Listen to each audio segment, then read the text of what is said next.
government in the most competent way, and I think that's what people want. But they also want to live here, to have affordable housing, to have economic opportunity. People who come here understand how critical it is to want to stay here. We got to go back to the compact of safety, good parks, clean air. This is all what a mayor has to do, and we need someone to start focusing on it. From your perspective, Scott, what is the state of the city today?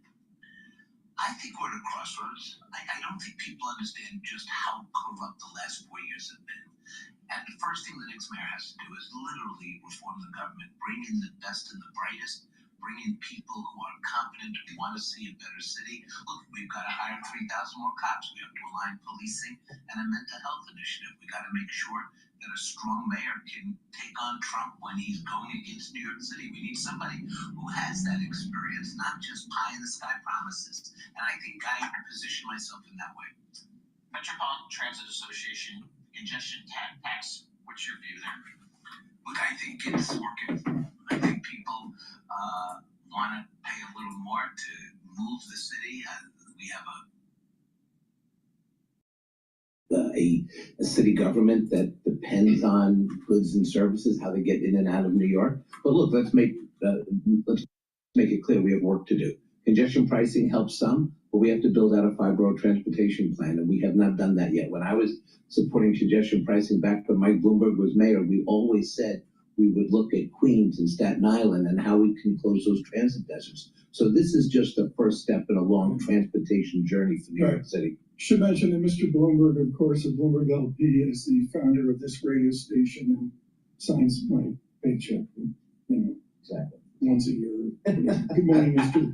Bloomberg. Scott. I thought it'd be good to mention him. Just that's good. Yeah. And you mentioned him, I got to mention him. I'm not in speaking terms with him, but that's a separate issue. Scott Stringer, how can liberals be conservative and be anti-crime? I mean, there's a whole modern theology. The last election was, to me, an El Dorado election. Long Island rose up and screamed, "We're afraid." How do guys like you, in a city that's become afraid, support NYPD and support a tougher crime view?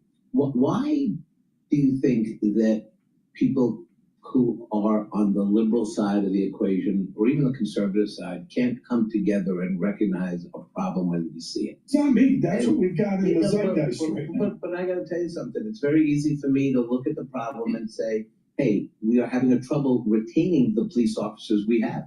You know that young police officers are leaving the police force in droves, and they're not retiring from policing. They're actually going to Long Island or mosquito states like Texas and Florida. Are they underpaid? And well, it's not so much pay as it is, how do you create a work-life balance? You know, we've gone from $650 million in overtime for policing to $1.3 billion. We have the lowest headcount in the NYPD in generations. We're down to 33,000 cops. So what should we do? Doesn't matter whether you're a liberal, conservative, moderate. We got to hire more cops. That makes financial sense, but also from a safety perspective makes sense. I want to put a cop on every train in those high crime areas. I want to align policing with the mental health initiative, because we see people languishing, suffering, dying on the streets. When I take my 2 kids on the subway most mornings to go to school, you know what I see? I see what I saw in the 1970s. People languishing on the subway. I must admit, well said. And it's actually true. Scott Stringer here with a primary in June, an election in November, of course, with his public service, his family service over the years to New York City. Paul Sweeney? Scott, as were you to be elected, what would be the first 100 days of your administration? What would be the focus?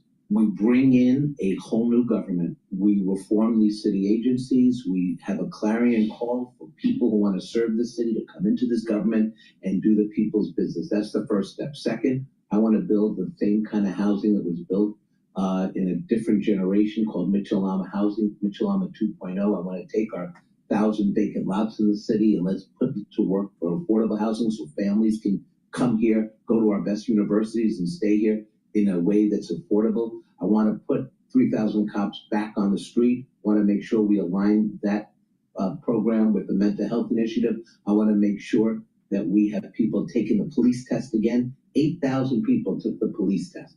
You know how many people took the sanitation test? 60,000. There's something wrong here. We're just not governing anymore. And also, I want to make sure that we bring back something called quality of life. We'll have a deputy mayor for quality of life. We'll initiate quality stat. We'll break down the silos of all these city agencies. I've audited all of them, and I got to tell you, mental health has to start talking to small business and vice versa. We got to get a handle on this government. You need somebody who actually knows how to govern. And as borough president for 8 years, as controller for 8 years, I know the fiscal situation in the city like the back of my hand. I'm not over-promising like others in this campaign. I'm just going to be me and be the lifelong New Yorker I've always been to fix the city. Taxes, pretty much everybody you walk into on the street say taxes are too high. What do you say? What's your tax? Well, let's give people some value for those taxes. Let's go back to the compact we've always had in the city, which is if you come here, you pay a little more, but you're going to get a clean city. You're not going to have rats running around, garbage piled high. I mean, we've got rats walking upright right now. They've come up to me on more than one occasion at night saying, hey, can you be homo? I mean, this is a real crisis. People say, what am I paying for? What's the value of my taxes? And we have to go back to making people understand that what they get in return is a real New York City that they'll never leave. What is your policy on immigration and migration and the emotion here of people coming in that are new and troubled? Well, we've always had people come, like my grandparents came to this city and came to this country. So let's not start filtering out who comes and who doesn't. Let's be very smart about this. Look, you bring gang members in here, get them out. I'd be the first one to stand and say, we want you out of here. No guns, no violence. But for people who flee persecution, for people, I mean, come on, we're so much better than this. And we can, good government means we can absorb people, we can absorb crises. It doesn't have to be a meltdown. I gotta ask you one final question, Henry. I think it's hugely emotional for everyone across this nation. There's an uproar among liberals over a generational shift as identified by Senator Schumer over to something new. John Farrow mentioned the Glenn Youngkin in Virginia, the Utah event of something. Hello, my name is DrPaulCottrell, and we are live streaming on Rumble, on YouTube. YouTube live stream has the market dashboard where there's the telemetry. We're going to open up the New York session in approximately 30 minutes. So everything on that dashboard is live ticker. So live stream of the market in real time. So if you want to take a look at that, please do. I'm also live streaming on my website, the-studio-reykjavik.com. The link is in the description of this video, and we're simulcasting on X Spaces. So if you have a question, or if you want to give me your opinion about what's going on in the market or what's going on in the news, please do. This is an interactive show. You can also type your questions in the chat. Please help support my work by making sure you subscribe to all my channels. I have 7 channels. I have 4 channels on YouTube. There's lots of censorship of speech and reach on YouTube. So please make sure that you subscribe to all those channels. In addition, make sure you subscribe to my Brighteon, Bitchute, and Rumble channel. All the links are in the description of this video and all my videos. If you would like to help support this work that I do for free to inform the public about their health and wellness, what's going on in international policy, what's going on domestically, what's going on with the financial markets, please help support my work through various means. You can share the links. You can ask your social media to follow me. You can subscribe. You can also donate on my website, the-studio-reykjavik.com. You can donate on my homepage, which is through Stripe, PayPal, or Buy Me a Coffee, or you can be a paid member to my Patreon channel. Link is in the description of this video. It's through the paid membership and the donations that allow me to put out thousands of videos for you for free to help with what's going on with scientific endeavors, your health and wellness, what's going on around the world, and what's going on in financial markets. It's all for free. I don't put stuff behind a paywall. In addition, I also have great products that I use every day a certain way to improve my health and wellness. And if you stack it the way I tell you to stack it, if you take my advice of what I'm doing, you're going to start seeing improvements in your health too. So before we go to the next video, please go to my store, the-studio-reykjavik.com, and get some of the great products that I offer. I have structural nano silver soaps. You can get it in peppermint, very high quality soaps in lavender and also in charcoal tea tree and lemongrass. Charcoal tea tree and lemongrass. All right. So please go to my store, the-studio-reykjavik.com, and get a few bars of this very high quality structural nano silver soap. It's a soap that I use daily. It helps support my work, but it also helps support your health. You can use discount 5 and you get $5 off. That helps with the shipping, help with that cost, because, people are, very cognizant of what they're spending. And I understand that, but I want you to get these products in your hand because they help your health. So please go to my store, use the discount 5, and you get $5 off. If you spend $150 or more, you do get a free gift until supplies last.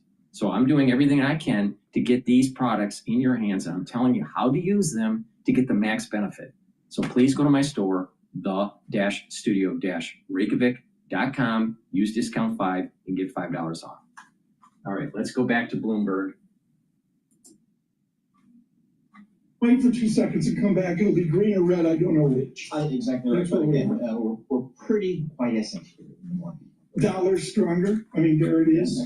Euro 113.11 pulls back a little. It's like a complete non-event. Tomorrow the retail sales, maybe something out of the White House today. We'll have to see after Amory Horton's important interview with the Secretary of Treasury that we saw late yesterday afternoon. Bloomberg surveillance this morning, brought to you by IBKR. Financial advisors switch to interactive brokers for lowest cost global trading and turnkey custody solutions, no ticket charges, no conflicts of your interest. Learn more at ibkr.com/RIA.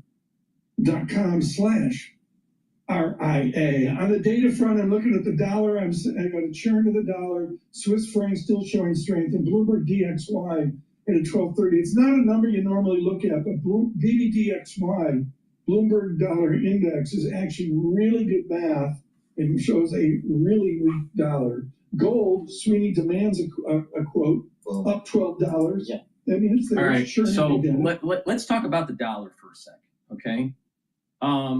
The dollar, you've been hearing in the news, the dollar's selling and the treasuries are selling and the equities are selling. First of all, when there is a big event in the news, sometimes you have a dislocation of markets temporarily, all right? Happened with Lehman. It happened with the crash of 2020. It happened even, with even the 87 crash, all right? So sometimes there's these periods of time where markets are dislocated, where money is flowing out, and everyone tries to create some sort of story on why it's going to happen, why that's happening. The reality of the situation is that when you look at assets that are correlated a certain way, either positively correlated or negatively correlated, there are these moments in time, they're brief, they're transient, where that correlation breaks down. All right. You see this a lot with currency markets. All right. You would think that certain currency pairs have a very stable correlation as it's trading through the market, throughout a trading session or a week. Well, those correlations can break down, and actually break down pretty rapidly, especially with changes of policy with their central bank.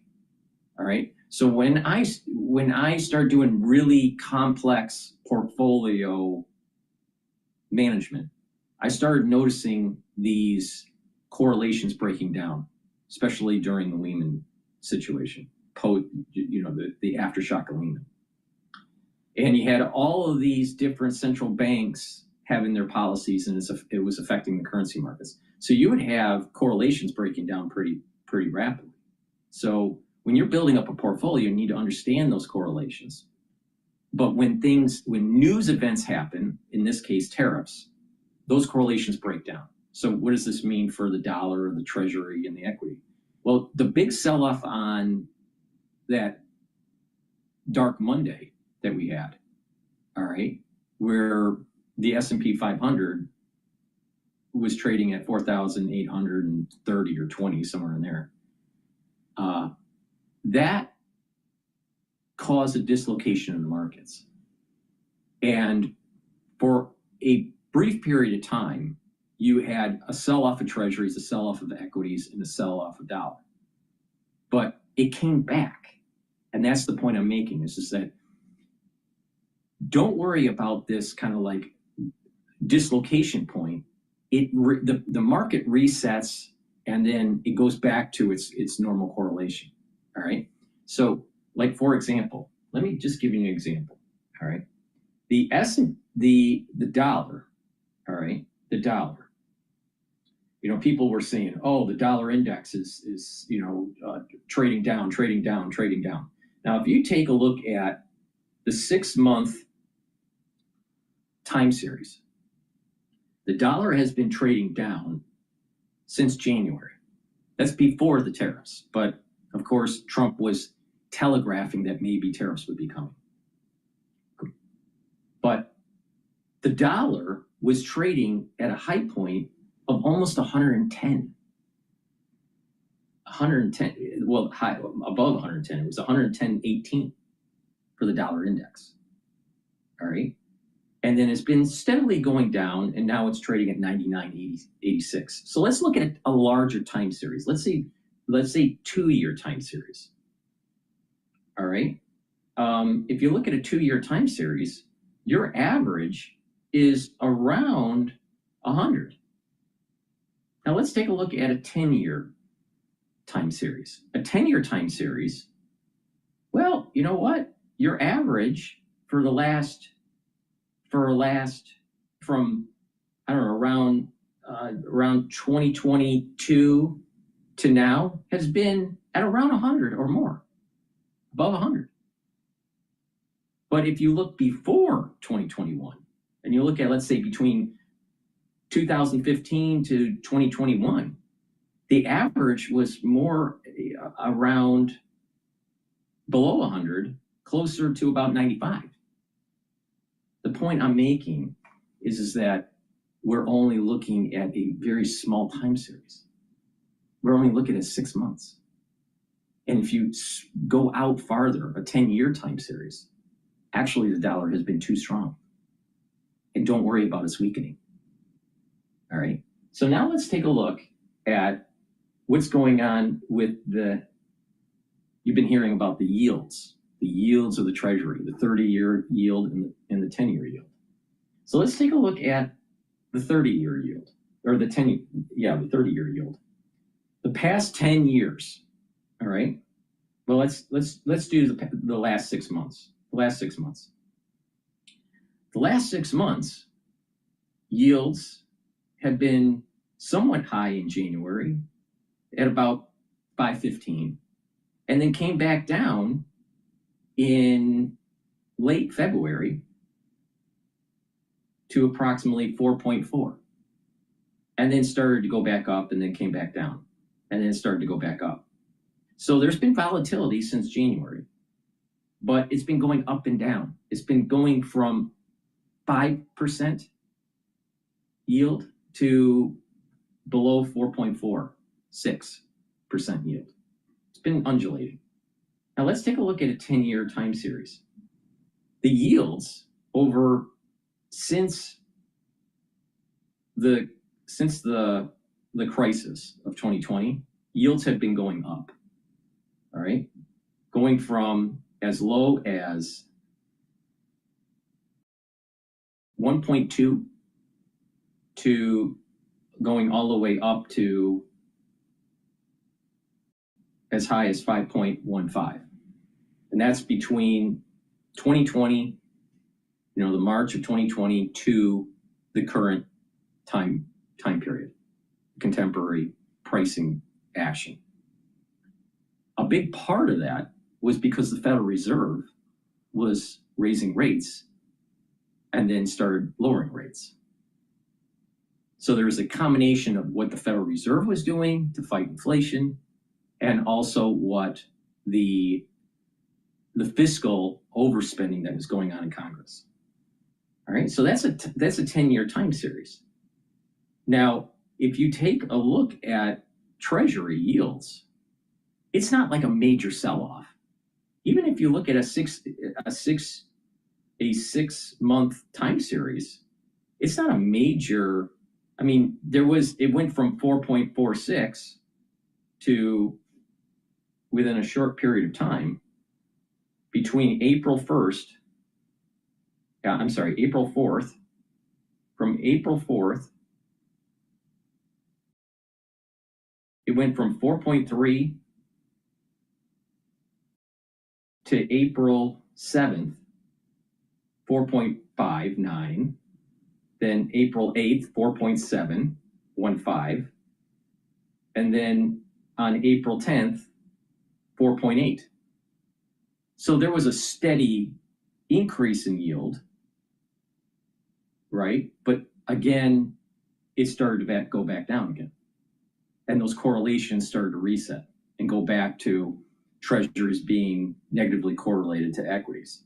So if anyone's telling you the story that dollars selling off and the treasuries are selling off and the yields are going up and the equity market's selling off, well, if you look at what has transpired since the 90-day reprieve, there has been a reset of those canonical correlations. And the dollar has been, in the last 4 years, been elevated. It's been too high. It needs to come back down to a normal level of about 95. It's at 99, more than 99, almost 100.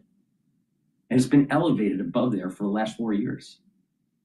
So keep the perspective. That's the point.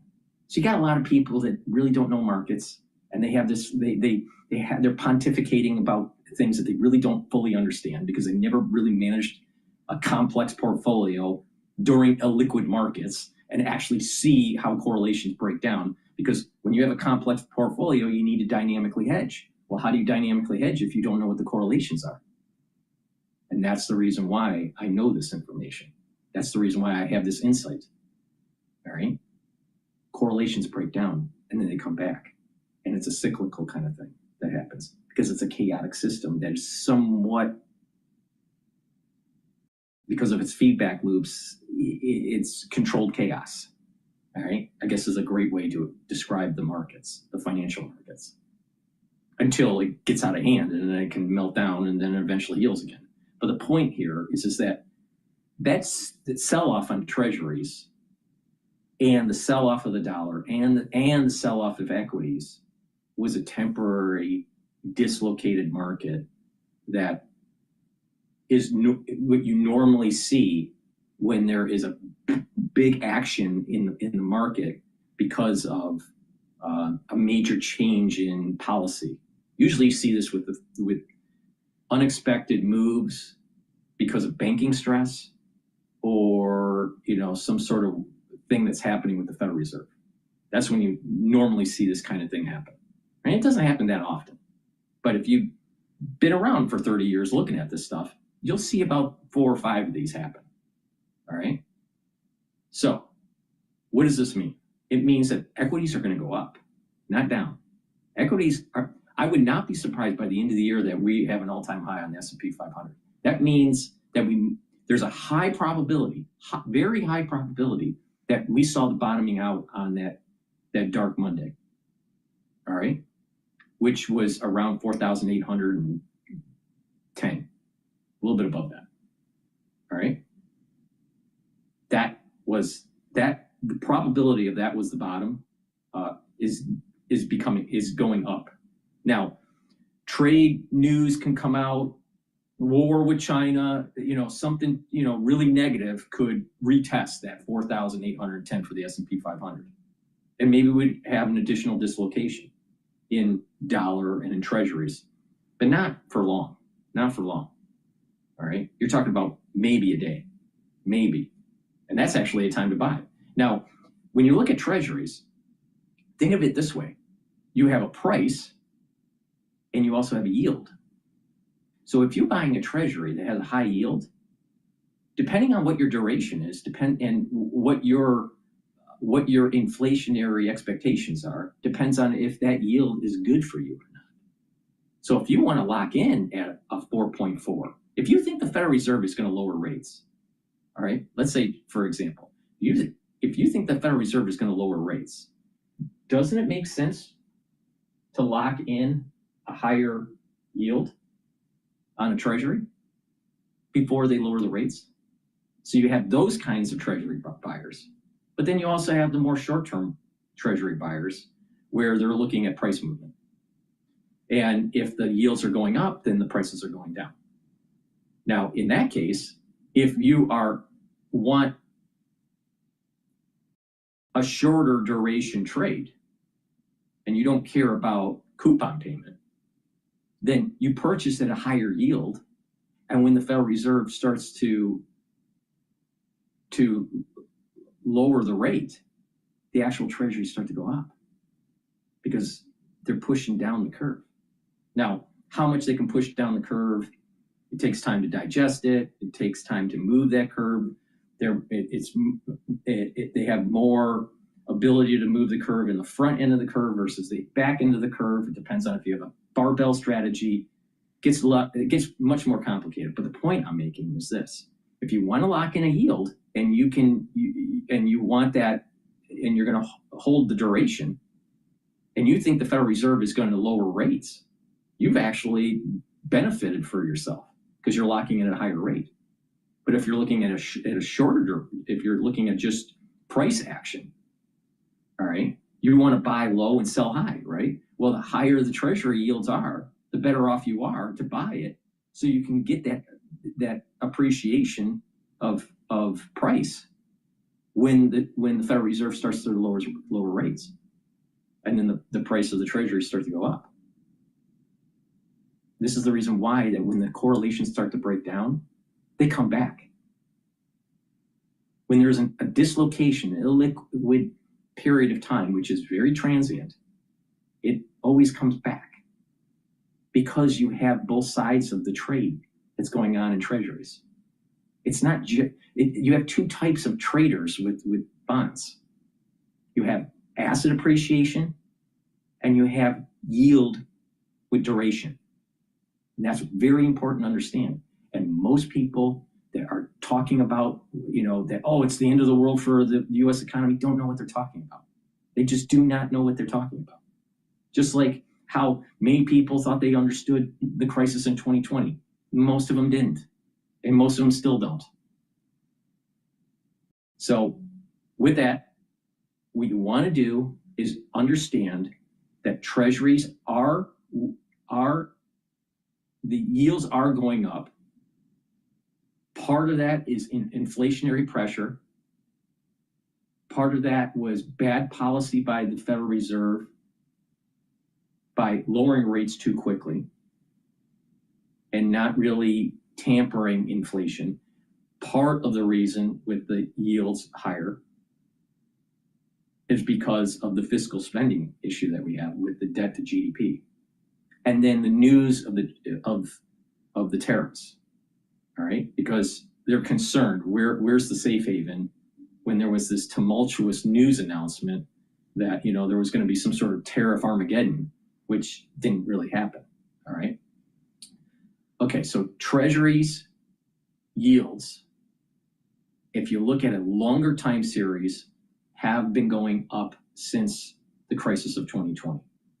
But we also have inflation that's been going on with that, and that's a big reason for it. All right, but there's also there's also that negative correlation between equities. Equities went up a lot since the crisis of 2020. So your yields on your bonds are going to go up as your equity market starts to go up. So the bond prices go down, the equity prices go up. And as bond prices go down, your yields go up. Okay? So what is going to happen in the next, let's say, 12 months? You're going to have a higher stock market, S&P 500.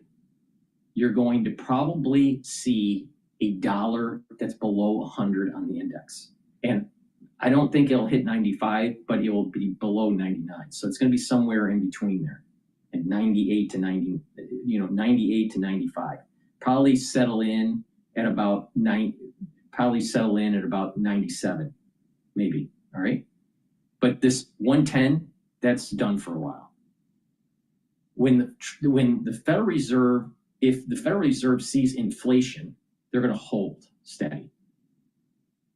If the Federal Reserve sees market, if they see job cuts increasing, then they're probably going to cut. Okay? If they cut, that's going to be accelerant for the equity market. If they're also going to cut, it's also going to push the front end of the yield curve. Now we're talking about T-bills that are, that are in duration of 30 days, 90 days, the 3-year, the 2-year yield, and even the 10-year yield. All right. Over time, that's going to be coming down. And eventually that whole curve will be moving downward. That's if they lower rates. If they keep rates still, then there's less accelerant for the equity market, but it's still going to go up. And because of that negative correlation, bond yields are going to continue to inch up a little bit. So bond prices will go down as the equities will go up. But what the Federal Reserve does is really important. Now, so I see in a range for the next 12 months, dollar at about 98, 97, somewhere in there. It could go down a little bit more than that and then come back up, but it's not going to stay elevated to like 110. I don't think that's going to happen. Equities are going to go up. Treasury yields are going to go up, but not as fast as what we've been seeing. And if the Federal Reserve lowers rate, we're going to actually see over time that yield curve going down. All right.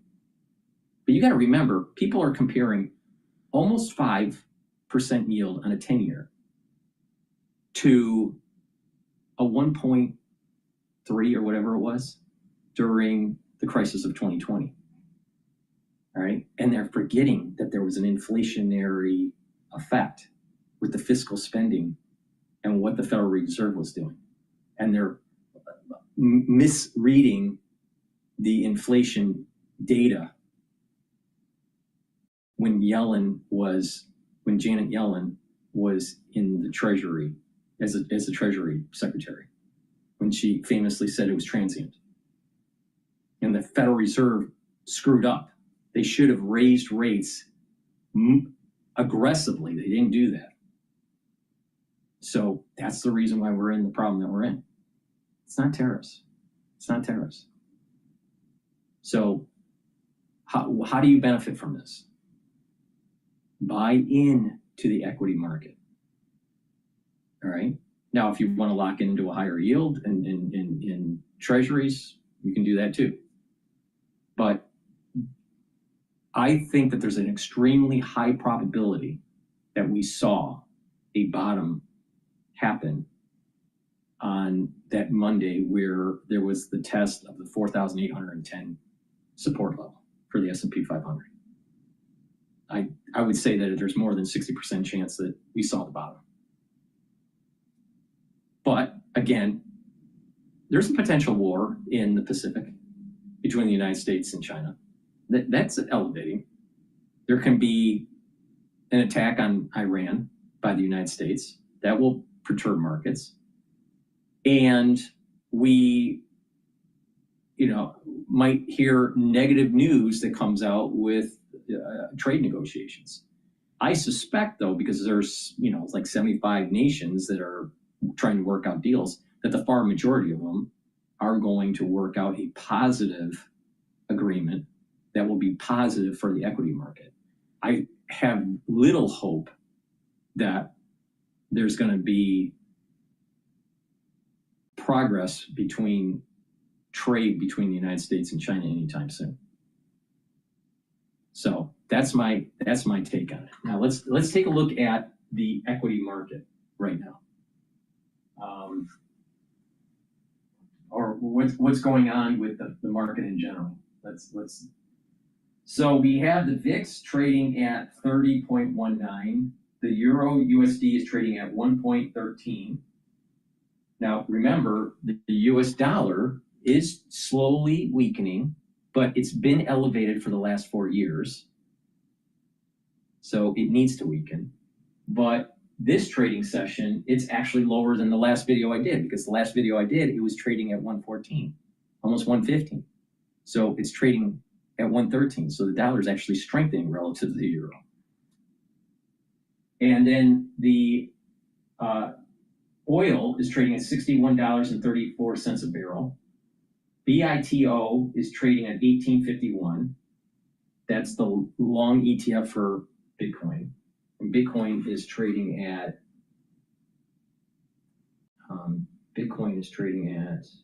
85,000 right now, over 85,000. And the USD Japanese yen is trading at 142.97. Now, like I said, I'm concerned about higher VIX levels, and we're at 30 right now, and the market hasn't opened up yet. And the USD Japanese yen, if it breaks 140 and goes below 140, I'm concerned, because that's a risk indicator that stress is building up in the international system. Now, that stress that's building up in the international system may get our trading partners to come to the negotiating table and cut tariffs and their barriers. So it may be a blessing in disguise. Normally, when you see the yen appreciating rapidly, that's bad for markets, all right? That's risk off. But it also could be a blessing in disguise that that's the pressure point that you're starting to see that forces these Asian countries to come to the negotiating table and lower their barriers of entry for U.S. goods. And by doing that, we'll actually have a more stabilized dollar, more stabilized treasury market, and an appreciation of the equity market. So pay attention to the Japanese yen. If it breaks 140, there is a lot of stress building up, and we may see elevated VIX levels above 50 again. So just pay attention to that. I'm watching it like a hawk. I'm concerned that the Japanese yen is actually going to break 140.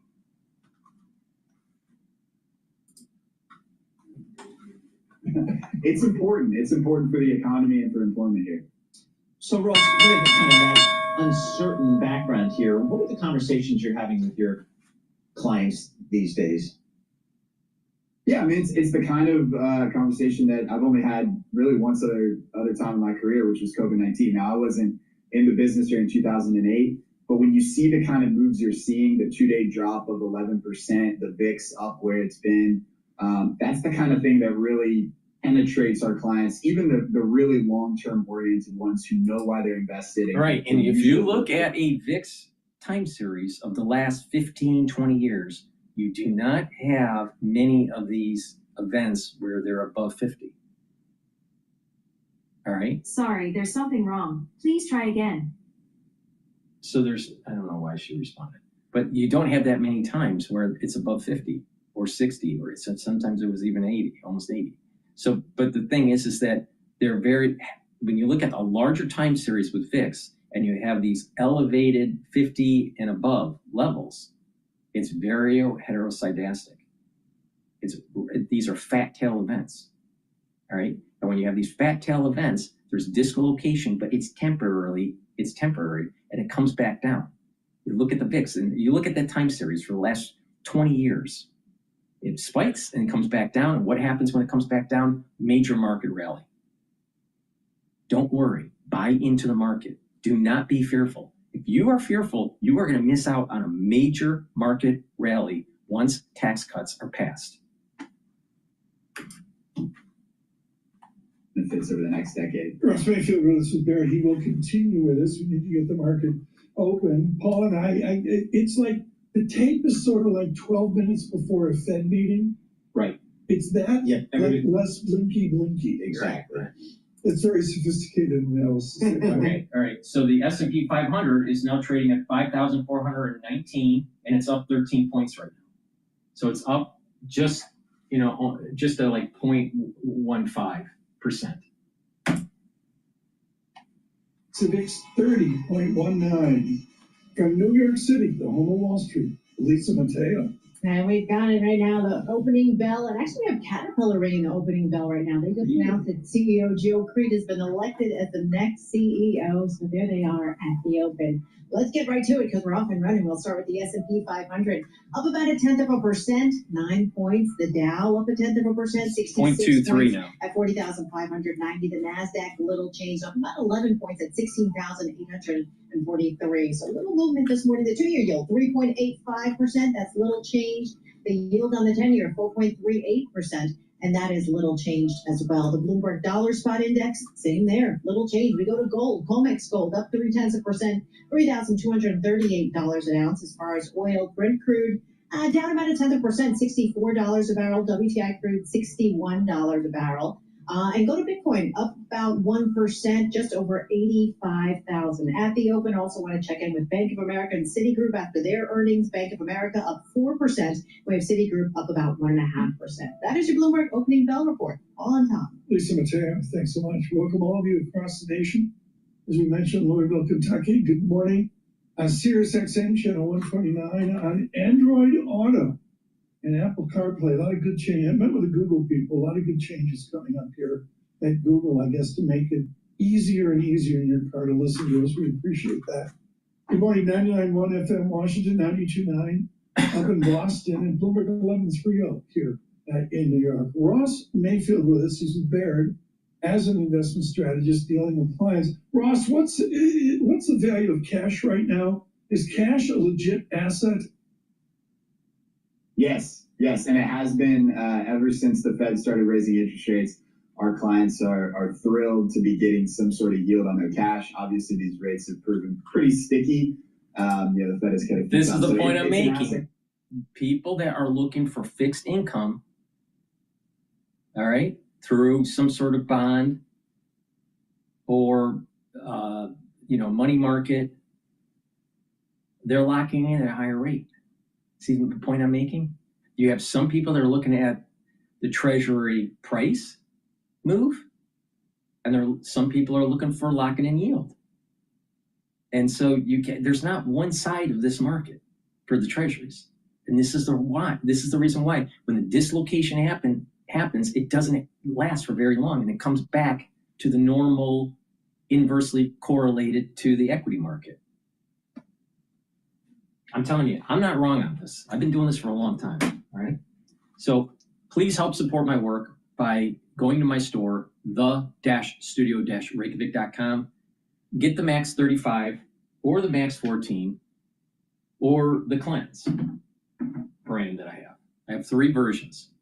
The Cleanse is 30 parts per million. You have, for the Max 35, 35 parts per million, and obviously the 14 is 14 parts per million. They're all at different price points.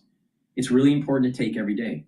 Take a teaspoon a day, swish it in your mouth, gargle 20 seconds or 30 seconds, then swallow. It's going to help boost up your immune system.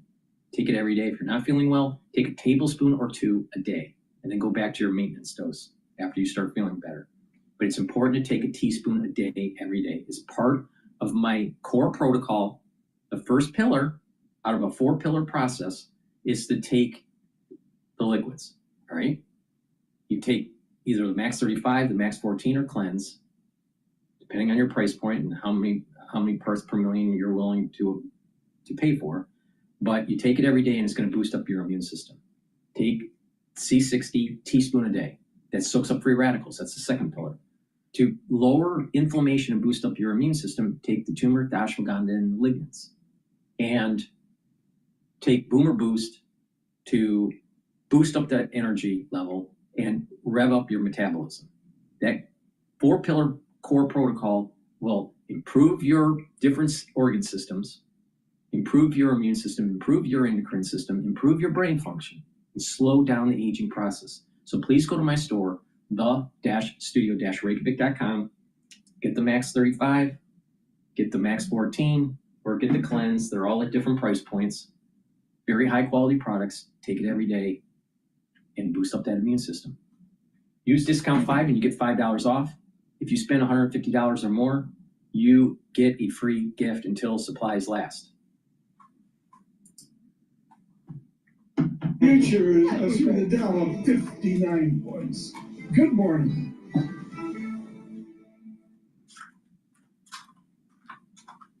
All right. So let's go to CNN. They published downward spiral has begun. Of course, demonizing Trump.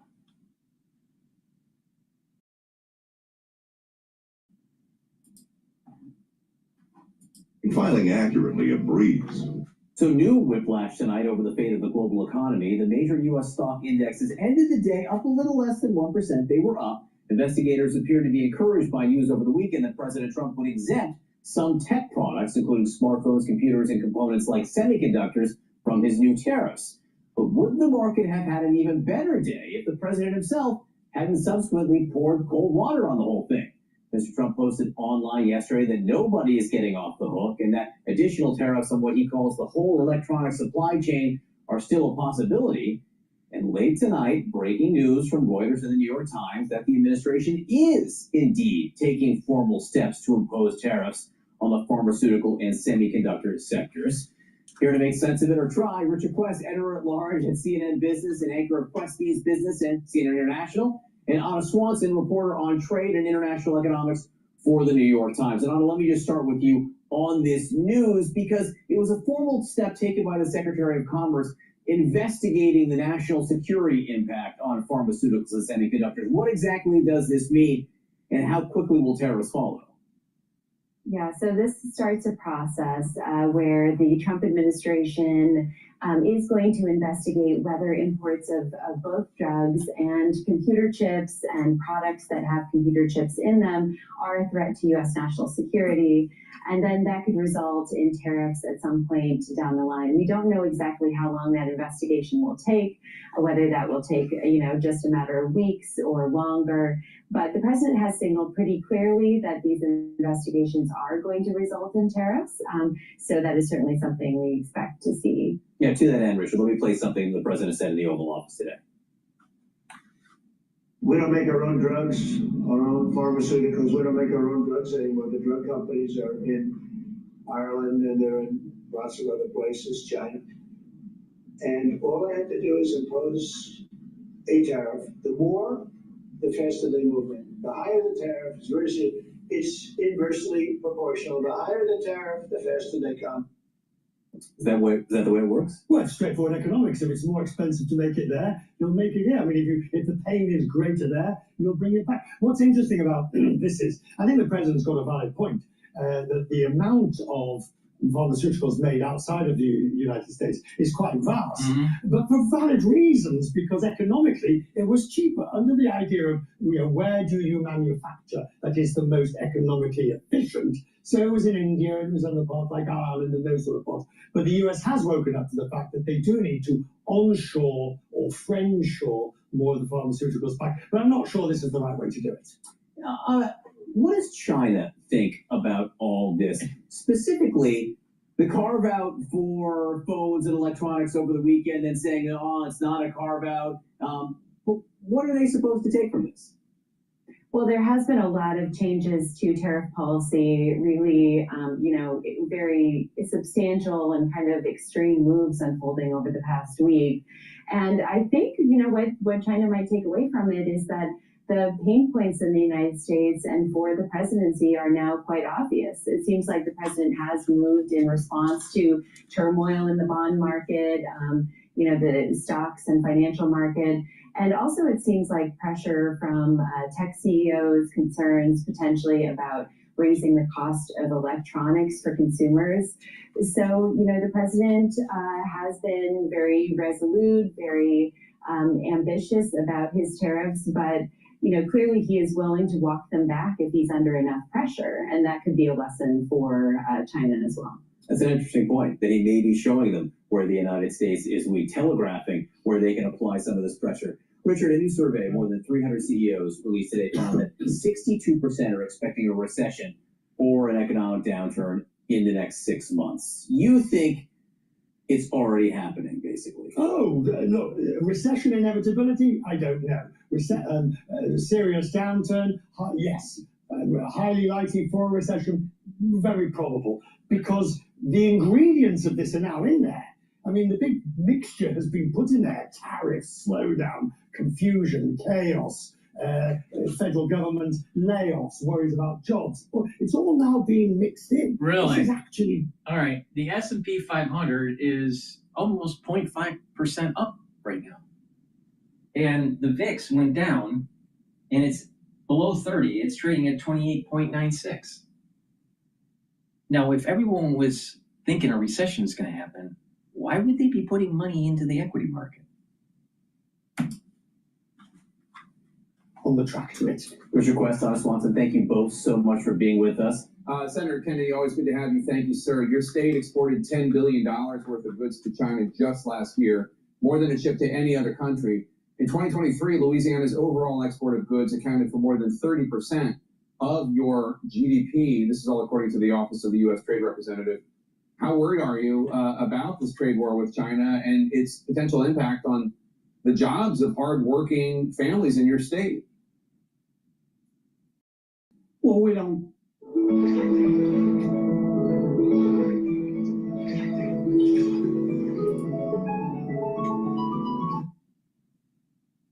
Well, we don't know yet.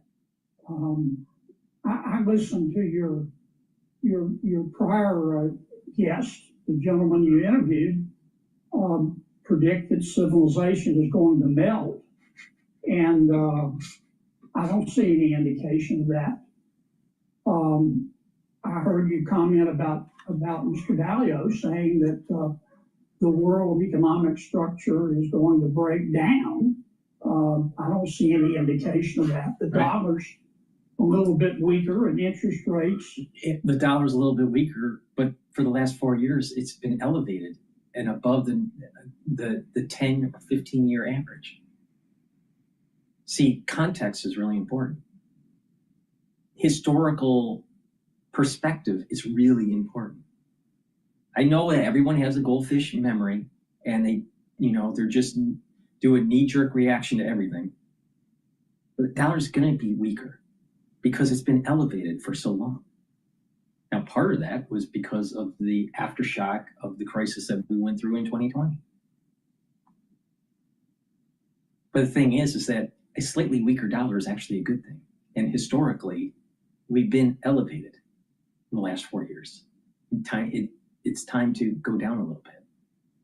Now, mark my words on this. There is a high probability, more than 60% chance, that if you didn't buy into the market back when, tariff Armageddon was happening, when the S&P 500 tested the 4,810 level and was supported, like I said it would be, you missed out. I'm telling you, the market is going to be above the 6,130 mark by the year end. We're trading at 5,432. 5,432.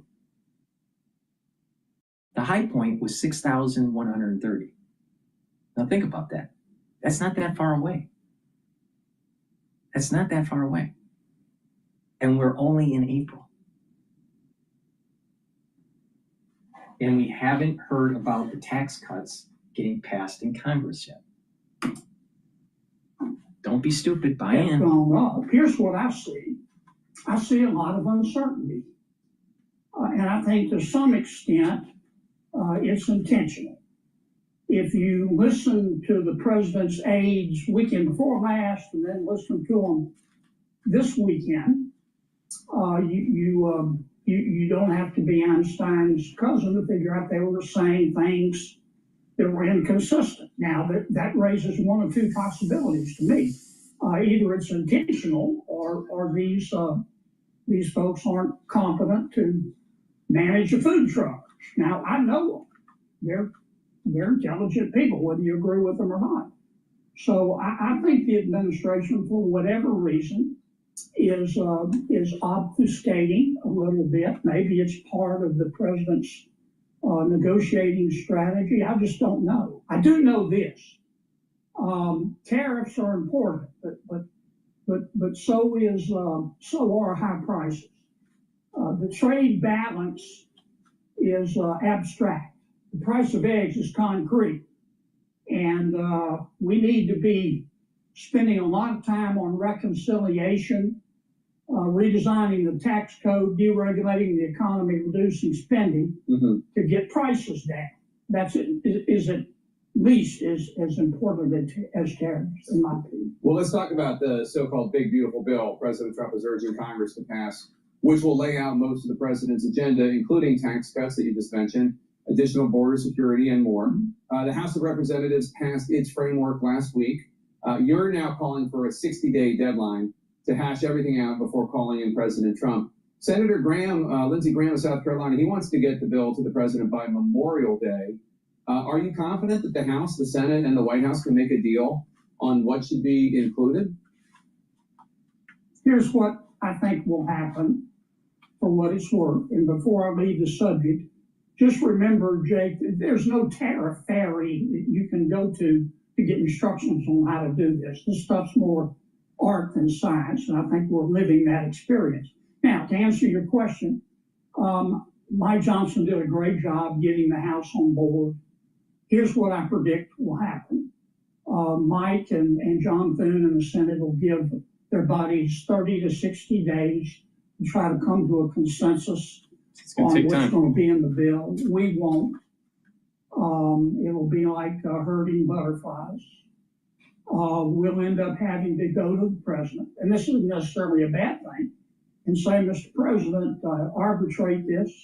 Tell us what you think should be in, what should be out. And then President Trump is going to have to go sell it. Otherwise, I think we could spend a year on this and get nothing done. Sometimes we do spend a year and get nothing done.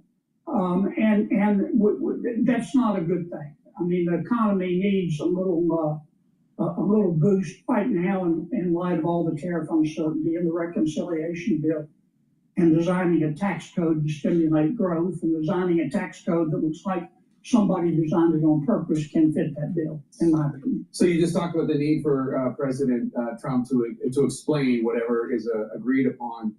I have heard from Republicans on this show and others saying that they didn't think President Trump, as great as a communicator as they think he is normally, fully explained what he is trying to do with these tariffs. In other words, yes, he has talked a lot about tariffs, but the idea that he is seeking... I know you went to Dartmouth, all right? He explained it really simple. He wants American jobs to come back, and he wants the barriers of entry of American goods into other countries to go down. It's really simple, Jake. But I know you're from Dartmouth, and it takes a little bit of time for it to soak in. Please go to my store, the-studio-reykjavik.com. Get this dual-purpose product. It is a deodorant that is dual-purpose, all right? You can get it in peppermint, lavender, and tea tree, or in citrus. It's for males and females. It's a dual-purpose product. It helps to detoxify your body, and you use it as a deodorant every day. It is made from essential oils from the Himalayas. Extremely high-quality ingredients. No aluminum, no baking soda, all natural. Go to my store, the-studio-reykjavik.com. Get the very high-quality deodorants that I have. It helps to detoxify your body, and you use it as a deodorant. Use it every day. It's for males and females. Get a few bars for your household. If you purchase $150 or more on any order, you get a free gift until supplies last, and use discount 5 and you get $5 off. So please go to my store, get the deodorants, get the other great supplements that I have, stack them, help boost up your health and your wellness. Please go to my store, the-studio-reykjavik.com, and get the very high quality deodorants that help to detoxify your body. It's made from essential oils from the Himalayas. You can't find anything of higher quality than this. So please go to my store, the-studio-reykjavik.com. Reshore manufacturing to the United States, and that this is going to be a difficult period, and that there are going to be higher prices, and on, that has not been, in their view, adequately communicated to the American people. What do you think? Well, here's what What if just in time turns out to be not at all? What if low cost turns out to be cheap talk, trade wars, geopolitics, supply chain failures? To adapt and thrive, firms must reinvent, reindustrialize. Well, here's what I think. I see what you see.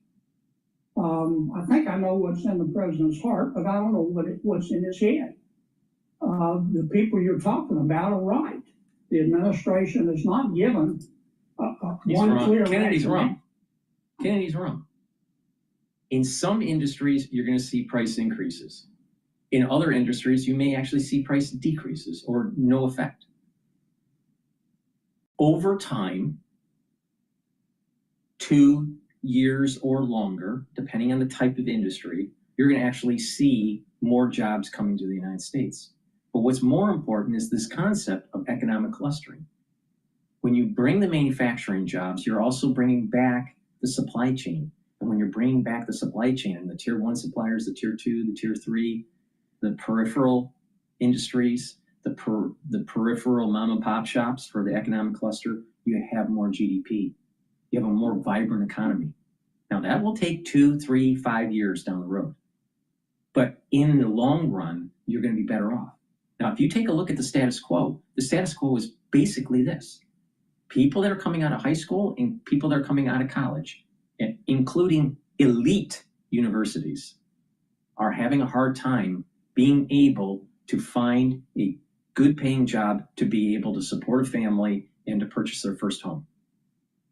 That means that the entry-level positions are not there like they were during the boomers, the boomer generation and the Gen X generation. So globalization has been failing people. Now there's been people that benefited from globalization, the transnational capitalists, people that have lots of money in the stock market, but the middle class has not. And they convinced you, the middle class, that buying cheap goods at Walmart was in your best interest. Not telling you what the other side of the equation was, the erosion of your economic cluster. Now there is a concept called Nash equilibrium. Now in Nash equilibriums, just because it's cheaper to ship stuff overseas because of globalization and then ship them back, ship jobs overseas because of labor arbitrage, and then have those goods come into your country at a cheaper rate. Yeah, short term, when we say short term, maybe it's 20 years. You may benefit, but eventually the erosion of the economic cluster happens to the point where it's no longer beneficial. Now with the Nash equilibrium concept is that you have to understand that there's a give and take, and that there has to be some sort of equilibrium.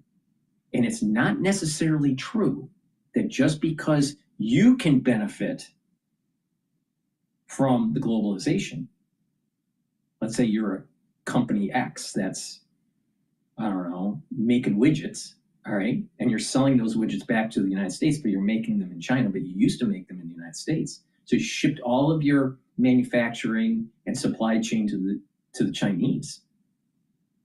And that over time, that economic cluster became so eroded in the United States that debt to GDP ratio went up and entry-level positions are non-existent for the youth. More stress with the aging adult population within that industry. And you just don't have as vibrant of economy as the United States used to be. I mean, a bellwether is to understand first job opportunities for ones that are coming out of high school and ones that are coming out of college. And those are eroding, not increasing. They are eroding. So the economic cluster is failing. So with that Nash equilibrium, it's the understanding that just because you can benefit as a company doesn't necessarily mean that you're going to benefit in the long run, because there's an erosion of that economic clustering. Same issue with the decoupling of labor and capital because of AI. At the very beginning, people that are first movers to this will cut their costs. And therefore the market, the equity market, will reward them with higher asset price, with higher market capitalization. Their share price will go up. But as more of the erosion and decoupling takes place because of artificial intelligence and labor, the labor and capital start to decouple. Eventually, who buys the products? Because the people are unemployed. And here is another example that if you don't pay attention to the Nash equilibrium, you will have failing markets. I'm not wrong on this.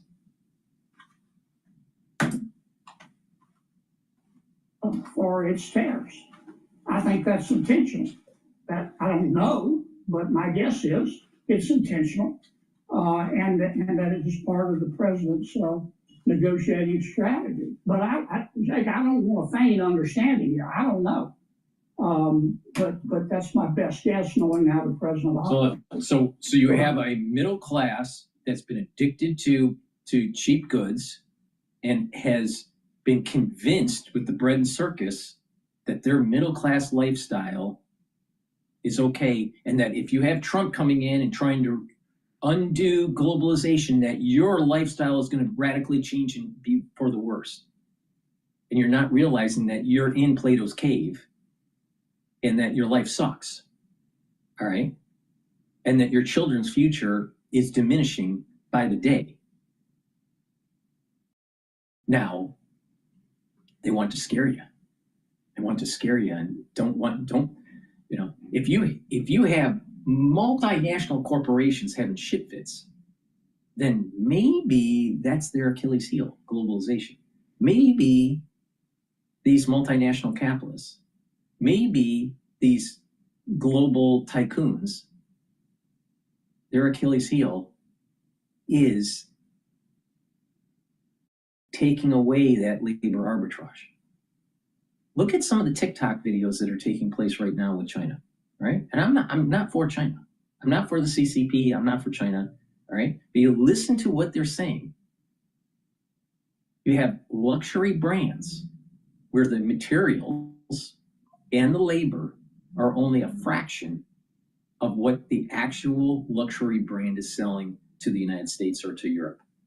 These high-end brands. There's huge markups. So you're telling me that the luxury brands can't afford the tariff shock of 125% when, let's say they're selling a bag, let's say to make these luxury bags, some of them, depending on the bag, right? But to make the luxury bag for some of these are like $1,500 to make the luxury handbag, but they're selling it for some of these $38,000. All right. Well, even if you're only selling it for $5,000 or $6,000 or $8,000, the markup is so high. They could absorb the tariff shock. They can. That's why I keep on saying the Achilles heel to these transnational capitalists are cutting that labor arbitrage, stopping that globalization, going local. Localization is where it's at. This whole globalization thing with Jack Welch in the 80s is dead. It's dead. But it's still trying to convulse, trying to be restarted. Now, what you have is a middle class that is addicted to cheap goods. And now you're going through detox. You're going through the detox of it. And CNN, who gets ad revenue from the transnational capitalists that have been benefiting from labor arbitrage and globalization, they're trying to convince you that Trump's a bad guy. And that is in a nutshell is fake news. And a lot of people are buying into it. In Kennedy, because he's a politician, he can't say that, you know what, my constituency is addicted to cheap goods. And we've become accustomed to something that we should never have been accustomed to, and that was the erosion of our economic cluster. But he doesn't have the fucking balls to say it. Senator, I mean, the president believes. Go ahead. I was just going to say the president believes if you're going to be a bear, be a grizzly. Like him or dislike him, agree or disagree. Right now, he's being a grizzly. Republican Senator John Kennedy of Louisiana, thank you so much. Always good to have you on, sir. Jake Tapper is an idiot. He's just a flat out idiot. As all across the U.S. are feeling the impact of rising tariffs, and that's especially true for mom and pop stores, or in this case, mom and daughter stores like Gabby Bo's. It's a South Carolina-based company which started off as an elementary school science project. It says it sold more than 1 million barrettes in the U.S. and 16 countries, but Trump's new tariffs have put the future of the small company in doubt. And I'm joined now by the mother-daughter co-founders of Gabby Bo's. Rosalind Goodwin started the business with her then 7-year-old daughter, Gabby. Gabby is not 7 anymore. That was 11 years ago. But if you're 200 up. But it's so great to have both of you here with us. Thank you so much for being here. Rosalind, I just want to start first with you. We're at 145% tariffs on imports from China. Walk us through what that means for your business and what the last few weeks have been like kind of trying to ride this wave. Well, last fall, we got a dream retailer opportunity of a lifetime. When we started, our tariffs were at 5.3%. And when we signed the deal, they were at 25.3%. And just to give you an example, I woke up to an email from our manufacturer in China asking if they were ready for us to go ahead and proceed with mass production. I told them yes, in order to get these barrettes to our retailer in time. I got on social media and saw that it was 145%. I immediately emailed our manufacturer back and just said, wait, I've got to look at these numbers again. It is, we went from having to pay less than $1,000 in tariffs to now almost $6,000 in tariffs, which is more than our order. So it has just been very unpredictable. And why not? Because they're made out of plastic. Create a tool and make it in America, where the piece price is only cents, like maybe 10 cents, 20 cents. This is what I mean, the economic clustering. That can be very stressful for a small business. Absolutely. And so I just want to make sure I'm understanding your math right. You're saying $6,000 in tariffs. That's more than you're going to pay just to produce everything for your order itself. Right. My order was just $3,800. So yeah. Wow. And Gabby, for you, I know you guys have grown this for 11 years now. I know you guys are talking about being in your dream retailer. It sounds like things are going in the right direction. You've worked really hard. For this moment of uncertainty, this feels just like the worst timing for you. Yes, it definitely does. I mean, being able to have this amazing opportunity, but having such limitations towards it is really sometimes unsettling. Like, you want to be able to celebrate, but at times it's like you don't know if it's going to work out and you don't know if it's taking a major risk. And obviously being able to manufacture overseas, been trying to get these barrettes, these double-faced, double-snap barrettes manufactured in the U.S. for about 8 years. But it's been so much hassle trying to get that. A lot of people, once we're negotiating, start telling us that we need to continue to do it overseas. So it's just a lot of back and forth for a lot of years. I'm shocked we can't find two. The thing is, when you destroy the economic clustering, then it's harder for businesses. This is the point I'm making with the national equilibrium and the idea of economic clustering. If you ship it And the supply chain include the tooling and actually the injection presses to make these plastic parts. If you ship that away, it's harder for small businesses to be able to start off their product and then get it to their customer. And typically the way they're doing it, they're trying to get it into a major retailer. All right. Another channel is to, do the Amazon type stuff. But the thing is that the economic clustering is gone for them.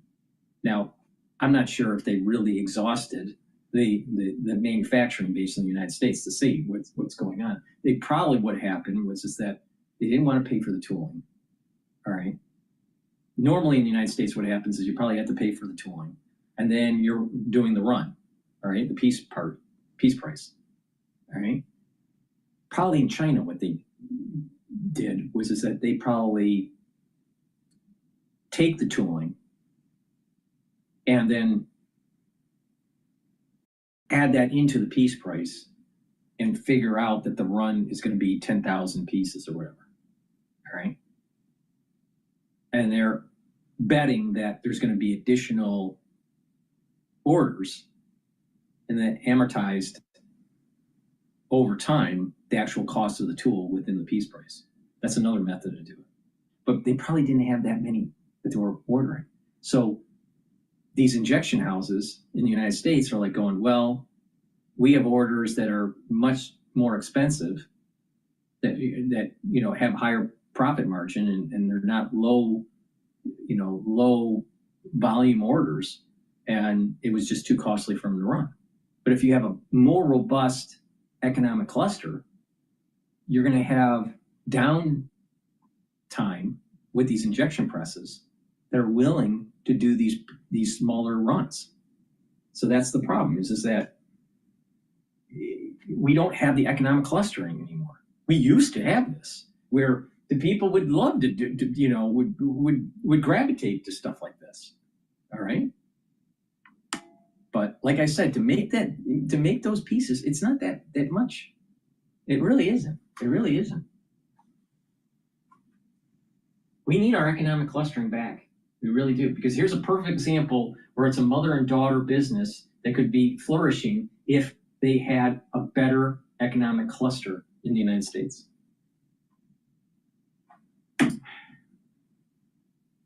We haven't been able to kind of grow this dream, but not necessarily know if it's going to work out or not. Yeah, and Rosalind, as Gabby was saying about production, obviously one thing that the Trump administration wants to do is bring manufacturing and production of goods back to the U.S. It sounds like you all have been trying to do that for a while, but that it's really difficult. What do you think of that proposition, and does that seem realistic for you? Well, we've tried, as Gabby mentioned, for the last 8 years. We've talked to U.S.-based manufacturers. I was just on the phone with one on Friday who's getting me quotes. The problem is everyone that we talked to is getting us quotes that said that we have to increase the cost of this pack of our guaranteed anti-slip double-faced barrettes from $4 to $10 to $15, and we can't pass that price increase onto our customers when our competition is usually about $1 or $2. So it's unrealistic for a low-cost product. We are grateful that our retail partner is trying to work with us to try to get this first purchase order done, which is due in July. But it does leave a lot of uncertainty for any future purchase orders with this dream retailer. Yeah, certainly. All right, so Gabby, what comes next? What do you guys do to try to kind of, walk through this uncertain time? Yes, I think just really being able to lean on our customer base, leaning on the connections that we have, and making sure that we are not just, worried about these products that we're trying to come out with and manufacture, but also lean on the other amazing products that we have coming in store. I am about to be, or am, an author of my first book that comes out in May of 27 with HarperCollins, so that's something to be excited about.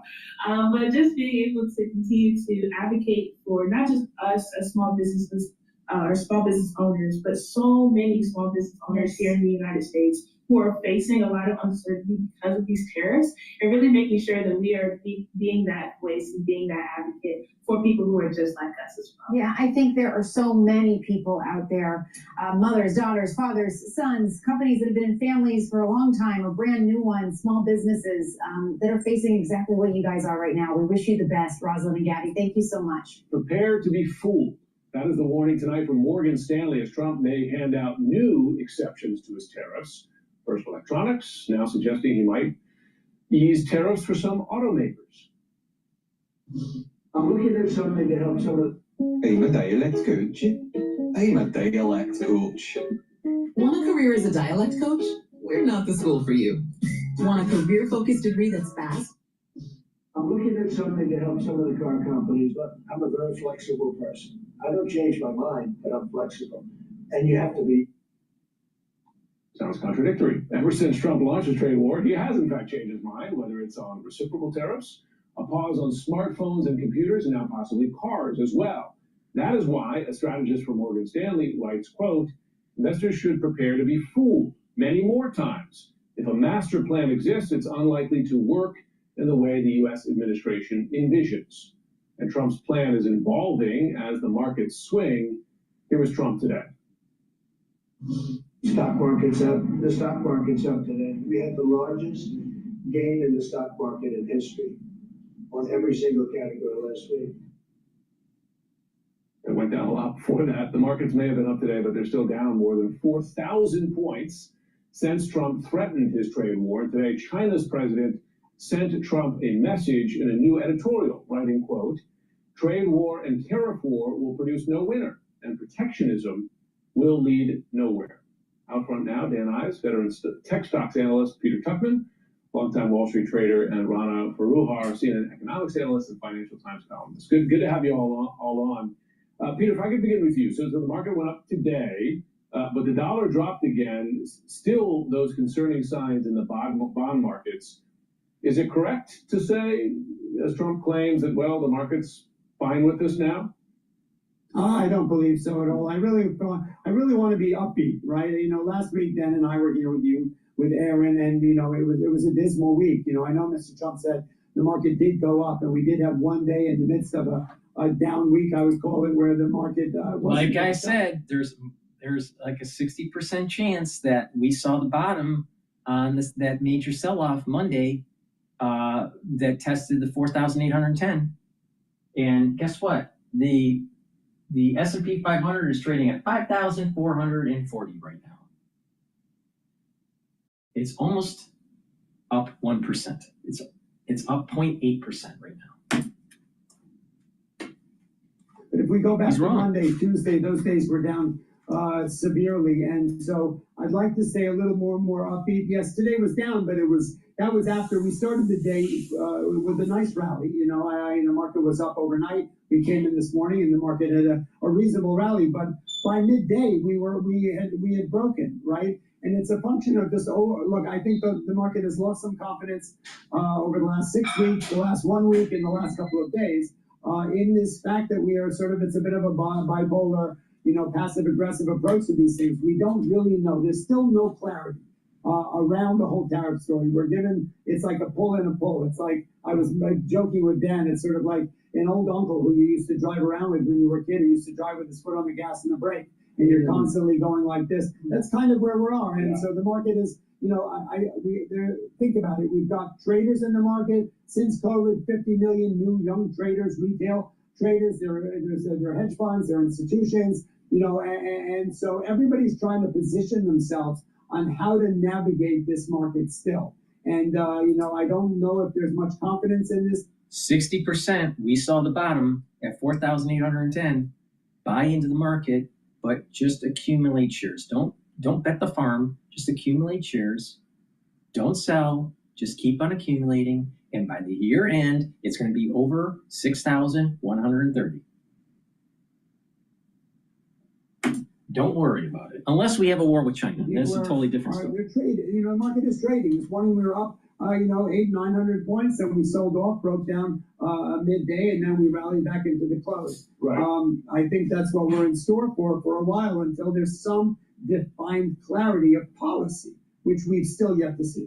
Right. In fact, we've seen a lot of defined confusion. Rana, you've written that the U.S. is taking on the qualities of an emerging market now because of that confusion and back and forth. Explain how.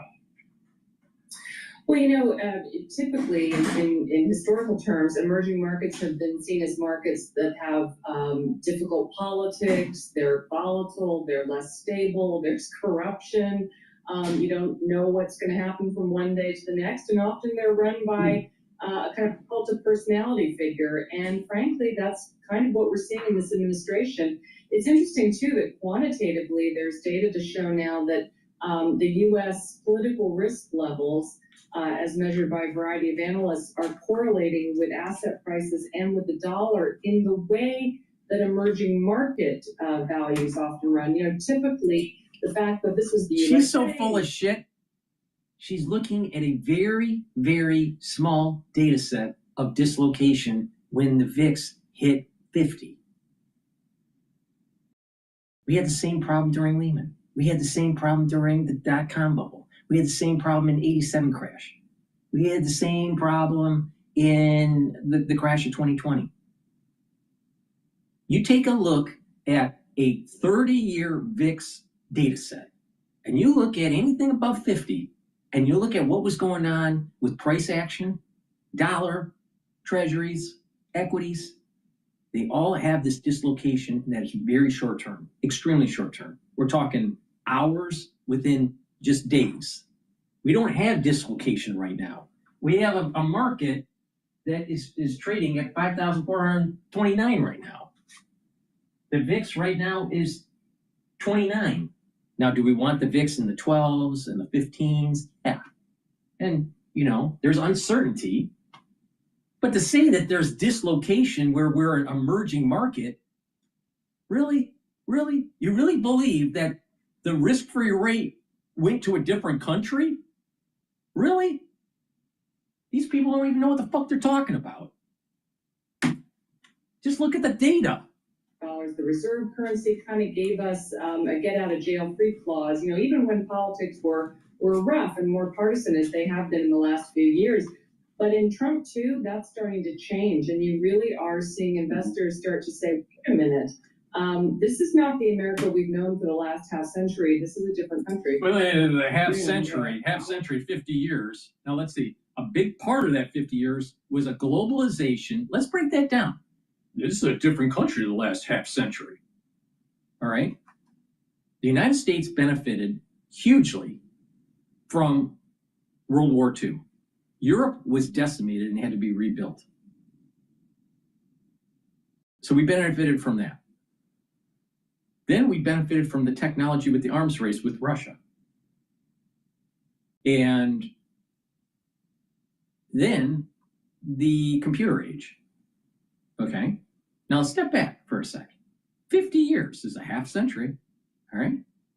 35 of those 50 years was the implementation of NAFTA and the fast tracking of China as a trade partner. And it took 35 years to actually destroy the economic clustering of the United States. And people are now thinking, well, buying spatulas at Walmart at a cheaper price is better. Meanwhile, it's hard to build businesses. Meanwhile, it's hard for people that are younger to get their first job or to create a family or buy their first home.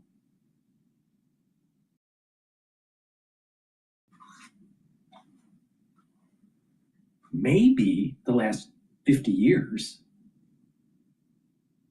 was a period of time that let the world heal from a world war. And now it needs to be localization, not globalization. Why do we assume that globalization should go on infinitum? Why? What law in nature says that globalization should continue on forever?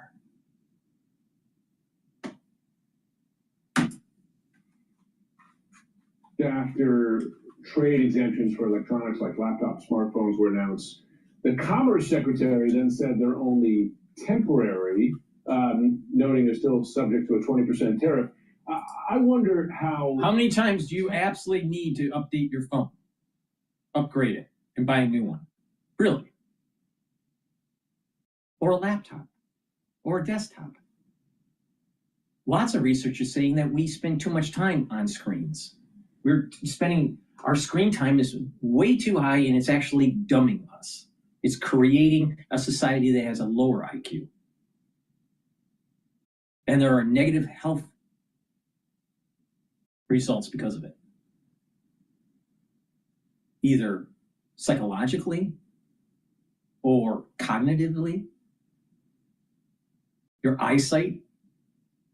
So, do you really need so many of these things?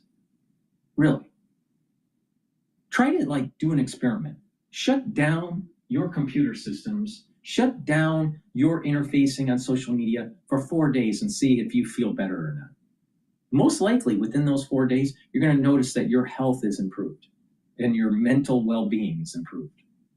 And you have more time to get things done, like clean your house or go outside, do something. Especially with children, they spend way too much time in front of the computers. So heaven forbid people just stop buying this shit. Let me give you an example. Investors are Let me give you an example. I'm a big believer of Apple products in terms of quality. All right, I don't like Tim Cook. All right, but the thing is the quality of the products. All right, can last for a long time. You buy an Apple laptop, all right, not the bare bones one, but let's say you buy one that is mid-level or the best at the time. It will last you for more than 5 years. You buy a decent phone, it will last you more than 4 or 5 years. You just got to take care of it. And it's getting to the point where phones are getting so advanced you don't really need the additional advancement. iPads last 4 or 5 years. You don't have to constantly upgrade. So you can weather the storm with tariffs. So if you decide to pull back with your consumption and save money, it's called demand shift or demand destruction. Who does that hurt? It hurts the globalists, not you. Not you, because you're saving money. Now, there is a feedback loop in the overall economy, but let's not get so complicated with it. But the thing here is that do we really need to be purchasing these things? Let me give you an example. This monitor here, all right? This monitor here was the last monitor that Steve Jobs designed before he died, all right? This design of it, all right?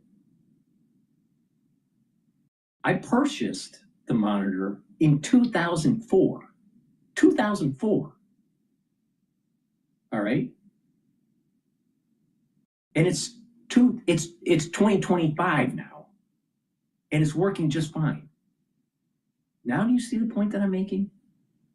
They want you to believe that you need to keep on buying.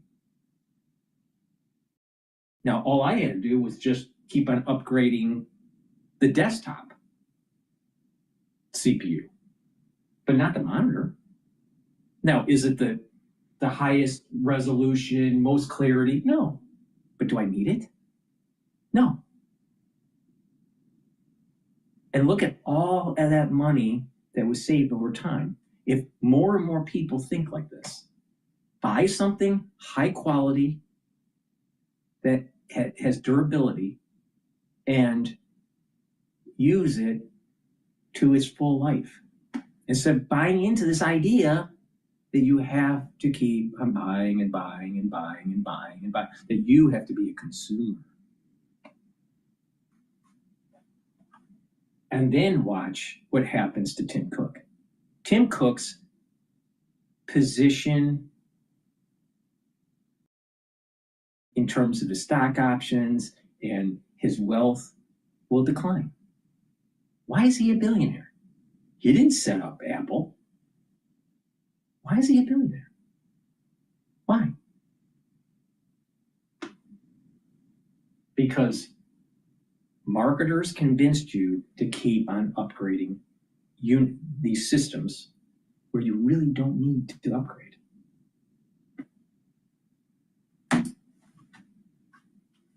Because I've been reading about questions about Apple. I mean, the Apple stock recovered, but it seems like some investors wonder what the long-term outlook is if these exemptions indeed are temporary only. Yeah.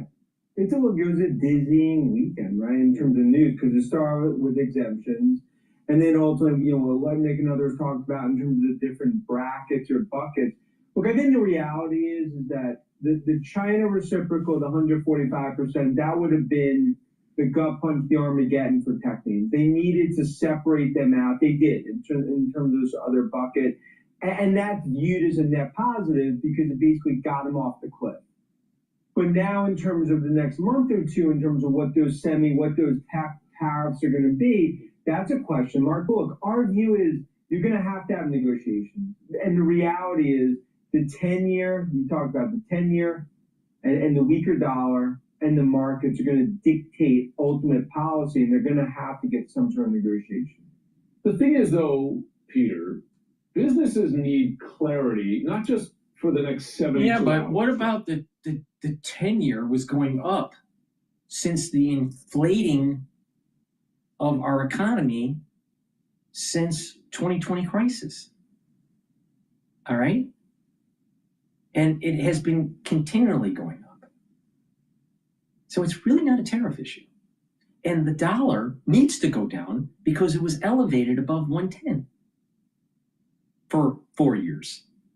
And you want an average of around 95, 97, not 110 for DXY, the dollar index. So what the fuck is he talking about? The dollar has been elevated for the last 4 years, and the erosion of bond prices for the 10-year and the increase in the yields is going all the way back to the crisis of 2020.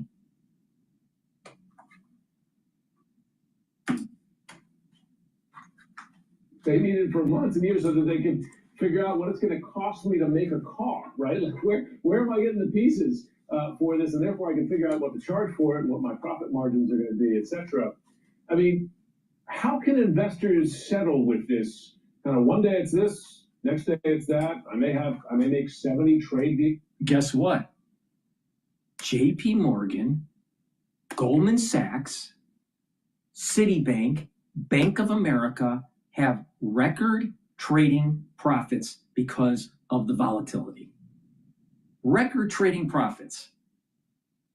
You don't believe me? Just Google it.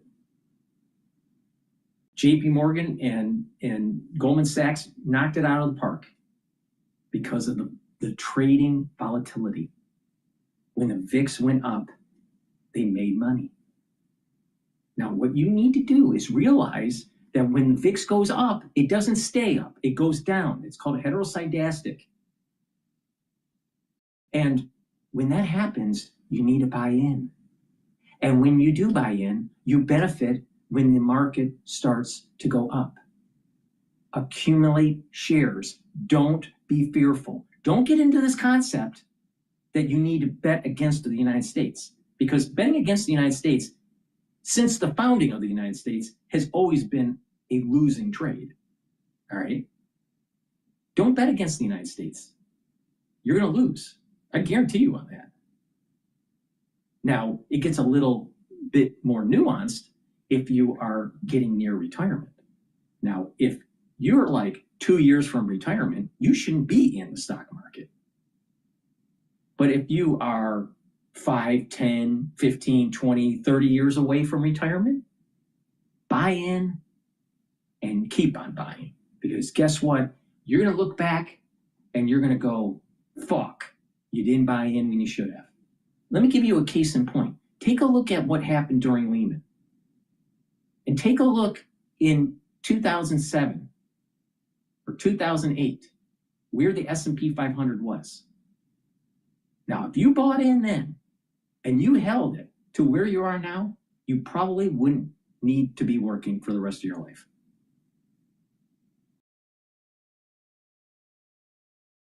Buy in, because in 10 years, you're going to look back and you go, the S&P 500 is at 15,000, not 5,417. Don't be stupid. In the next 60 days, I mean, it just doesn't add up for anybody who writes stock reports, I imagine. Well, look, we started to see that last week. I think it was Delta Airlines. A number of these larger companies, listed corporations, are not able to give guidance. And the last time we saw this was COVID, right? Where there's no way to predict the next quarter, the next half, or what's going to happen at the end of the year. For investors, this is a hard time, right? For traders, this is the lifeblood of day traders, and there are many millions of day traders who are taking advantage of this market, and we're seeing that all the way to the top, where people are trading this market aggressively on the upside and the downside and making money doing it. But from an investing point of view and from guidance for big companies, I mean, that's where you start to see things break down. Dan and I have talked about it for a number of days. Where you're seeing where the United States and China have been in a race for a while in AI and in tech, and for a while there, as Nvidia was the flavor of the moment and the stock of the year, and Dan has been touting it for the longest time, and he's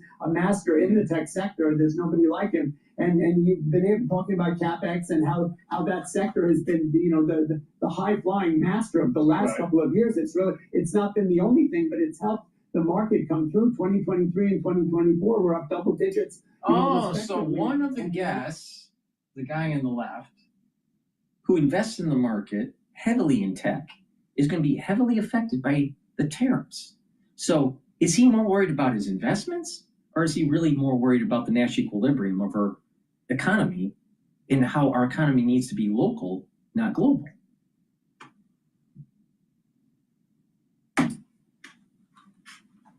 We're getting. I was joking with Dan. We were looking like we were going to head towards hanging out with the Jetsons. Anybody who's my age will remember the Jetsons. Flying around with George and Elroy, and now it seems like we may be hanging out with the Flintstones. And because we're just getting knocked back down and not all the way to I get it. But and so this clarity can be problematic and for the investors and surely for the corporation. I mean, it's moving trillions of dollars in the market. It seems to be problematic to some investors. Before we go, Dan, Chinese President Xi Jinping, he's in Vietnam, signing deals. Right? I mean, the concern has been that trading partners of the U.S. are like, actually, I'd rather trade even with China under these circumstances. I mean, even the EU was talking to China about. No, that's not why they're doing it. No, it's not why they're doing it. They know that if you find another low-cost country that is in the periphery or in the orbit of the Chinese, that the Chinese companies can create infrastructure, go back to those peripheral countries, have these Chinese companies come in, create the manufacturing cluster, and then ship the goods from that country to the United States. And that country is a conduit for really a Chinese corporation. That's what he's doing. It's a conduit to get around the tariffs. Not that they're trading partners for each other. Don't be stupid. I mean, that's so idiotic that CNN has to say that. Does China fill that void? This is a game of high stakes poker. And ultimately, when you look at Vietnam and other countries, that's what's going to be playing out here between China and the U.S. And ultimately, it's the economy and the consumers, and obviously these tariffs front and center. But this is going to be a volatile, this is going to be a volatile few weeks, few months. No company's going to really give guidance. Yeah. Buckle the seatbelts. That's our opinion, but at least a step forward today versus some dark days last week. Ronna, quickly, can Donald Trump kind of charm his way out of this one? Or does he need to announce some bill of goods, right, for how this is going to go going forward? Oh, man, he definitely can't charm his way out of it. I mean, waging a trade war on the entire world, adversaries and allies all at once, the trust is gone. I mean, and the fact that, you had him pulling back the tariffs as his USTR, Jameson Greer, was in Congress. Why is it that Americans should accept that trade barriers should be the status quo with other countries preventing U.S. goods from being sold overseas. Why? Why should the middle class accept that? Why should the middle class accept the fact that multinational corporations make a lot more from this globalization than the middle class in the United States? Shouldn't it be more proportional to the masses where they benefit the most? The masses are not benefiting.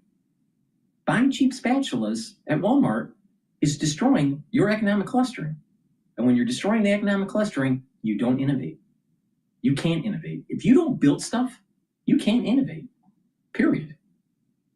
Now, whatever that stuff is, could be chemical, chemical production, it could be cars, it could be housewares, it could be, whatever. But if you don't build stuff, you can't innovate. Other countries look at us and they just say, what the heck is going on? They are moving. China is going to be the winner here, is the long and short of it. I mean, this is now their game to lose. And it's, really. Their economy sucks, literally sucks. You don't believe me? Google it. And as time goes on, and if this trade war continues between the United States and China, the pressure to overthrow President Xi will increase. Now, the question comes in, will he use that pressure as a means to try to galvanize the nation and go against Taiwan and have a war in the Pacific? Those risks are escalating. But there is a real possibility that the CCP, leaders within that party, will try to overthrow President Xi if the economy tanks. And their economy is not good right now. If you have their biggest customer, the United States, stopping buying their goods because of a tariff war, or because manufacturing is being shipped away from their country, that means a depression for the country. And the Chinese, since the beginning of this century, have not seen what a depression really means. It will overthrow the CCP. So you really think that China is going to benefit in the long term? You think the CCP is really going to benefit in the long term with this? Or the United States? These analysts are idiots, but they position themselves to benefit from globalization. That's why they say this crap day in and day out on these shows. Optimistic about the U.S. economy right now. Dan, Peter, Rana, thanks so much. President Trump is defending his 25% tariff on steel imports, claiming they're bringing trillions of dollars of businesses back to the U.S. This comes as the impacts of those tariffs are already being felt in places like Ohio, where many workers rely on the steel industry. Jason Carroll is out front. I'm very optimistic. So is this up to date? Mostly. At my last job, we used this tool called Scribe for onboard. I'm very optimistic, and I agree. You're optimistic. I am. I'm extremely optimistic. Optimistic? Not the word some might use to describe their outlook on the economy, given all the back and forth with tariffs. But here at Swanton Welding, just outside Toledo, Ohio, the company's owner, Norman Zeiter, says thanks to Trump's tariff tactics, he and his workers are feeling good about the future of the business, despite all the ups and downs on Wall Street. Wall Street affects us to a certain extent, but not a lot.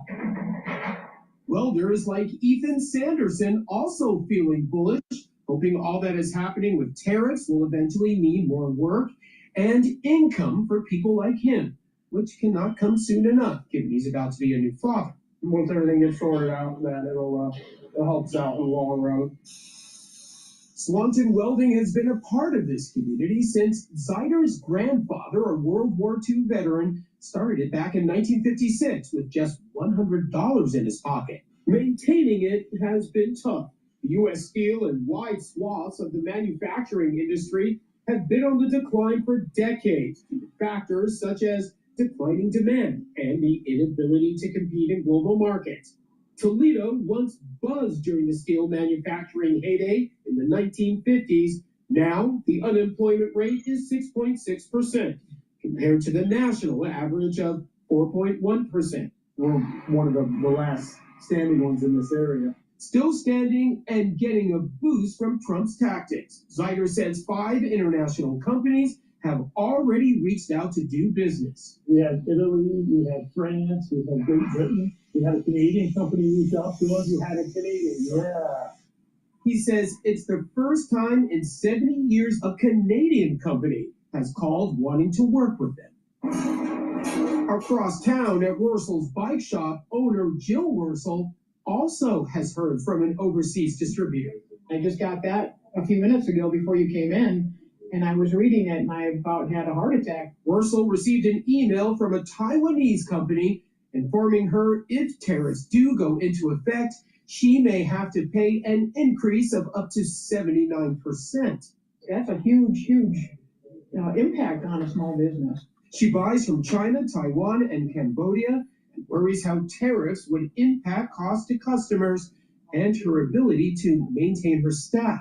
Payroll would be reduced and somebody might lose their job, or a full-time person will be part-time. The Wurzel family has been in the bike business for 80 years since her grandfather founded it in 1945. The threat of tariffs now a concern for a new generation of employees. Wurzel's nephew and his wife just quit their jobs a few weeks ago to join the family business. We're a little bit nervous, but we trust in Jill. We know that she knows this business really well. Back at Swanton Welding, also a new generation, one hoping Trump's tactics will benefit their industry. Allison Fagerman is an 18-year-old welder who works with her father. I'm hoping that it gets better, and I'm sure it will. I feel like we're on a bumpy road, and eventually we'll get to a smoother road. Jason Carroll, CNN, Toledo, Ohio. Lots of family ties through the years in those businesses there. Mm-hmm. And to keep it going for another 70, you got to build the economic clustering, or you will lose those businesses. Very important to maintain economic clustering. Let me plug a couple products here that I would like to talk about.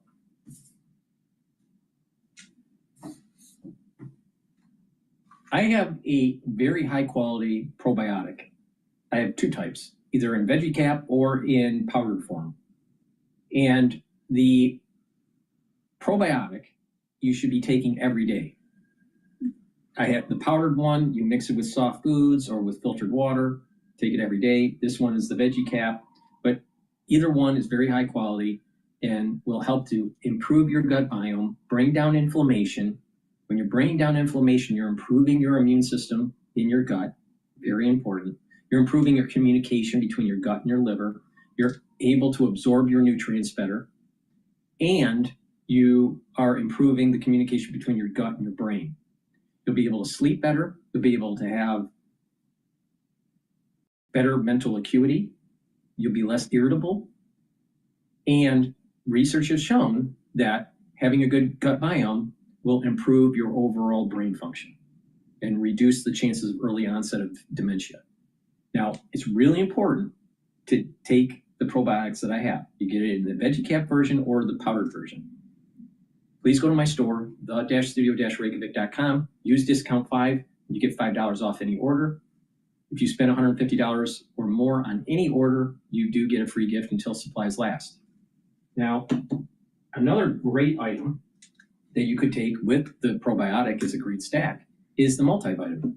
The multivitamin is an easy to digest multivitamin, and this multivitamin will give you the essential ingredients that you need as cofactors for enzymatic activity. See, a lot of people don't realize that you need to take vitamins and minerals because they're cofactors for these enzymes, and it changes the shape of the enzyme to allow them to function properly in the cell. So please go to my store, make sure you take this multivitamin. And not only that, it has a very good base to build off of, a foundation to build off of.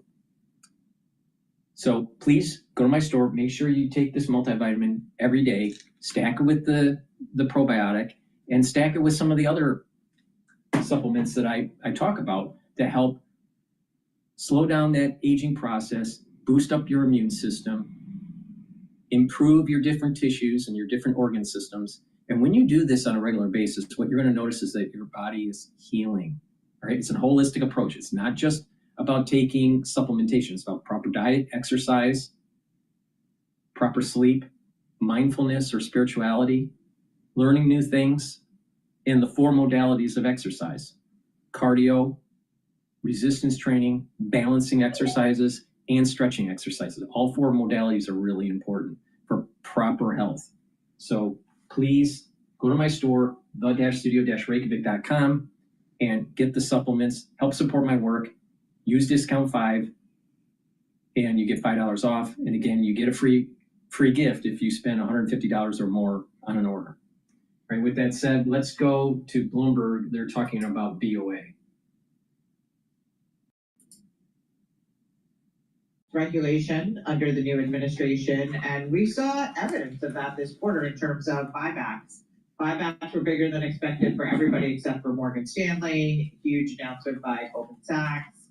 And so capital return, being able to return more capital, is one of the positive benefits that is coming through. And then, so we had the big rally on less regulation, M&A being helped by less regulation was part of that. We did get the buybacks. M&A is not coming through because there's so much uncertainty in the environment. That goes to some of the comments we heard earlier, just in terms of, pipelines, are they broken or bent?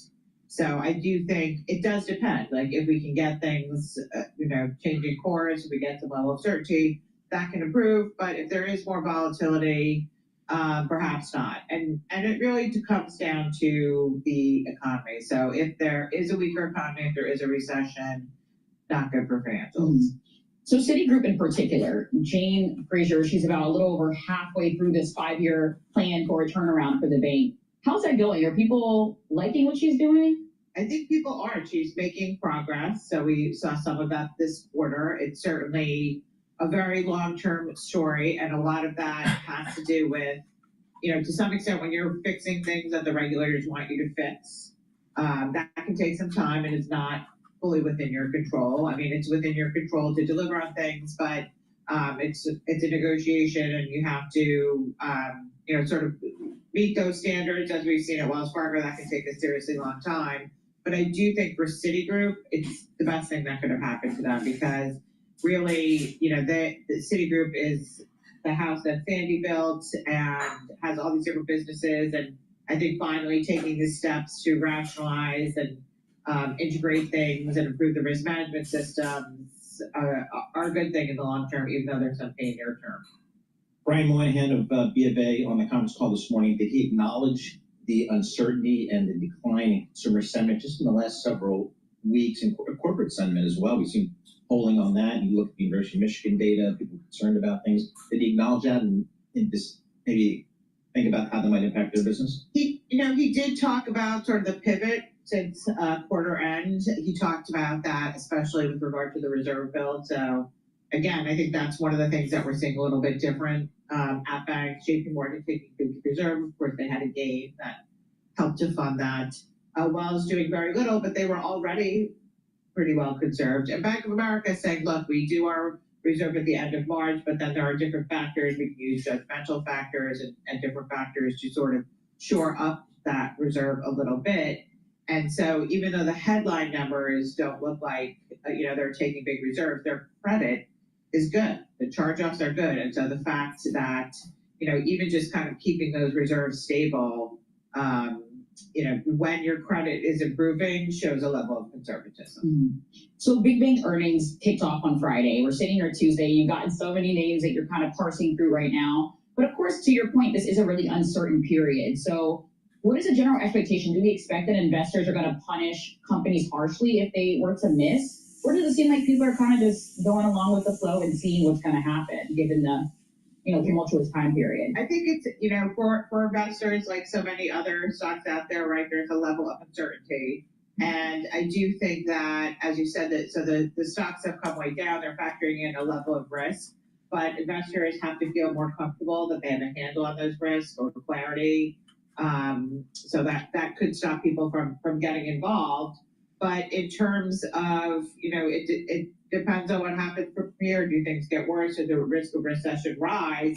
You could see bigger provisions in the second quarter. And so investors were wondering, will we see banks being conservative? And I think what we saw was banks really saying, like, look, we're going to wait and see. Okay. As of March, things are good. We recognize that things are getting a little weaker, but we're going to wait and see.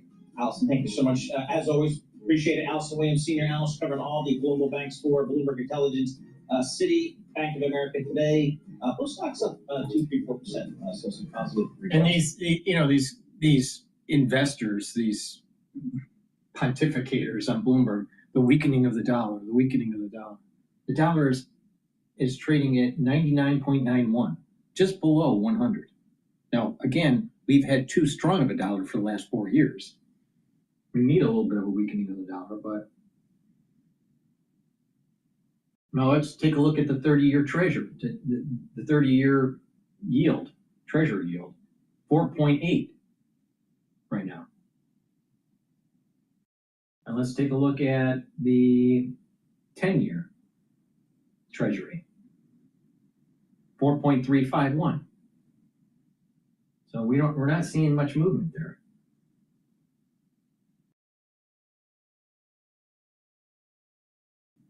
All right.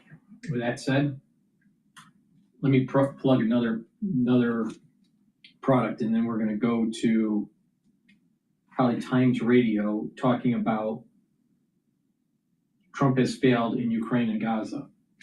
Please go to my store, the-studio-reykjavik.com. Get the turmeric and the ashwagandha. These stacked together will help with your cardiovascular health and your immune system. Turmeric will bring down inflammation, and it soaks up free radicals because it's an antioxidant. By bringing down inflammation at the vascular level, you're reducing plaque buildup. By reducing inflammation systemically, you're helping your immune system. Ashwagandha root brings down cortisol levels and helps to control your blood glucose levels. That brings down inflammation at the vascular level and systemically. So stack these together, help with your cardiovascular health and your immune system. Please go to my store, the-studio-reykjavik.com. Get this dual purpose stack, bring down that inflammation, boost up your immune system, and help with your cardiovascular health. Now, if you use discount 5, you get $5 off. If you spend $150 or more on my store, the-studio-reykjavik.com, link is in the description, you will get a free gift until supplies last. All right, let's go to Times Radio here. IRS e-file is now open. Snap your W-2 and file your taxes 100% free. Plus, get your biggest refund. It's not going very well on Ukraine. It's failed on Gaza. And Donald Trump's moving to the next thing.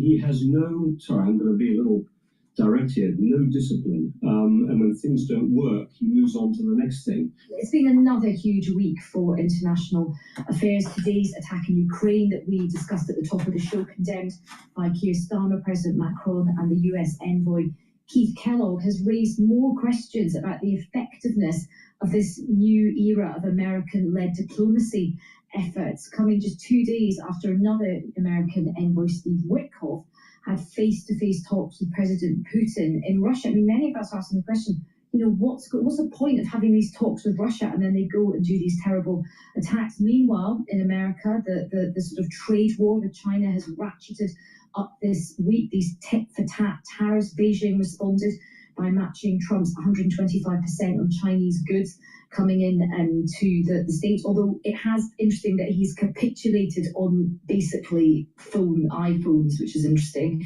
And China, of course, has been in the news here too. Yesterday, we brought you all the twists and turns of that emergency legislation used to allow the UK government to take control of the Scunthorpe steel plant from its Chinese owners. And today's Sunday Times even suggests that the Royal Navy might be needed to escort coal shipments destined for the plant. So that there's so much going on with geopolitics at the moment, and I thought I would invite my next guest on to help us sort of think our way through it all and join up some dots and make sense of it. So Robin Niblett is a distinguished expert in international relations. He's a great thinker on geopolitics. He's the former director of Chatham House and a senior advisor at the security think tank, the Centre for Strategic and International Studies. He's the author of many a very good book, and his latest book could not be more on the money. It's called The New Cold War, How the Contest Between the US and China Will Shape Our Century. And Robin joins us now. Robin, welcome to the show. Hi, Isha. Delighted to be with you. Though, as you said, not all good news to talk about. I mean, let's just start with that. I mean, I think one of the things that we're all just really struggling with is just the sheer volume of everything that's happening at once. It does feel like the world is sort of tipping into some kind of mayhem at the moment. Like, you're somebody that you know your history very well, you know your current geopolitics. Are we right to feel this anxious? Is this anything that you've sort of seen in your lifetime? Are you worried about what we're seeing right now? Well, to start at the beginning of that, I am worried. I think more worried than usual. I'm worried because we are right at the front end of a fundamental change in the whole shape of international relations brought about by Donald Trump's return to the White House and his determination to change the nature of the kind of country America is, and rather than being one that concerns itself about stability internationally and quote-unquote order. Order, by the way, is not always a good thing. It means some people can be stuck in a bad place, but at least it means predictability and stability for the majority. And he wants to rip it up because he feels America's not been getting a good deal. So that puts alliances, whether it's the NATO alliance that we as Britain are a member of, puts that in doubt. It creates huge challenges for the European Union. And having just returned from Warsaw and Greece, just 2 separate trips just last night, you can see how all countries across Europe are grappling with the way this is destabilizing their internal politics, not just the European Union, how it deals with America, but within the European Union. You know, old historical animosities, concerns are starting to resurface. And we're seeing that in some of the domestic politics. And then, of course, you know, the other thing we have to worry about is the subject I've been working on a fair amount.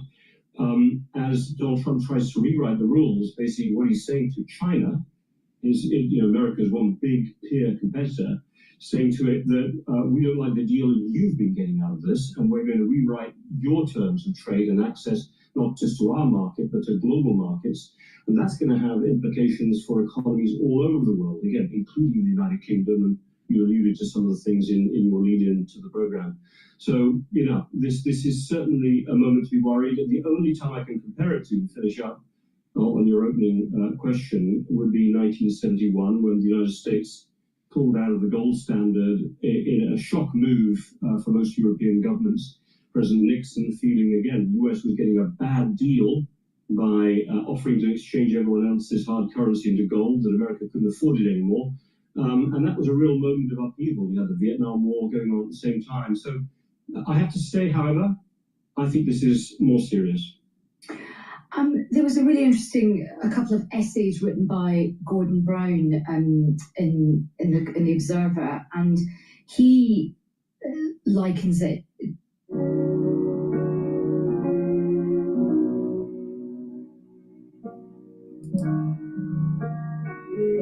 He likens it to history, and he says, he says that I think he's written it with a heavy heart. He says, we never felt that we would be seeing history rewriting itself, but this does feel like we are potentially going towards a sort of reenactment of what happened in the sort of Globalization failed. Globalization failed. That's why this is happening. 1920s and the 1930s, and we all have to be prepared to think about rebuilding the world in the way we had to rebuild Europe after the Second World War. One of our listeners, Scott, has just messaged in saying, you know, this does feel like it's reminiscent of the 1930s. What would you say to that? Because a lot of people are thinking, I mean, I don't love doing those historical parallels, but even I, who's quite skeptical about that, I can see why people are drawing those parallels now. No, absolutely. Look, President Trump reflects in the phrase America First, which was widely used in the 1920s and 30s. It actually goes back to 1880s roughly. It's a very good book by Sarah Churchwell on the kind of origins of the whole concept. But that was a big motivating factor for the dominant views in American politics that led to the Smoot-Hawley tariffs, famously known for doing, in essence, what Donald Trump did. America feeling it wasn't getting the right deal from global trade in 1930, imposing these tariffs that then worsened the situation from the Great Depression. And many people think, you know, really gave turbocharged Adolf Hitler's rise to power and other fascist groups across Europe. So, you know, here we are with the US almost following that playbook, you know, after a moment of great economic dislocation from the global financial crisis and the COVID crisis, then using protectionism as the solution, which you would think, looking historically, as Gordon Brown has correctly noted, is a huge worry. I would add to that, and I'm not sure if this is in Gordon's article, that, you know, there are some parallels between China and Japan. You know, Japan felt it was going to be squeezed by American unilateral efforts to try to sort of cut it off from the world economy and its oil supplies in particular. And it ended up lashing out, you know, 10 years later in a way that then got America involved in the World War as well. Now, I do just want to give two or three quickly balancing points, I think. The number one would be, yes, the United States remains America's, you know, dominant economy. It's sort of 25% roughly of world GDP. But there's been a lot of, how can I say, democratization of economic opportunity. You know, China is trying to work out how it can lessen some of the impacts of the US tariffs by reaching out to its biggest trade partner, which actually is not the United States or anymore the EU. It's ASEAN, the Association of Southeast Asian Countries, all those countries that are based around China, that is near neighbors, which it does a huge amount of trade with. A lot of that trade goes on to America. We have to recognize that. But the European Union and China are at least, although very wary of each other, talking about trying to strengthen their economic relationships. You've got India coming onto the world stage with its 1.4 billion people slowly becoming wealthier. I feel, and this is a feeling, I think, more than you can't be analytical, I don't think, about it, that we have a slightly more resilient world and world economy. And the last point I would make on this is that China itself needs stability. You know, it is just, you know, getting to the point where its leaders think that it maybe has the capacity to sort of manage itself and not depend as much, certainly on the US market and the EU market, which is why they've taken such a tough line. And obviously Japan was much more vulnerable, and Adolf Hitler had particular plans that are not going to recreate themselves, thank goodness, because of all the lessons we've learned in Europe. So I just want to put a little bit of balance on this. I think we're in a very bad situation. It's risky. I'm more worried about Russia in some ways and how it might take advantage of these opportunities. And there's the Taiwan thing we might come back to later. But this is not the world of the 1930s, and I think that's an important thing to remember. Lots of questions coming in. Tom's messaging saying the Donald is a symptom, not the cause. He and others like him have risen as a result of the decline of industry and its heartlands within Europe and the US, brought about by globalization. What would you say to that, Robin? I mean, we've had an interesting incident happening over the weekend with the sort of, effectively, I think it is going to be renationalised British Steel. But what do you think about this argument about now the chickens are coming home to roost in terms of globalisation? Yeah, it's, I think, impossible to deny that globalization, while it's been very good for humanity in a net overall sense, people always point to how many hundreds of millions of people across the world have been taken out of poverty in the last 20, 30 years. But there have been winners and losers, and we've spent too much time focusing on net growth. You know, America's GDP has grown 3%. Well, It's probably grown 5 to 10% for the people at the top of the income ladder. It's been flat, we know from the statistics, for those actually middle income and lower middle income, never mind for those on low incomes. And this is part of the reason your caller was absolutely right, that Donald Trump he's the kind of messenger of that frustration, not just the symptom, but he's. Thanks to God, our sales teams are closing more deals than ever. To celebrate, we gave everyone sales gongs. Frustration, not just the symptom, but he's also he's been arguing this point since the 1980s, by the way, as you may know. What I would say, however, and this is what Donald Trump's going to discover, is that a lot of the loss of industrial jobs has been caused by advances in technology. And America has been at the front line of driving those changes. It's not what China has done to America, it's what America has been doing to itself. So yes, there will be an effort to reshore those industrial jobs by making the imports more expensive for American consumers. That's the tariff strategy. But then the American products will be more expensive, which will lead to more automation, which means you probably won't get as many jobs on the back of it. It's ironic that Donald Trump, who in my mind does live in a trade world of the 20s, 30s, he even prefers the 1870s, if you think of his presence of that era. I don't think he understands the role of technology in this. America, which is driving the AI revolution, is going to destroy even more industrial jobs itself. That's such a great point, Robin. I think as all politicians, understandably, the siren calls of being very anti-globalization are also enthralled to sort of tech, and you can argue that new tech is going to become the new form of globalization. That's a really, really good point. Look, we've just got a few moments left, but a couple of my listeners have come in on the same issue, and this is about Gaza. They've been making the point that obviously a huge amount of effort, rightly so, is going into Ukraine at the moment, but many people want to know, what do you think is the way forward for the Gaza conflict, because that's something which is going very badly, and it doesn't feel like there's any end in sight to that as well. I cannot give you any good outcome or news on this front. I'm very sorry to your speakers, and I cannot agree with them more. It is just an endless human tragedy, one of a few that are going on around the world, but one in which America, we're talking about America, and to some extent Europe, by being bystanders and not being more involved in trying to find a solution, are in some ways complicit.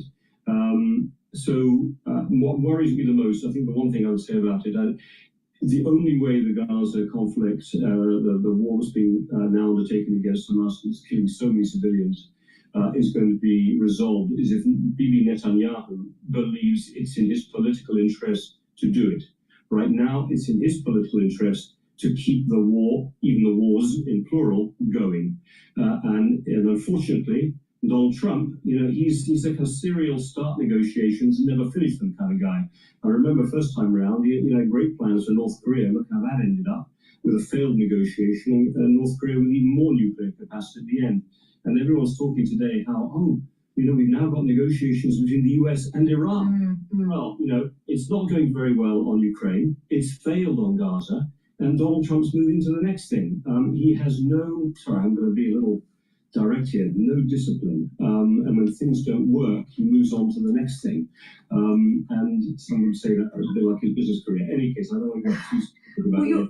But you're right. I mean, that's the thing that's really interesting. It's almost like he's, you heard that phrase, he's fighting on lots of fronts.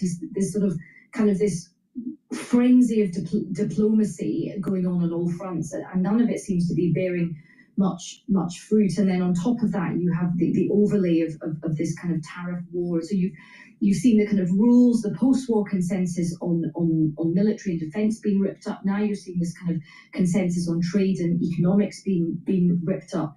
I suppose that the sort of final question, because I'll round off our discussion, would be, Robin, at some point, look, and I understand Keir Starmer and other leaders, and I've spoken to many ambassadors on the show from different EU countries, everybody has to play So Bloomberg just did an article, all right?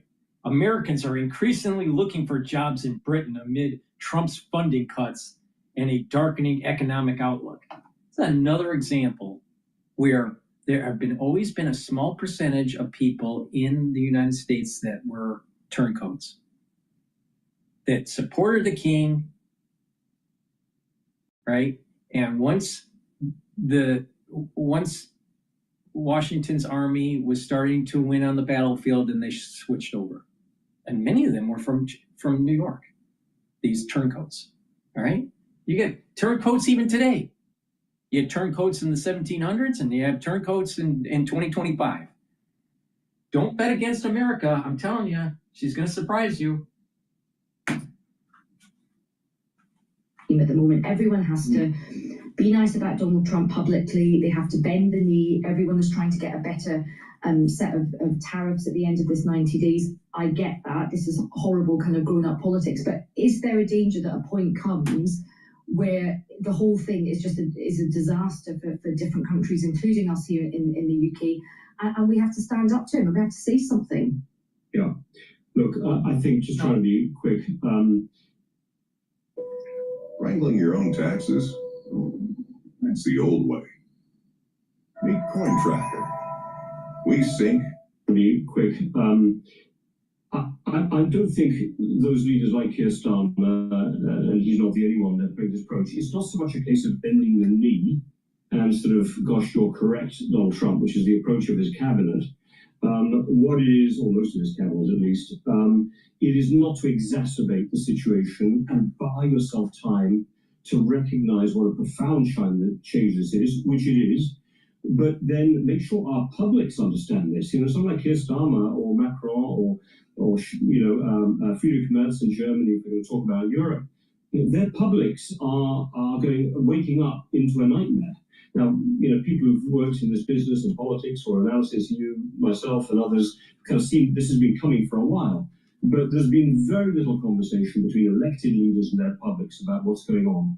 So just one example, on defense, it's going to take at least 5, more probably 10 years for European governments, including the British, to have the critical technology enablers to allow us to look after our own defense, or even Ukraine's defense, without the United States. Satellite downlinks, airborne ground surveillance, airborne refueling, air defense. We don't have almost any of that stuff. Okay. If we do, we're either buying it off the Americans or actually using their equipment through NATO.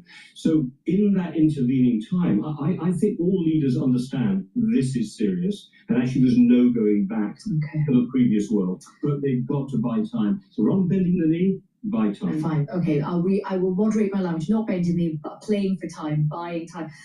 Robin, always such a pleasure to catch up with you, and you know, you've helped us make sense of some of the madness that's going on in terms of our geopolitics. And thanks very much for your time.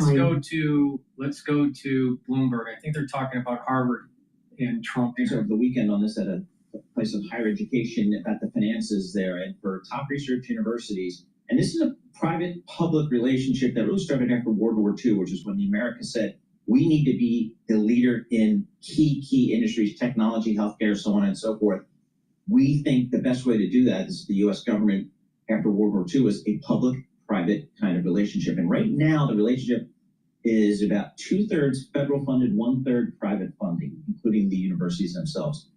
That's big money for a lot of these universities. It is big money, and you know, we've written that many times. And the federal government also gives students billions of dollars to attend universities in the form of federal student loans and Pell Grants and other grants. So colleges are quite dependent on the federal government, and they're exercising their views and saying, look, we give you a lot of money, and if you don't make changes, we have the right to take that away. If they say if you don't follow the law. And in talking about, you know, their issue in some ways DEI, so if you don't follow the law, they're saying discrimination, we can yank your money away.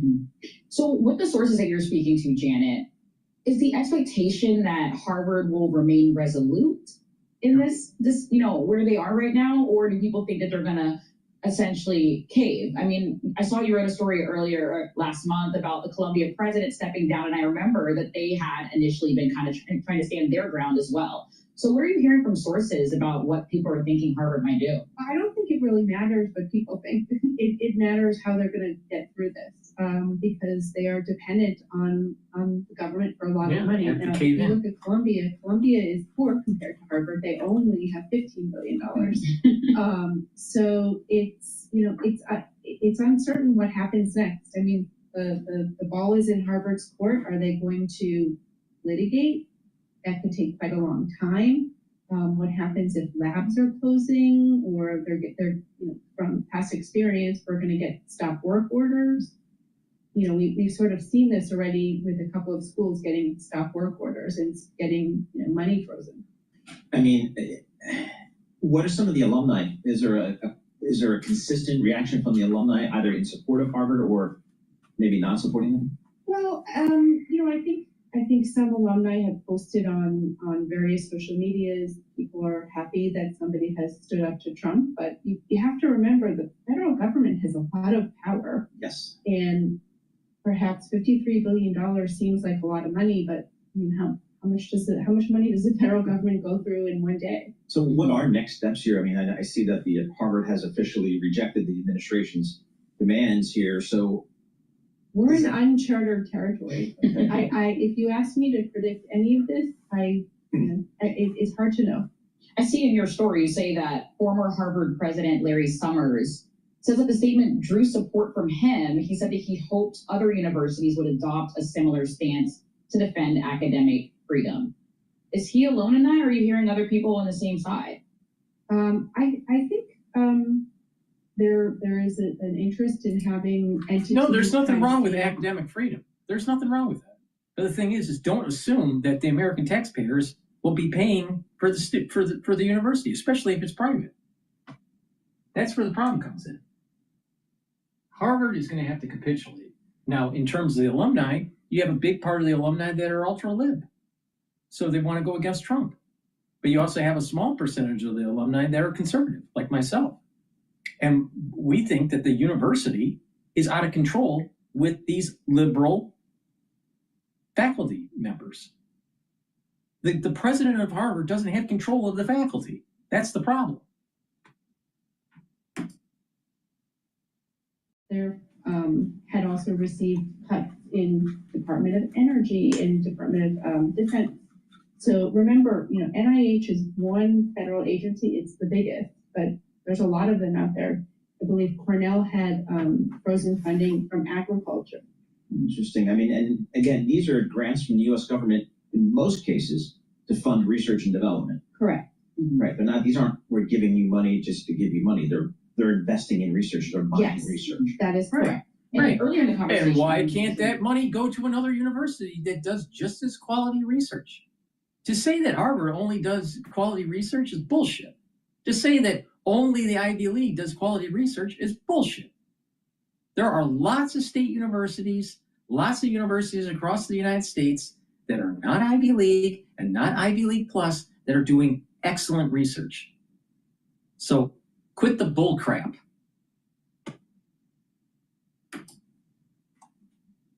I guess differences with the U.S. with the Trump administration and the financial risk associated with that. So I want to see how that plays out. But again, a lot of large educational institutions, higher education institutions around the country, many of them receive a lot of money from the federal government to fund research and development. And for a lot of them, it's a key part of their economic. There are thousands of universities in the United States, thousands.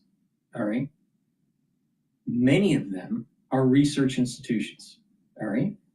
I would say, I would have to Google it, but I will Google it, but I would say there's more than 2,000 major research institutions, universities in the United States. More than 2,000. But I'll get back with you on that. All right.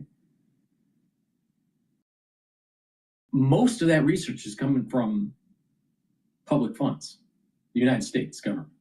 All right. Ivy League is only 8. Ivy League Plus, add another 25. So the far majority of the institutions that are doing research are not Ivy League or Ivy League Plus.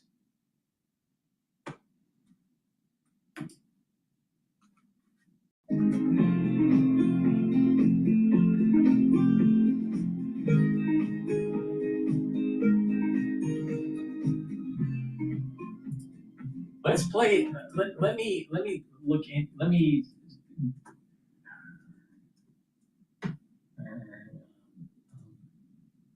Trump issue. Let's see if we can find some more issues about this. Okay, this is CNN covering the Trump administration and Harvard. If you have a chair, a phone, and 7 minutes a day, you can get toned before May 1st. How does it work? On Monday, we kick off. The major clash is now unfolding between President Trump and his battle against some of America's top universities, announcing this evening more than $2.2 billion in federal funding has been frozen for multi-year grants and contracts at Harvard. That comes after Harvard said tonight that it was rejecting a list of demands from the administration on sweeping changes and would fight back against them. Those demands came from a federal task force. All right.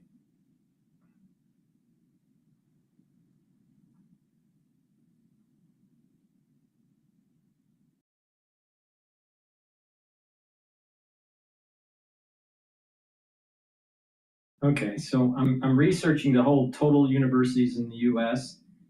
There are approximately 4,000 universities and colleges in the USA.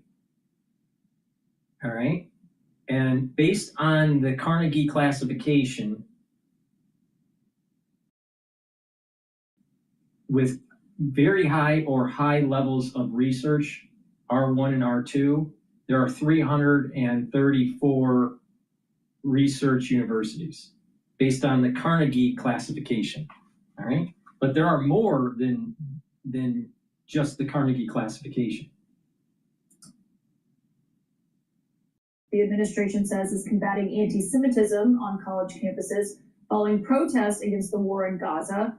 But the list of demands included things like dismantling diversity initiatives, auditing academic and hiring practices, and also installing leaders who are committed, the White House said, to implementing the changes they want to see.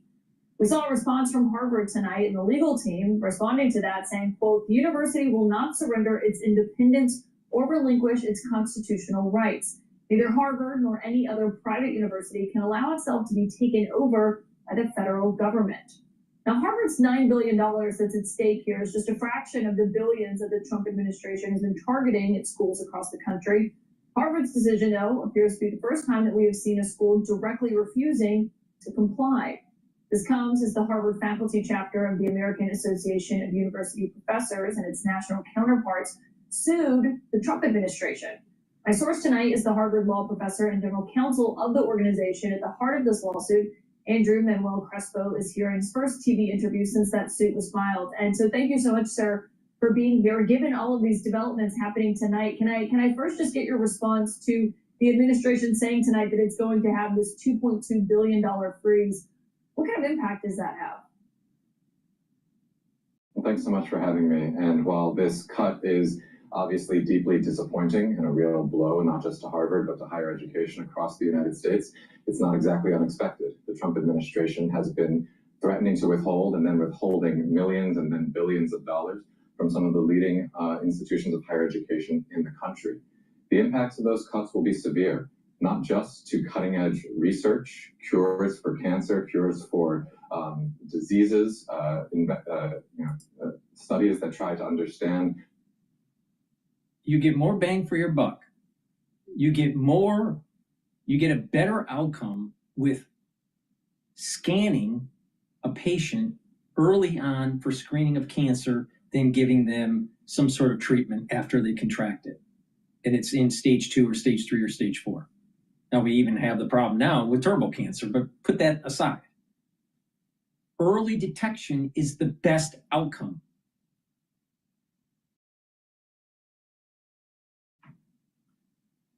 It's an emotional fallacy every time they say this. We're going to find a cure for cancer. You've been trying to find a cure for cancer since the Nixon administration. There is no cure for cancer. Some cancers can be treated better than others, especially if it's, based on 2 different modalities, maybe surgical and then chemo, or surgical and radiation, or whatever. But when you really have a situation when you're stage 3 or stage 4, no cure for cancer. At best, in most cases, 24 months extra of life. That's it. At best case. So who are they fucking fooling? Most cutting edge technology, but also all of the work that happens at these universities with respect to how we study our history, the things that are essential to our democracy. There's a lot that happens at these universities that are essential to having a free democracy. And that's, I think, exactly the reason why they're all under attack. So the impact is significant, but I'm really proud to see Harvard standing up to fight. Well, you filed your lawsuit before we saw how Harvard was going to respond tonight. And essentially you were arguing that the threat to cut this funding violates free speech and other First Amendment rights here. Given Harvard is the so first there's over 4,000 universities, in the United States. Based on the Carnegie classification, R1 and R2, all right, there are 187 and 140 schools respectively in 2025 that do research. There's an additional 216 schools that go into research colleges and universities that's not classified as an R1 or R2. And there are approximately 450 Ph.D. granting universities in the United States, of which 187 are R1 and 140 are R2. So the point I'm making is there's a lot of universities other than the Ivy League and Ivy League Plus that are producing quality research.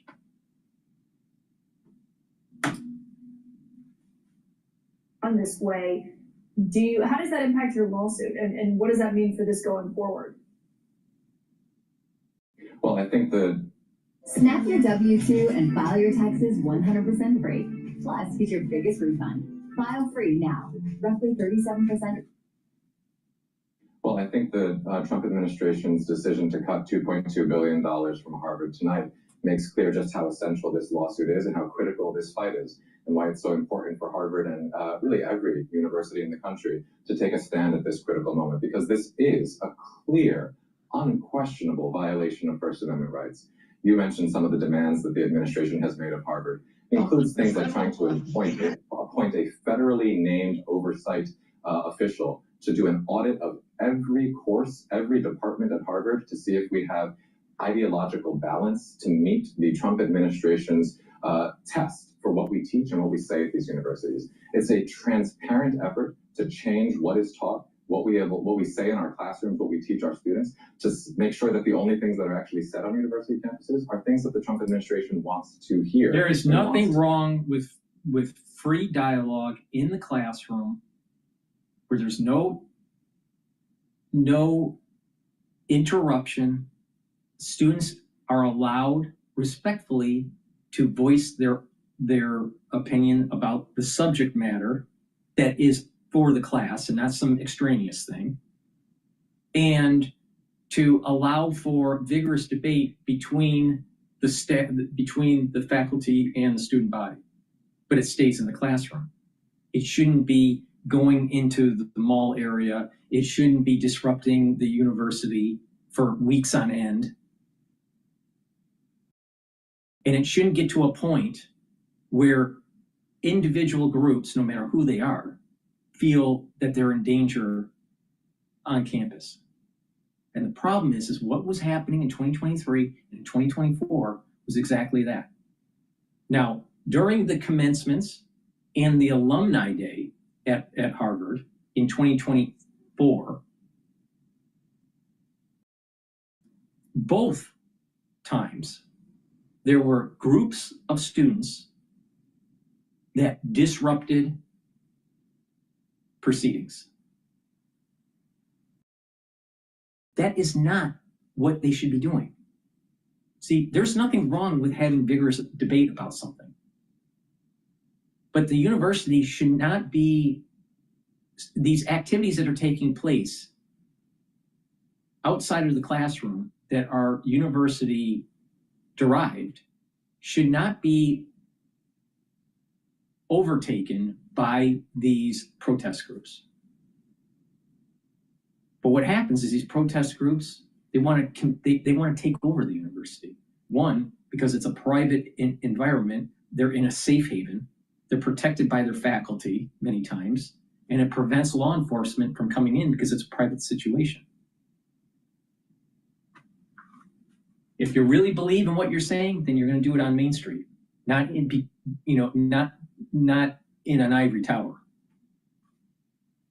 So this is not about freedom of expression and vigorous debate and learning about different perspectives that is tied to some rubric that's related to some coursework.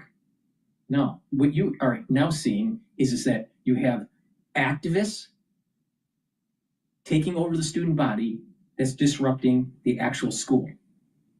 And it's perpetuated and fueled by ultra-liberal faculty. This is a move that happens in countries across the world when there are efforts to try to make an authoritarian play in government.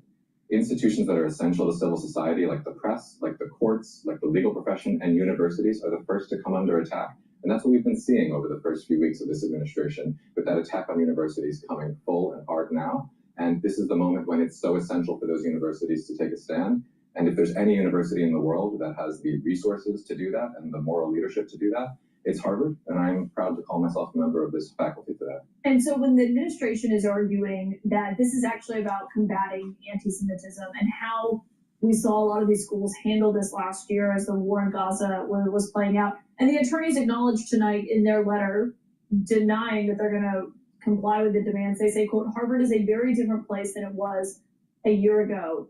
You're saying you don't essentially buy that that is what the administration is trying to accomplish here. That's exactly right. Look, I've spent my professional life fighting racism and intolerance in the United States. Anti-Semitism is vile and has no place in this country. But these actions are not about anti-Semitism, they're about authoritarianism. And we know that because we can see what the Trump administration has said and what it has done. This is a president who, when he was campaigning for office, said that he didn't like what was taught. If you really believe this horseshit that he's saying, then why doesn't Harvard have some sort of quota where it states that a certain percentage of conservative faculty are hired and a certain percentage of liberal faculty are hired? And therefore the student gets an equal dose of perspectives. No, that's not what happens. What happens is that you have ultra-libs running the show. You got blue-haired ultra-libs running the show over there. And he was going to bankrupt them unless they started teaching something different. We can see this when we see the head of the task force that's responsible for these investigations saying that this is about ideological viewpoint balancing at these universities. We can see it when we see the vice president of the United States say that universities and their professors are the enemy. This is not about anti-Semitism. This is about an effort to try to break the backs of American universities until they start saying what the administration. Some of them are the enemy. How do we know this? You have huge fundings from sovereigns overseas, like the Middle East, coming in and dictating what policies should be administered at the university, because they just thrown lots of money at the university. Some of these Middle Eastern countries, now, like Qatar. All right, so you got that. What about China and its influence on Harvard? You're telling me that they don't have any influence at all? And that the United States government shouldn't be involved? Then why are some of these other countries that are potentially our enemy involved? See, how Harvard will work on this, it's not about, they're looking at where the money is. And eventually they will capitulate. They have to. They will fail if they don't. But you'll have these ultra-lib faculty members that are going to be kicking and screaming for the next 2 years or so. Here, because the administration knows that universities are a central component of a free and open constitutional democracy. The Trump administration's demand letter that was made public today and sent to Harvard on Friday asks for things that have nothing to do with anti-Semitism. It requires us to try to change who is hired, what we teach in our classrooms, what we say in our research. It says that it is trying to create ideological rebalancing. That's code, and actually not even code. It's pretty transparent. That is a message that's saying, we don't like what you're teaching. We want you to teach something more to our liking. And unless you do that, we're going to try to bankrupt your institution. I'm willing to bet. Andrew Manuel. I don't know anything about Andrew, but I'm willing to bet there's something about him that's not God, country, and family. Please go to my store, the-studio-reykjavik.com. Get the elderberry zinc lozenges. Get a few bags for your household. Make sure you have some at work and at home. You never know when you have that irritation. We're going through the allergy season. It's really important to take the lozenges right away, mitigate the problem. I also have in stock drops, which are smaller than the lozenges, in 100 count for each bag. And you can get them in blueberry, in cherry, and also in honey and lemon. All right? So get a few bags for your household. Be prepared. You never know when you need them.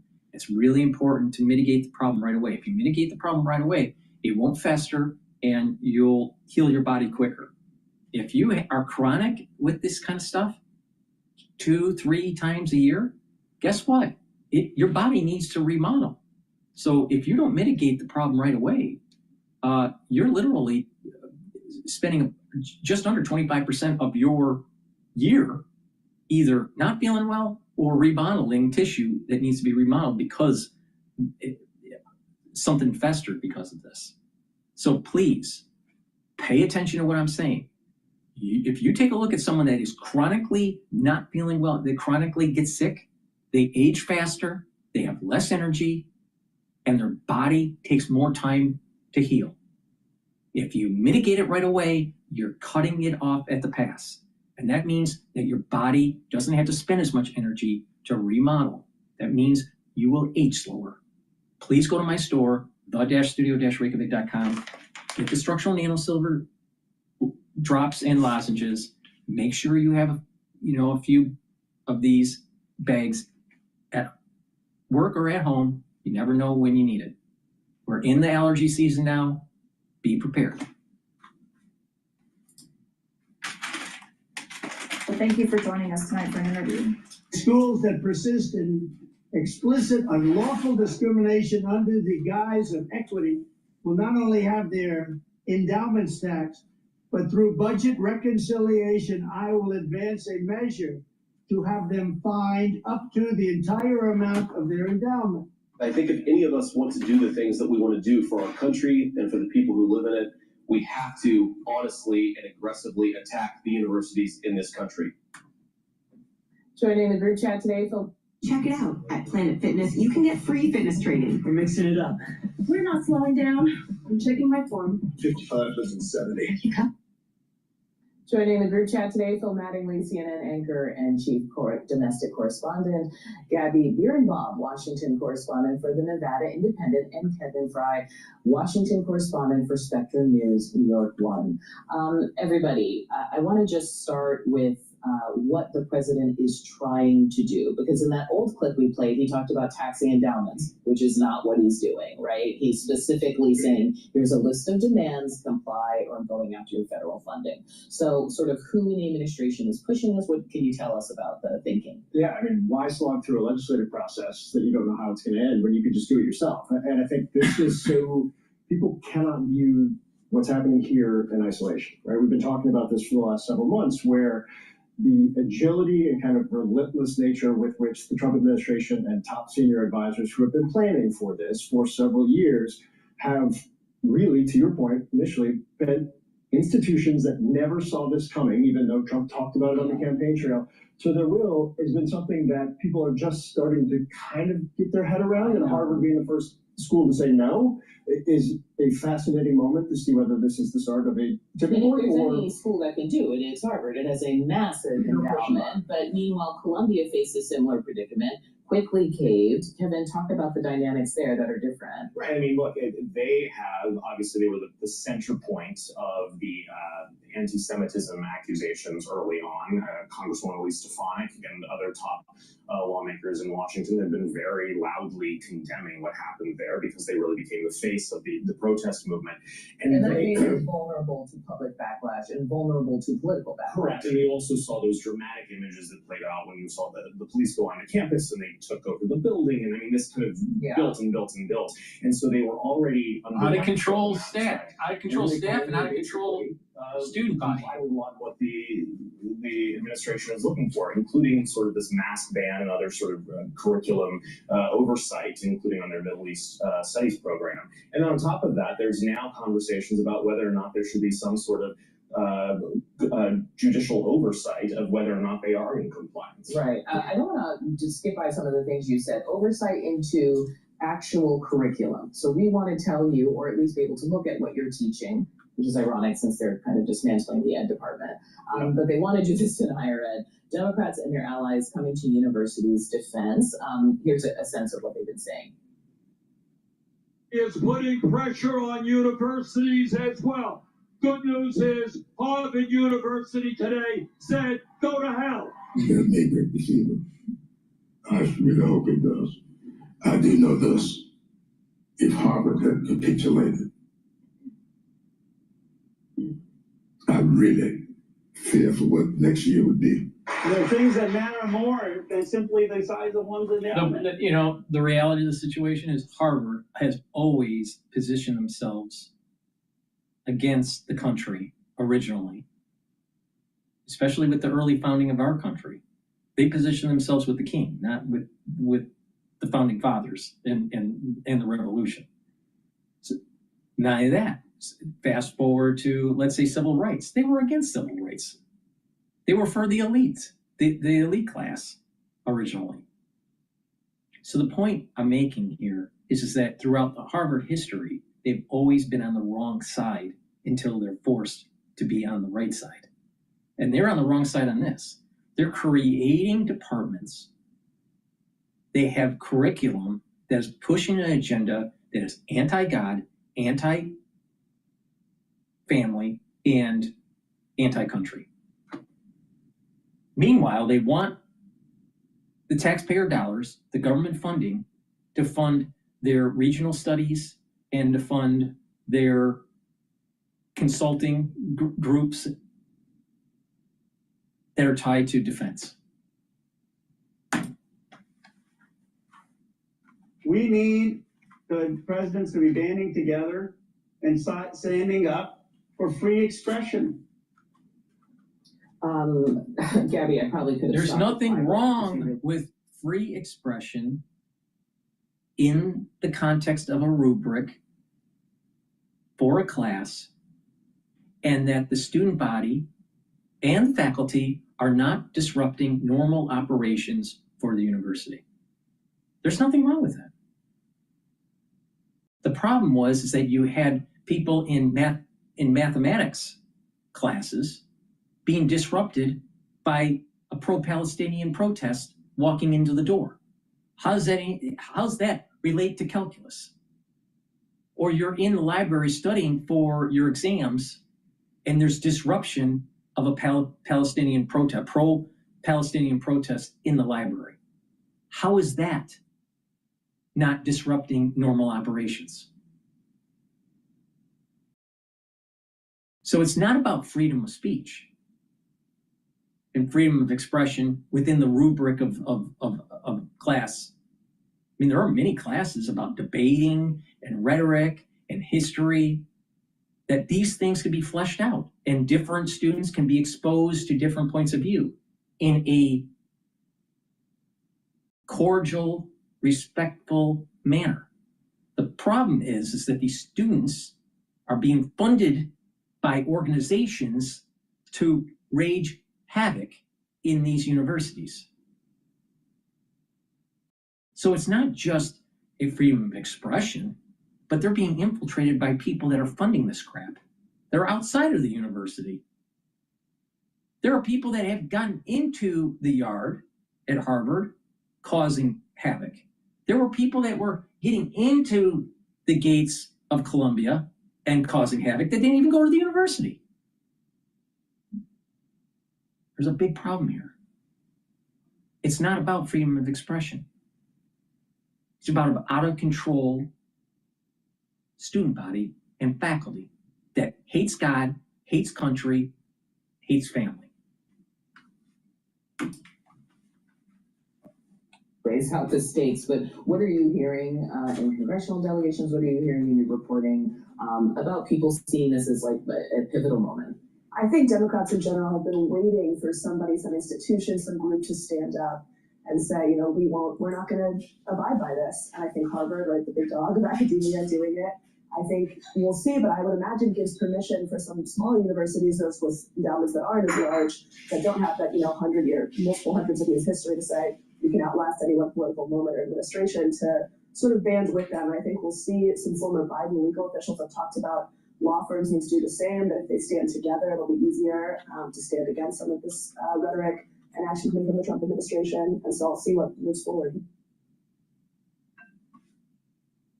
Bamboo HR is easy for everyone, especially HR. It saves on time and money by consolidating tools. Executives love. Amazing. Amazing. All right, let's play Boston. CBS News Boston. Funding blocked. Tonight, the federal government follows through on its threat to withhold money from Harvard after the university rejected a list of demands that would impact everything from hiring to viewpoints on campus. Thanks for being with us tonight. I'm Lisa Hughes. Unlike Columbia University, Harvard will not make changes that the Trump administration says combat anti-Semitism. In a bold critique of the government's demands, Harvard's president says, quote, "The university will not surrender its independence or relinquish its constitutional rights." As WBZ's Julie McDonald shows us, the consequences were swift. Swift consequences with staggering impacts. By defying the administration's demands, Harvard was hit with a funding freeze of $2.2 billion in grants. The conversation is, what in the world is going on? There is so much uncertainty about, is any federal funding safe? Monday night at Harvard, students swayed back and forth, simultaneously defending the university's defiance of the Trump administration and also expressing concern over what these massive funding cuts mean for cutting-edge research. These are people who are the best in the world, and that's why they're here. So that research is sort of in jeopardy. The freeze comes after Harvard rejected a proposal calling for policy changes, including an immediate end to DEI, an audit of viewpoint diversity, discipline for protest encampments, and reforms to international admissions. The Trump administration is trying to make an example of the wealthy selective institutions, trying to get them to completely overhaul the way they do everything. Harvard's president explained the university refuses to negotiate over its independence or its constitutional rights. A statement that, according to President Trump's joint task force, quote, but the university is willing to support students and student bodies being infiltrated by outside forces to cause havoc and disrupt the university and make it unsafe and put it under the disguise of constitutional freedom. Really. Here's the problem. These elite institutions, they're minting undergrads that will eventually become leaders in politics.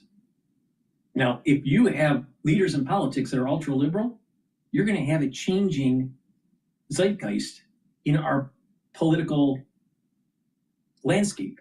And that is the problem. That is the big problem. It's a cesspool for ultra-libs. And conservatives need to push back. And the only way, the Achilles heel for Harvard is the money. Donor money and federal money and tax exemption. The troubling entitlement mindset that is endemic in our nation's most prestigious universities. And Harvard said that addressing anti-Semitism remains a priority, strengthening their rules, expanding training, and supporting their Jewish community. It's not about the anti-Semitism. It's not. It's the ultra-lib student body that gets into politics. Case in point, look at the mayor of Boston, double graduate of Harvard. Harvard College, Harvard Law. You really think the mayor of Boston is good for America? Really? Really?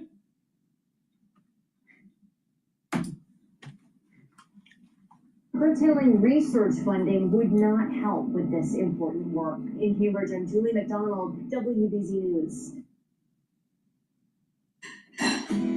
You might know Harbor Freight for affordability. What you might not know is performance and durability go right along with it. You see, we test, and then we test again. World-class engineering and rigorous testing to ensure our tools perform at the highest level and stand the test of time without testing your wallet. Now, all right, let's go to another video on this subject matter.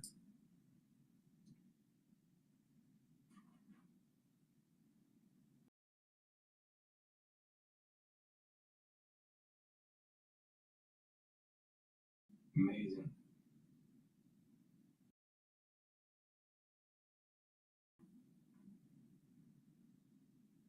Barack Obama backs Harvard in clash with Trump. Let's listen to that.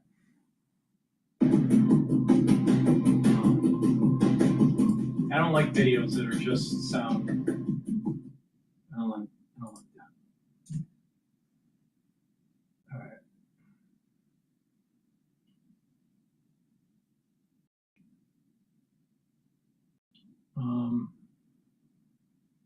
The big move is to pull their tax exemption, because that will affect the corporation and they'll shit a brick. Oh, this is, well, that's, all right, let's switch subjects here.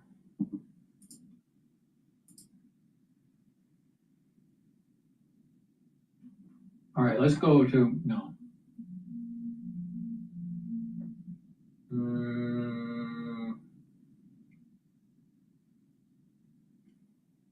Oh, this is interesting. Let's go to the Hill. They're talking about Harvard and Trump battle. And other researchers of the capacity to achieve things that would be for the greater good of society. It is for the good of this country that the most elite academic minds be resourced properly to push forward the boundaries of knowledge, be that in medicine or psychology or social sciences or anything else. And so to say, well, we're kind of peeved with these guys, so we're going to pull the funding, is ultimately a self-defeating policy. Really? Really? Do you really think that's true? Okay, I want you to go to PubMed, or, you know, some sort of other research Googling method at your library, where you're looking at original primary research that's published in a scholarly journal. Could be in science, could be in history, it could be whatever subject you want, but it has to be a primary scholarly journal. And I want you to Google any subject that you want to Google, all right? And then take a look at the last 5 years of publication of that subject that you're diving into. So you pick a topic, you know, a topic, let's say in chemistry or in engineering, electrical engineering, or whatever you want to look at. And then dive in with a question, like what was published, let's say if it's in, let's say chemistry, a certain type of reaction, all right? Certain type of chemical reaction. And look at the last 5 years for that type of question.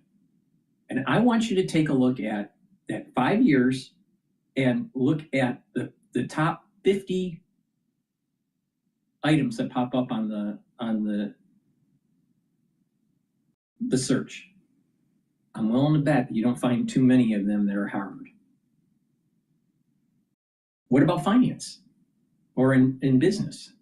You search that, and there's scholarly business journals. I'm willing to bet that you don't find that many of the top 50 of that question that are Ivy League. So where are they coming from here?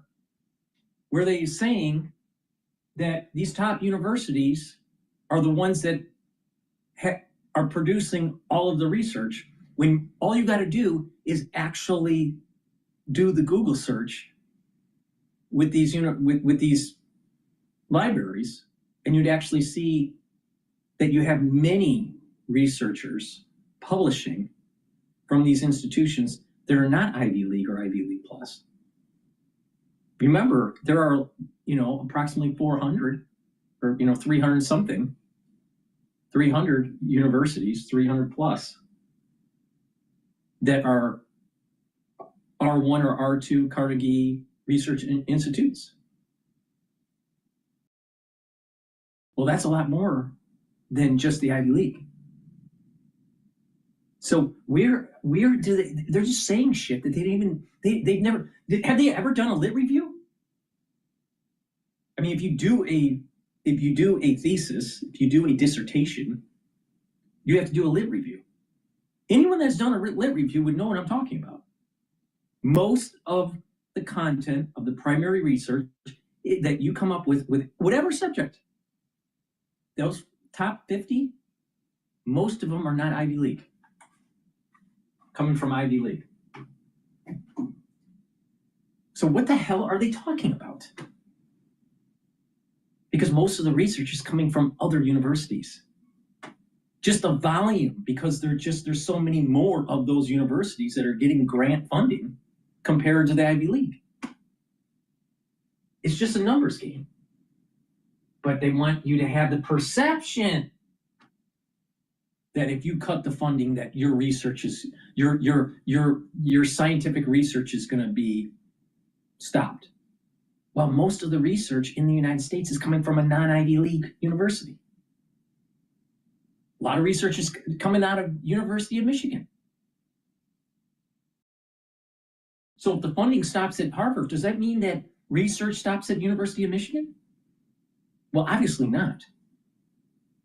See my point? Perception versus reality. If we're all about the greater good, or making Harvard be more, or serve the greater good, Harvard has not expanded how many people it admits very much at all. Never will. And I don't even know how long. And again, it's sitting on a massive pile of money. We say this is such an important tool for our society. What if the demand was, this isn't even necessarily ideological one way or the other demand. What if the demand is they have to admit twice as many people to start educating more people to benefit from if this is a public kind of resource? Well, we're not saying that. We can't tell them to do anything. They can do whatever they want, and they're entitled to all of this money, even though they're already extremely wealthy. They're sitting on a $50 billion endowment, and we can have the no reality is they get a lot of government contracts, and they're tied to the national security state, and they're tied to the Pentagon, and they're tied to think tanks. They're tied to the intelligentsia. That's true. But to say that these cutting edge research is coming from the Ivy League only is 100% wrong. And not only that, majority of the cutting edge research is not coming from the Ivy League or Ivy League plus. It's either Ivy League plus. You get more in terms of quantity and in terms of new discoveries from the state universities than from the Ivy League. That's a fact. Just because of the sheer number of them.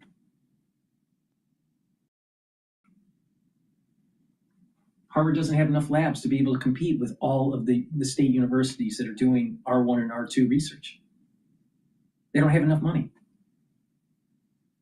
And that's the reason why when you actually search any subject matter, you'll notice that there are more non-Ivy League and Ivy League plus research compared to Ivy League and Ivy League plus research.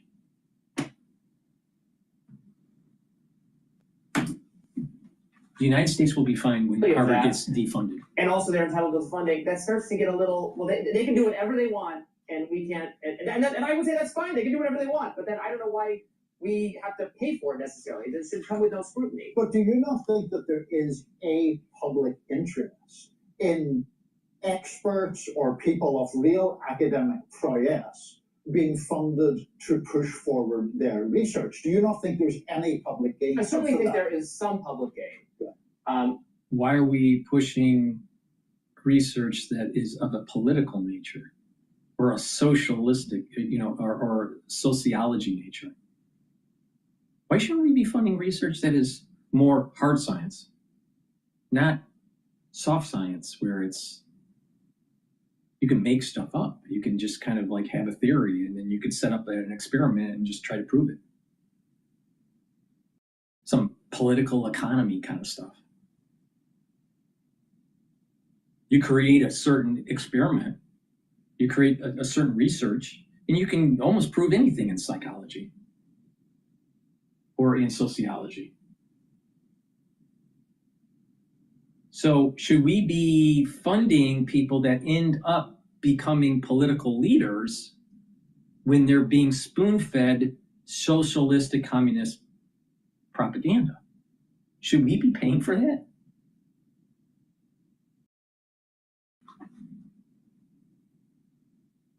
You gotta remember Enron? The fiasco, Enron? Those were Harvard guys. They blew up the energy sector. And they had to rewrite curriculums and put ethics in business school because of Enron. What about financial engineering that led to the Lehman blow up? Those were quants that came from prestigious universities like MIT and Harvard, Stanford. They blew up the world, literally. The financial world, they just blew up because they thought they could mathematically model it and push off risk. They didn't have the common sense that you take a shit and you just shove it into your neighbor's yard, and over time, when everyone does that, eventually the whole neighborhood stinks.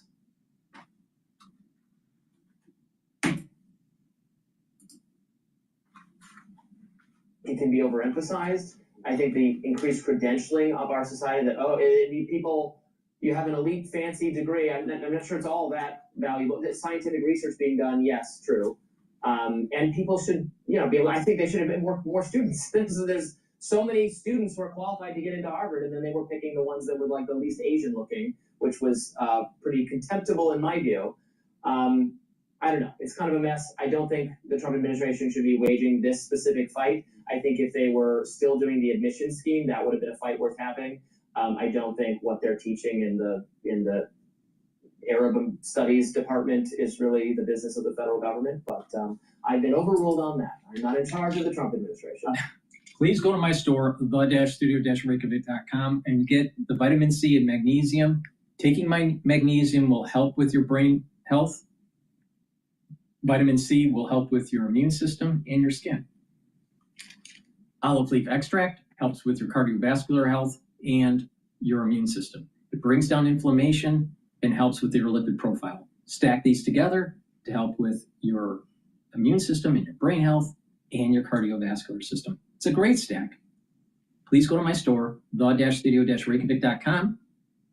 Get the olive leaf extract, the vitamin C, stack it with some of the other supplements I've been talking about. Use discount 5, you get $5 off. If you spend $150 or more, you will get a free gift until supplies last. Use the link, the-studio-reykjavik.com in the description of this video and all my videos to get to my website. We're just fighting the good fight, which I'm very glad of. Next up, Trump versus the media, and this time he's railing against CBS. More Rising right after this.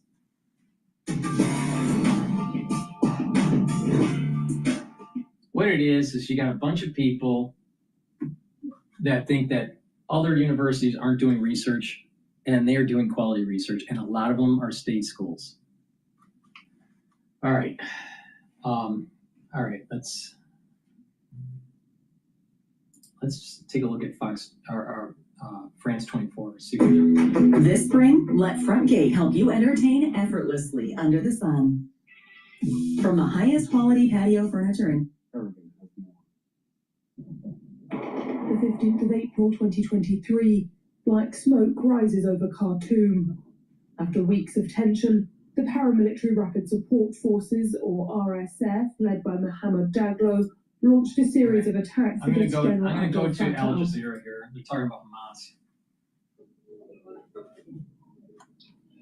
Well, the feeling on the ground, and for 18 months now, the Palestinians have endured much of the hardship, the byproduct of an intense bombing campaign, the blockade, the shortage of fuel, the water crisis across the strip, and they are waiting anxiously for the moment where a meaningful ceasefire agreement is announced. Let's just not forget the ceasefire that was agreed upon and announced on January 19th only lasted for 42 days. That's the first phase of the ceasefire, and Israel violated the agreement and did not, instead of moving forward to the next phase of the ceasefire that included the withdrawal of the Israeli military and the occupying forces from across the Gaza Strip and opening the borders and allow much needed humanitarian aid. It went on and it killed in one single night close to 250 people in a mass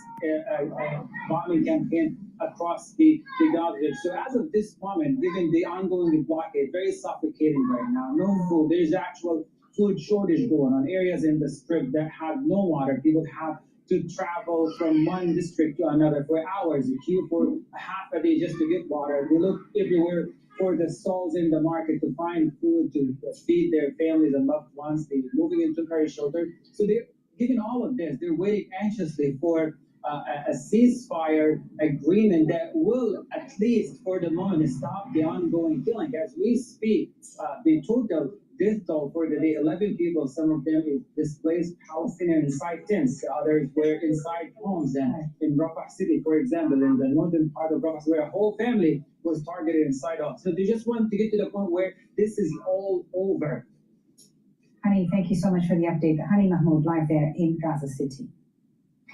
Well, it's been more than 40 days since Israel blocked the entry of all basic life essentials, including food and water, into Gaza. The health ministry says the shortage of medical supplies is hindering doctors from completing emergency interventions. Hundreds of patients are not receiving medicine or treatment, and the blockade is worsening their suffering. Unfortunately, as the ceasefire is violated or stopped, we already, the gates are closed. No medical supplies here in Gaza nowadays. We have shortage in the drugs. We have shortage in the medical supplies. We have shortage in everything in the hospitals. Even the team is exhausted.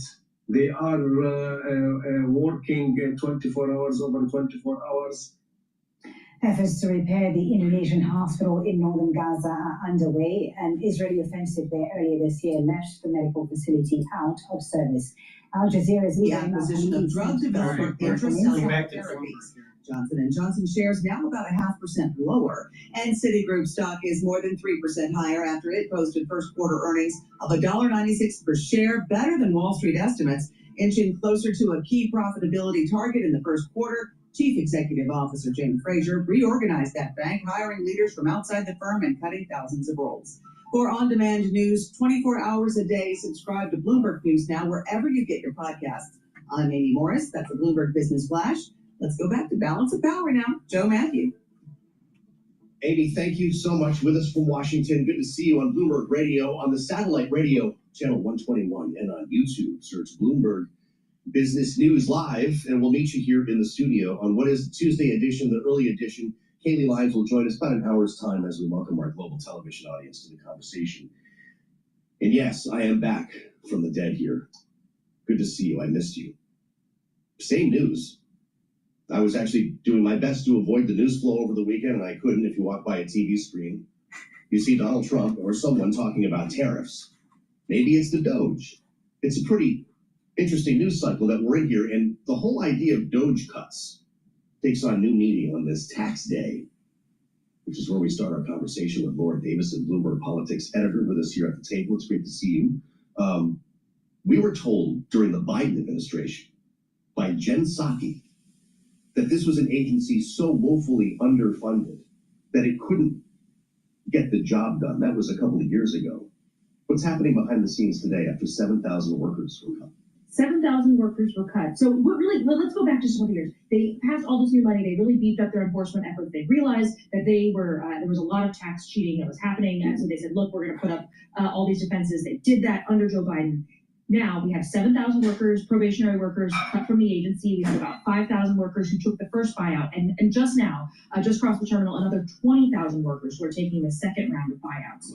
So that means that the agency is going to be down, you know, somewhere close to 30 plus thousand of its 100,000 people, which it really raises a lot of questions of, you know, what functions do they have left? What are their audit capabilities going to be left?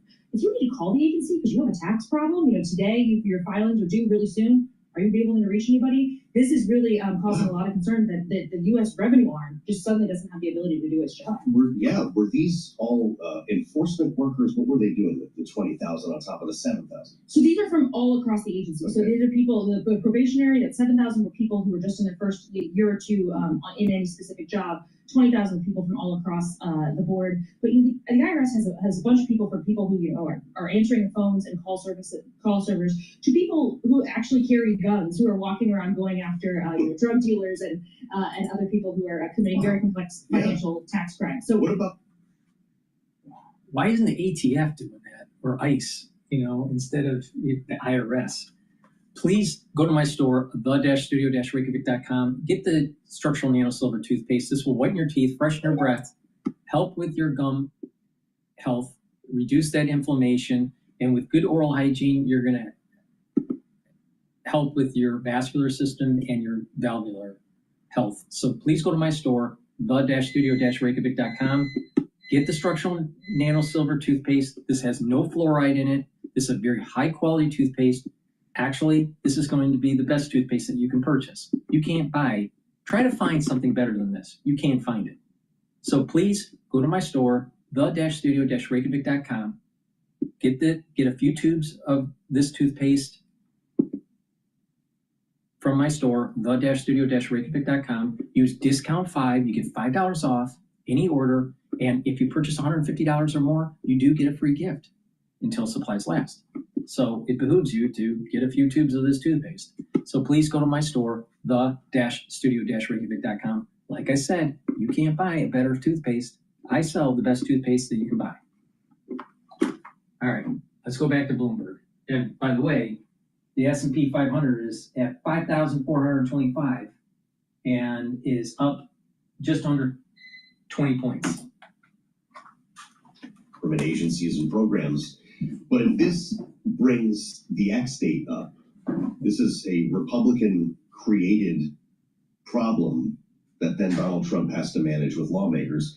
Do we have any reason to believe that the party sees eye to eye when it comes to the debt ceiling? Oh, we don't. And we've already gotten some people who voted against that budget resolution last week who said they didn't like it because it paired the tax cuts with this debt ceiling increase. Here's how this plays out. There's basically two options. One, lawmakers come back. If the debt ceiling is sooner than they expect, they may have to separate the tax cuts from the debt ceiling and work with Democrats. That's the most likely scenario. Or they're able to keep their very, very narrow majorities together, push something through, but then the tax bill may not be fully thought out. This is going to cause a lot of issues. We may come really, really close to that X day, freaking out bond markets even more than they've been spooked in the past couple of weeks. Wow. There's basically no good options if tax collections are slow. Where are we on tariffs today, Laura Davison? I see one of the most read stories on the terminal has to do with the European Union clearly preparing for the worst. They are seeing that they're, basically no EU countries are at the front of the line for these talks. That's Japan, South Korea, India.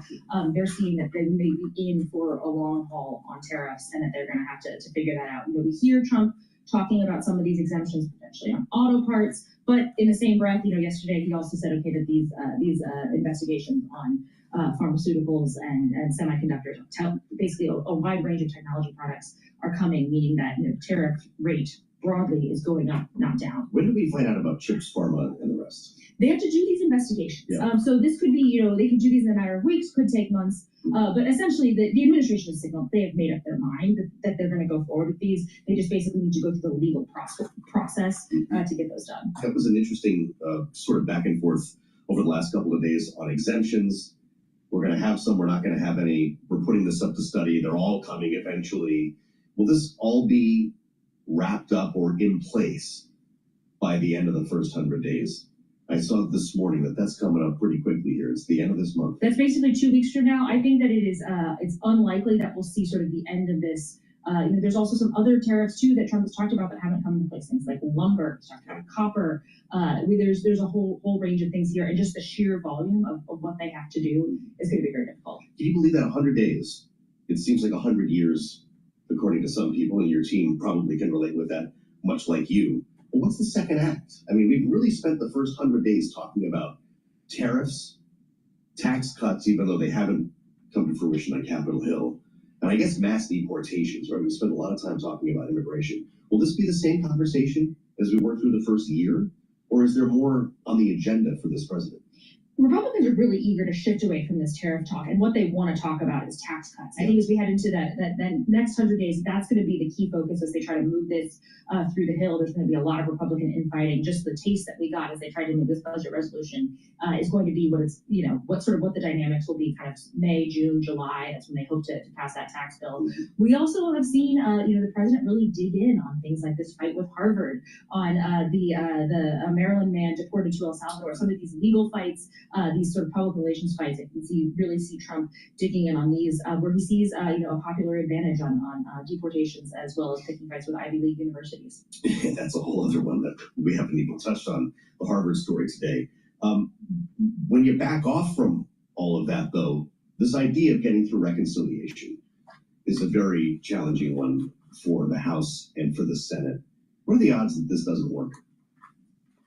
That's a great question. I think that they almost have to get it done. What the bill looks like is sort of irrelevant. They will get something done, because if they don't, all of those tax cuts expire. So that's sort of the anvil that's hanging over everybody's head of, if you don't get this passed, it's a $4.5 trillion tax hike on all of your constituents. You let Trump's signature bill from his first term expire, and that would be sort of political suicide for them. But it's going to be a lot of beg, borrowing, and stealing to get everybody on board, because you just have a lot of people who want a lot of things, and they just don't have the ability to make everybody happy. So you could argue that as well, if the tax cuts expire, does that guarantee a recession, since we're apparently teetering on one already? This is what we keep hearing. Economists have actually suggested that they're not too worried about the tax cuts expiring in terms of a recession. These are largely tax cuts. No, if you had tax cuts that expired and they are not carried on, and hopefully additional tax cuts are approved by Congress, if you just have the sunset, you're going to have a recession. 100%. You're going to have a recession. You're going to have the price shock of tariffs on some goods, not all goods.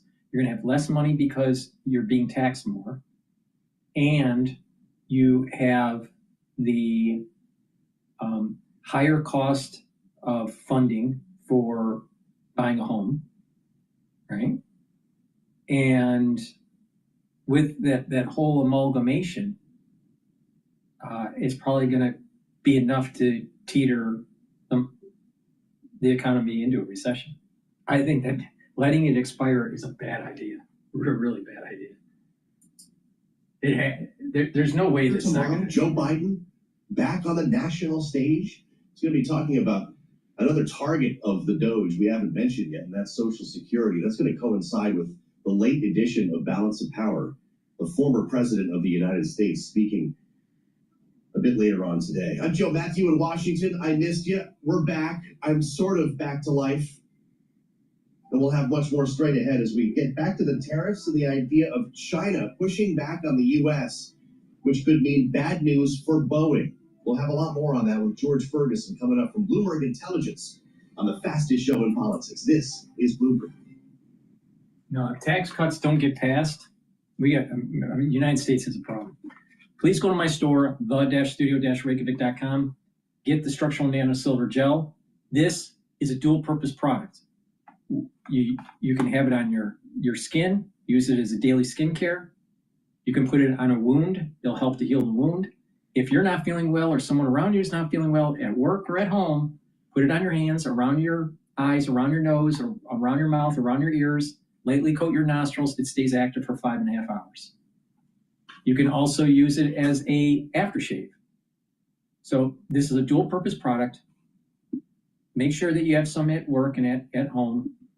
Use it regularly, very high quality. Please go to my store, the-studio-reykjavik.com, and get the structural nano silver gel.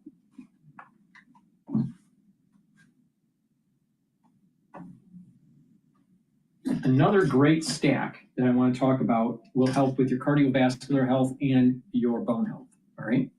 So let's talk about the bone health first. Vitamin D3 helps to absorb calcium, especially when you take magnesium regularly. You can take magnesium through my magnesium zinc, vitamin C and magnesium, or my Boomer Boost. All three of those have magnesium.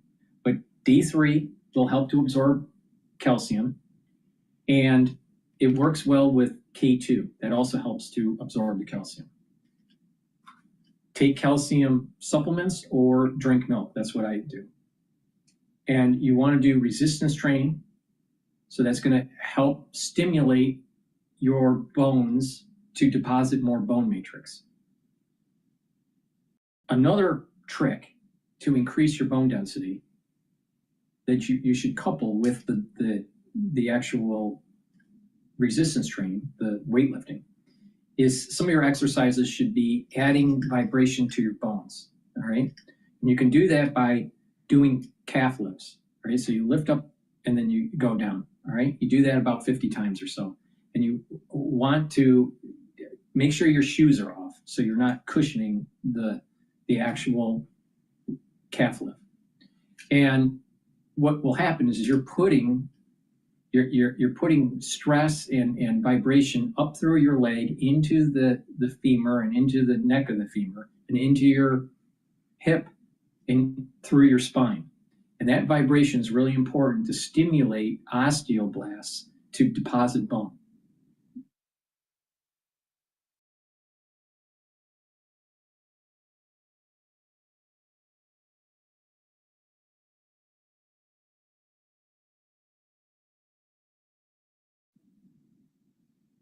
Sorry about that. I don't know why Rumble shut off. I had to reboot the app. But what I was saying is you do resistance training, and then you do these calf lifts, and you're putting vibration up through the bone and up through your leg, into your hip, up through your spine, and that will stimulate the osteoblasts to deposit more bone matrix.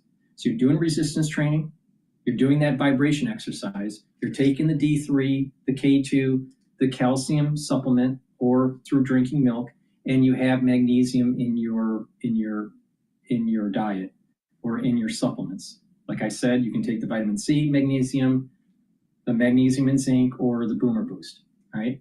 But when you do that, you're going to actually build higher density bone, right? And those vibrations will speed up the bone matrix depositing from the osteoblasts. So take the D3 and the K2 and build that bone density. Really important for males and females to do what I just told you. Now, D3 and K2 also work together to help to reduce calcium depositing at the vascular level and at the valvular level. And over time, it can slowly pull out some of that calcium, all right? So taking D3 and K2 with the magnesium will help with the vascular health. Nattokinase can be stacked with this, and nattokinase will help with breaking up clots because it's fibrinolytic, and it will help with your lipid profile. So when you're reducing your lipid profile, you're reducing the chances of plaque buildup. All right? So this is a great stack to help with your vascular health and your bone health when you do resistance training, you're taking in calcium, and doing those vibration exercises that I just mentioned. So please go to my store, get the D3, the K2, and the nattokinase. If you spend $150 or more, you do get a free gift until supplies last. Use discount 5 and you get $5 off any order. Use these supplements and stack them the way I'm telling you to target these different systems to improve your health.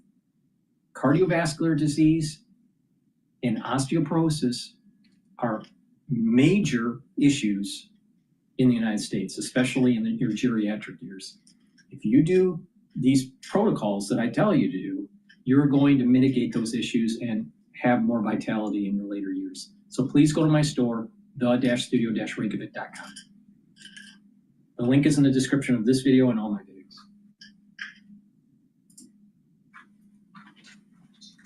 The chair of the Federal Reserve and her take on the impact of these tariffs, what they mean for the global economy, and the trade strategy for this administration. Let's listen. It was suggested that these reciprocal tariffs are in response to unfair trade practices. That clearly wasn't the case. And for example, with the European Union, the trade barriers are very, very low.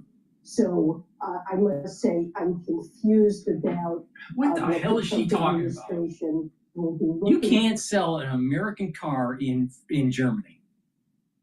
You can't sell an American car easily in the UK. Now people would say, well, they drive on the other side of the road. But that's not the issue.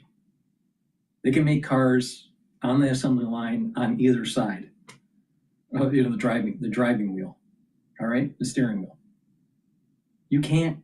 It's very hard to sell an American car in Germany. I don't know what she's fucking talking about. Obviously, she didn't work in automotive. Looking for or expecting.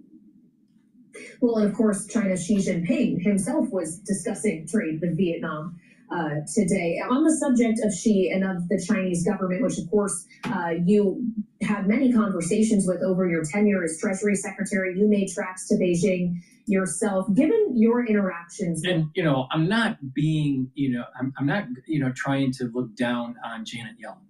All right, but she was she was interviewed on Monday. On Monday. All right, Passover started Saturday night. All right, I'm Jewish. I know all this. All right, it started Saturday night. And the first 2 nights, you're not supposed to work. All right, they're what is called yontif. All right, so you don't work from Saturday night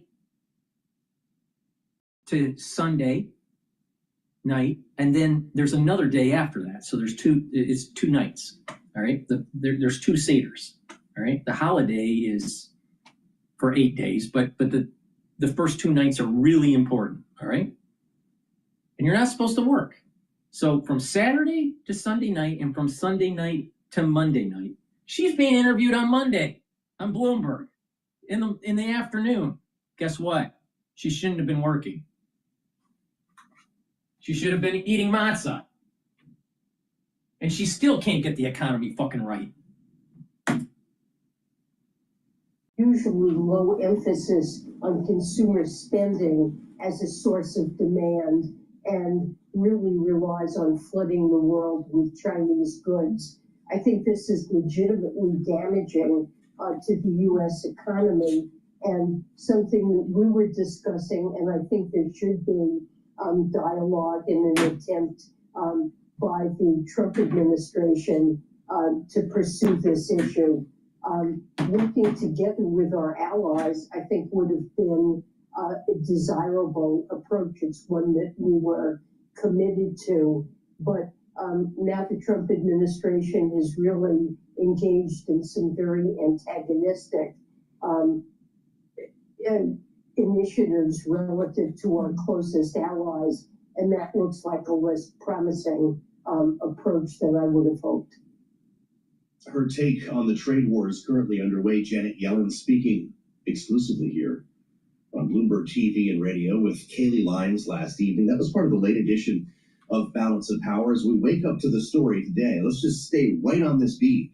with regard to tariffs and specifically China, ordering that its airlines stop. I think she was interviewed at 5:00 p.m. and the holiday didn't end for the first 2 nights until 8:15 Monday night.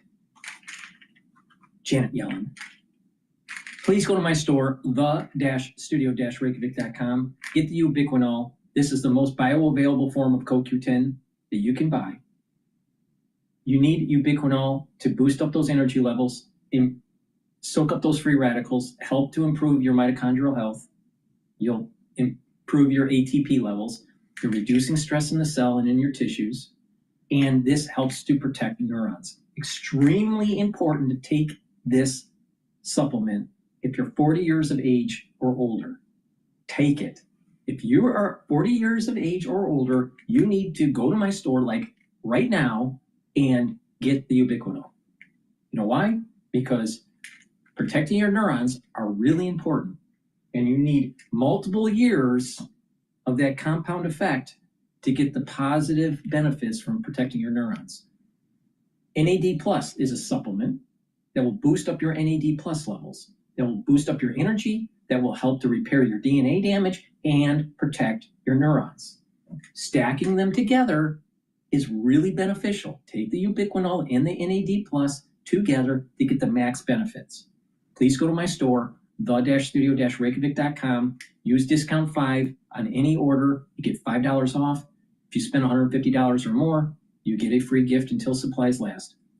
Click the link in the description of this video and all my videos. Go to my store, the-studio-reykjavik.com. Just kind of a wash. No, I mean, I think Boeing, I'm sure, would love to sell airplanes into China. It's an important market. I think if they get growth moving again, it'd be even that much more important. And again, Airbus put 150 airplanes into that market last year. Would Boeing like to add 75, 80 airplane deliveries a year into China? That's almost 2 months of production for the 737. Yes, but like I said, since the first Trump administration, the Chinese really stepped back from orders, and after the crash of the MAX, really stepped back from orders, and really hasn't come back since then. There were grand visions as we were coming out of the pandemic, as I'm sure you remember, George, about a trade deal potentially being struck between the Biden administration and China. It was going to unlock hundreds of airplane orders just at a time when Boeing was getting back on its feet. Was that ever real? It never had an effect. No, the original Trump administration also, cut one of those trade deals that had numbers built in of a lot more purchases of Boeing airplanes. It never happened. So I know right now we're very focused on the current tariff environment, and I agree it's been a bit antagonistic, but there could potentially be a silver lining here for Boeing, that if we do get to a point where we make a deal, Boeing products could be on the table as being sold into China again, but we're probably a distance from that right now. Interesting. We get United Airlines earnings a little later today. George, we're going to be listening closely for commentary on what the tariffs mean. What we heard from Delta recently was meaningful. The idea that people are pulling back on vacation spending, that businesses are pulling back on biz travel. What will United tell us tonight? So I guess they'll tell us as little as possible, similar to what Delta did. My sense from the Delta call really was, in the numbers, we didn't see a lot of change from the trajectory we were seeing at the end of last year in their numbers. And I think United, we're going to see the same in the numbers. We're seeing a bit of weakness in that basic economy traveler, especially domestic. They're the people whose pocketbook is most pressured. But I think what you're going to hear from United as well is that they're concerned about the higher end leisure traveler, right? Those are the people that respond to the wealth effect more. And look, Delta was at the height of that problem, right? The markets were really gyrating intensely at the time Delta reported earnings. There's a little less intensity. Some of that wealth effect has come back, but I think you're going to hear they're very concerned about that high-end leisure traveler holding up here. Maybe United can get a discount on some of these Boeing jets that are not going to China. They probably can. I'm not sure about that. You tell me, George, but I do wonder, with this halt on Boeing deliveries, knowing how small this business already was in China, does this help in any way to sort of hasten the arrival of a domestic airline making industry and airplane building industry in China? I think it does help. I think the Chinese plan is the COMAC C919 taking more of the fleets. And they've delivered, I think they have about 20-ish airplanes in fleets flying. The data we see on the airplane is they can't, it isn't as robust as Western jets yet, right? That they're not, it's not always available to be flown, so they're not getting the same number of hours per day. There is a bit of a challenge here as well with a trade war with the U.S. in that airplane too, because it's powered by GE LEAP engines.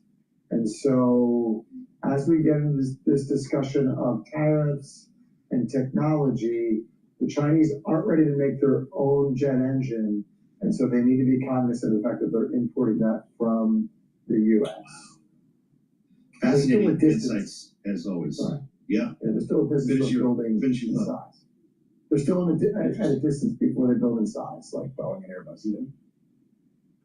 Really great stuff. George, thank you. George Ferguson giving us the real take on this story that generates a lot of headlines, but there may not always be a lot behind it. Certainly the idea of Boeing in China leaves a lot to be desired for the airplane maker, and this might not change much in its business. We'll keep tabs on that for you. George Ferguson, thank you. We'll assemble our panel next. If Boeing has a lot of problems with their planes falling out of the sky, don't you think that anything being made in China would be doing the same? Please go to my store, the-studio-reykjavik.com. Get the Clarity Factor. Clarity Factor gets rid of brain fog. It'll help to support your memory. It will get those neurons firing. And having your neurons firing and you're concentrating on work or in school, or even if you're retired, you're getting those neurons firing and you can concentrate. You're improving your neuroplasticity. And by improving that neuroplasticity, you'll have more connections, neural connections, that will allow you to think more clearly, think faster, and have better memory. So please go to my store, the-studio-reykjavik.com. Take the Clarity Factor. Clarity Factor stacks really well with NAD+ and ubiquinol. And take it every day, and you'll notice that you'll be able to concentrate on work, concentrate if you're in school, or even if you're retired, you'll be able to concentrate on tasks that you're doing. Very important supplement to take every day for neural health. Please go to my store and get the Clarity Factor. Now, another great supplement that I have is Myotrol. Myotrol will help build muscle. Myotrol has flavonoids, polyphenols, and lignans that will help to express genes that will help you build muscle. So Myotrol is a supplement for gene expression cofactors. And when you get older, your genes start to methylate in such a way where it's harder to build muscle and it's harder to maintain muscle. And that's the reason why we atrophy and we start to reduce our energy levels, and then all of a sudden you start to decline. All right. Some of the common things that happen when you get older is your ATP levels go down, your mitochondrial health goes down, your immune system starts to decline, you start to lose muscle mass, you start to lose you start to lose those dendritic connections with your neurons. So you get negative neuroplasticity. And what happens is you just overall decline. Then other systems start to fail. You have a buildup of plaque, your blood pressure starts to go up, you have problems with your kidney. So lots of bad problems happen. Free radicals start to build up. All right. So let's focus on the musculature aspect to this. So Myotrol will help with the gene expression to be able to build muscle and maintain muscle and to help with those mitochondria and boost up that health. Like I said, it has flavonoids, polyphenols, and lignans to help with that gene expression. Do resistance training and also stack this with gladiator barley, and that is an extra supplement so you have the high density protein to be able to convert that protein into muscle. So Myotrol, really important to take. If you're 40 years of age or older, you should be taking Myotrol like now, all right? And do resistance training. It's really important.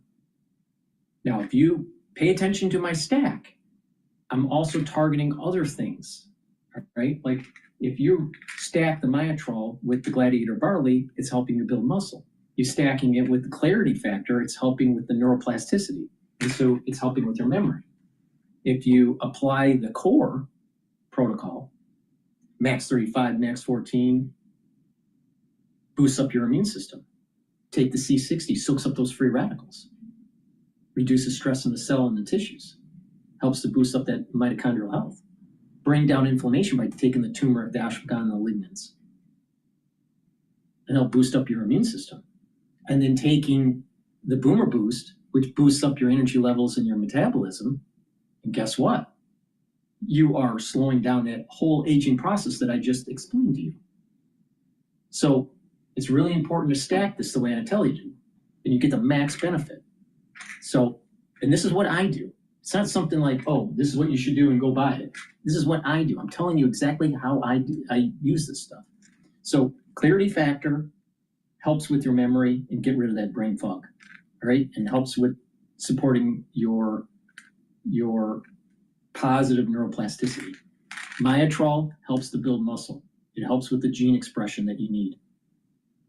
All right, stack them together and apply some of the other supplements that I've been talking about. Use discount 5 and you get $5 off any order. If you spend $150 or more, you do get a free gift until supplies last. Stack these the way I'm telling you, and you will slow down the aging process. All right, and you're going to be targeting all these different systems: your immune system, your cardiovascular system, right? Your skin, right? Your musculature, your bone health, right? All these different systems. When you apply it the right way, you get healthy, especially if you do it year after year after year, and then you look back a few years later and you go, wow, there's a huge improvement, especially when you compare it to your peer group. All right? I'm in my 50s. I don't look like I'm 50. Now, there's a reason for that. It's because this protocol that I have built up over the years works. You just got to do it.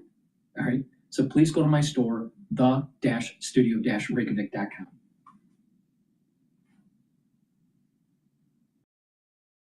All right, let's go back to Bloomberg.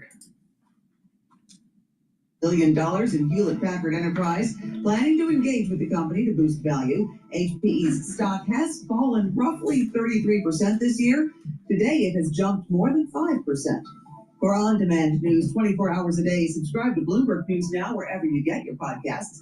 I'm Amy Morris. That's a Bloomberg Business Flash. Now back to Balance of Power with Joe Matthew. All right, Amy, thank you so much for watching Wall Street for us. We'll be back with Amy Morris a short time from now to keep tabs on the markets as we talk politics in Washington. They are, of course, deeply connected here with what's coming out of the White House, impacting stocks and bonds on a daily basis.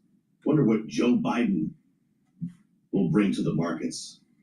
Does the Biden speech move pharma stocks? I don't know. He's going to be back on the national stage for the first time since leaving the bubble today to talk about the issue of Social Security.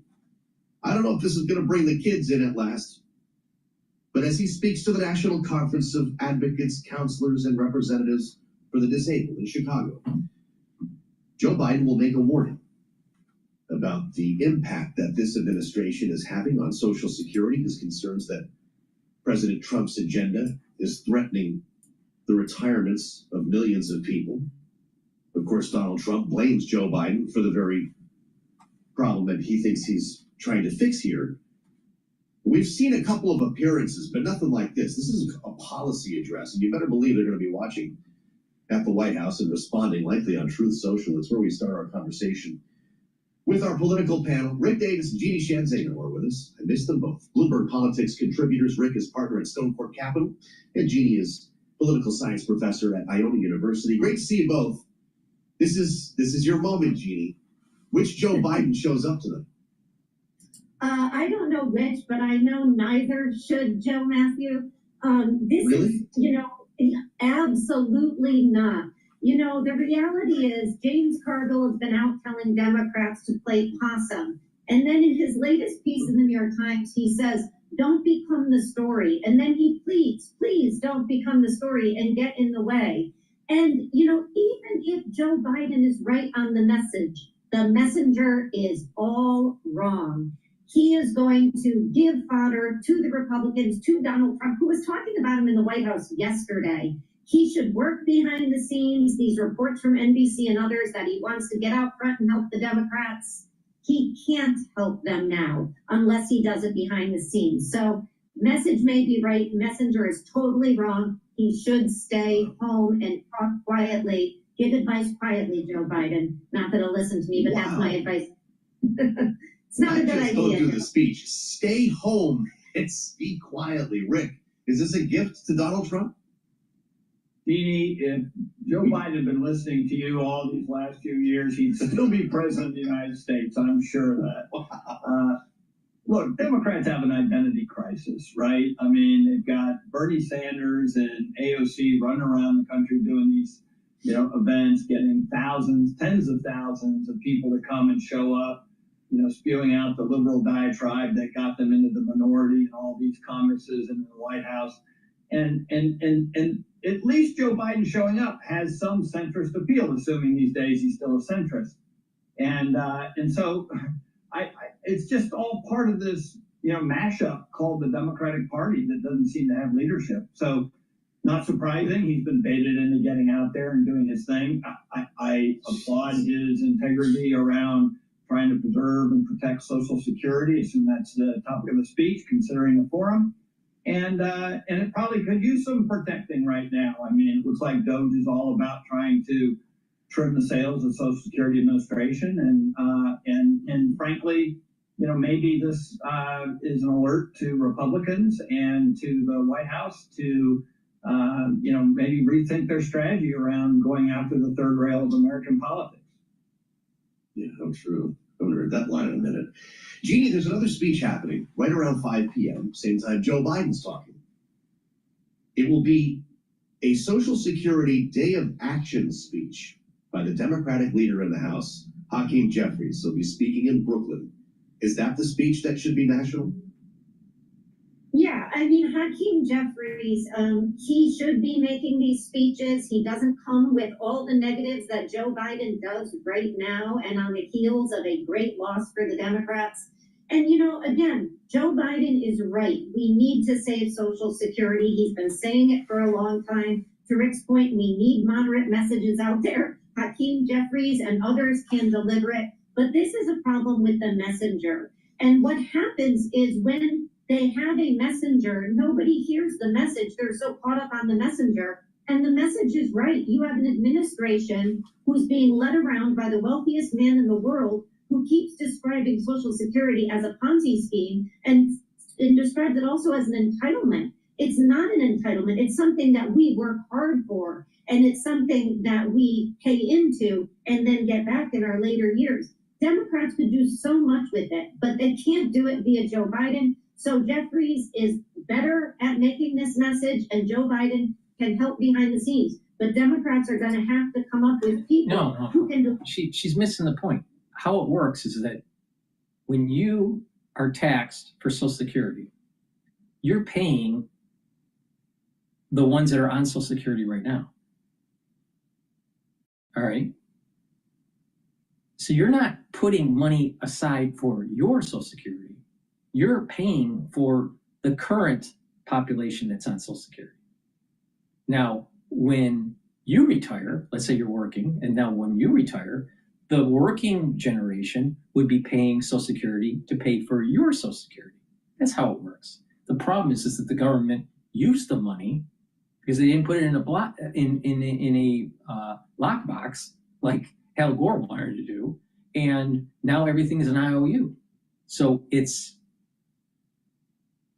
there is a insolvency on top of other debts that have accumulated over the years. So we spent trillions of dollars in the Middle East, but we weren't willing to support Social Security. Now, I think that people should get Social Security. But the thing is that it's important to understand how the cash flows really work. When you pay in, you're not paying in for yourself. You're paying for the current generation that's on Social Security.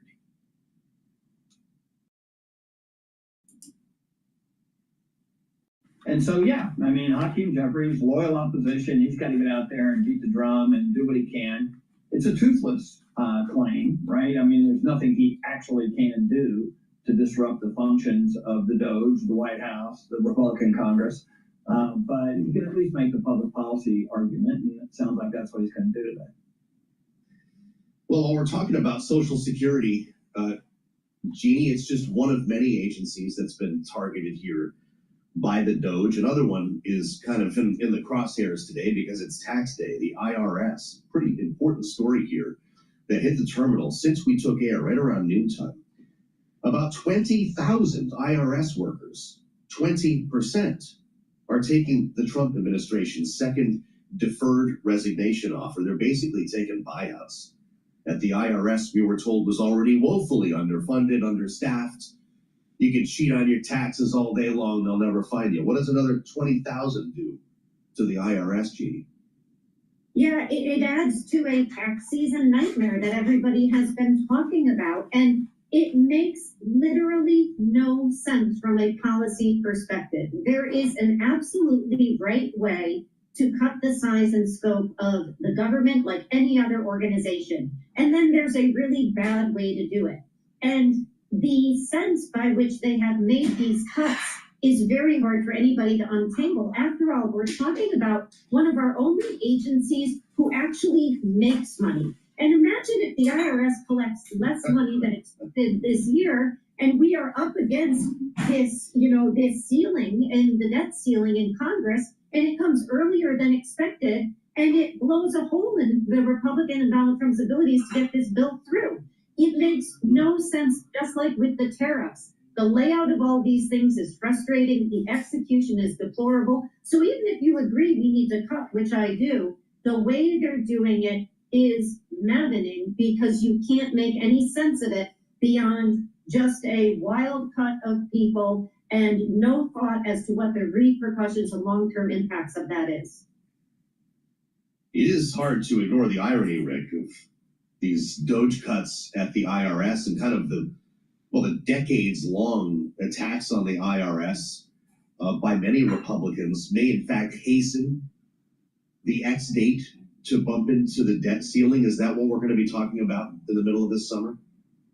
It's hard to separate, sort of the public attitude toward filing, right? Do your job as a taxpayer, file on time, pay your taxes on time, adhere to the law. And then on top of that, sort of the Republican / Trump administration war on the IRS. And it's not, it's kind of a collision course between now and October, right? We're going to see what's filed today, but like the firings to date, 7,000 employees, maybe 5,000 additional left in early retirement. Many of those are still working today and haven't actually gone off the job. How much will that actually affect the numbers coming out of today and therefore the impact on the debt ceiling? It should be marginal, right? I mean, are we getting too excited about the rhetoric and not realizing that there's plenty of people to actually get the work of tax filing done at the IRS today? But I do worry about the most of it is automated now. Most of it is, you do it on like TurboTax or, some sort of online e-file, and then boom, it's, you get your return right away. Stop whining. These people just whine too much. Because one, it's the law, and two, it supports your country. And you start taking those things away and creating a conflict there, like, oh, somehow filing your taxes isn't good for the country because the White House hates the IRS. I mean, we got to be careful with the messaging here. I get making cuts, and every agency is going to go through that, some in a very dramatic fashion. But let's not like throw government so far under the bus that people actually decide they don't deserve more money. Yeah, right. There are no signs that this is happening yet, Jeannie, at least from what I'm reading on the terminal here through March. Gross U.S. budget receipts for the fiscal year were up 3% to $2.26 trillion, according to data from the Treasury Department. We spoke on Friday on Bloomberg with the Deputy Treasury Secretary, Michael Falkender, said, quote, "This seems to suggest we may have a robust tax filing season in terms of revenue," unquote. So are we going a little far with the rhetoric here, Jeannie? We don't know yet, and let's hope that's the case, that it is a robust season, that these were smart cuts. But what we do know is the IRS's responsiveness is going to slow the further the season gets on. And so that is the real challenge here. We have early numbers which look hopeful. Let's hope that they hold up. And if that's the case, then maybe these cuts have been smart. But it's a heck of a way to start a tax season. And, you know, when you have this many people who need help, try calling the IRS. It is just a nightmare. And that's just one example. And lack of service of that kind will impact people filing. Well, it does seem that the IRS and Social Security, which we've spent the balance of our time talking about here, do have one thing in common. The phone is ringing off the hook. Rick Davis, Jeannie Shanzano, great panel, great conversation. They're, of course, going to be back in our second hour as we welcome our global television audience with more focus on taxes here and a conversation that we're going to bring to you. We'll have an update live from the White House from Tyler Kendall, a conversation with Erica York at the Tax Foundation. Might have some insights on this with breaking news this past hour from Bloomberg. Again, another 20,000 IRS workers are taking the buyout. That's 20% of the workforce that the agency began this year with. I'm Joe Matthew in Washington. Great to have you back here on Bloomberg Radio. Kaylee's on the way in for hour 2, so stay with us on the fastest show in politics. This is Bloomberg.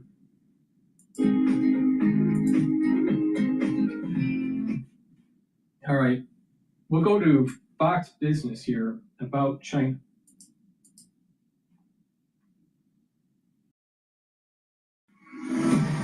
The thrills never stop at Empire City Casino. You can win big with non-stop action, including electronic table games and over.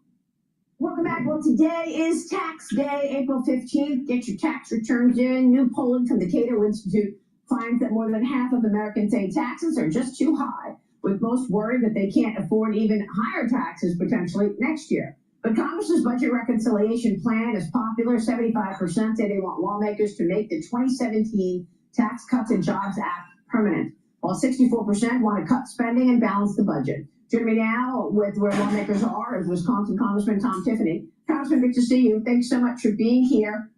Big victory before you all left for the Easter recess in passing budget resolution. What happens when you come back?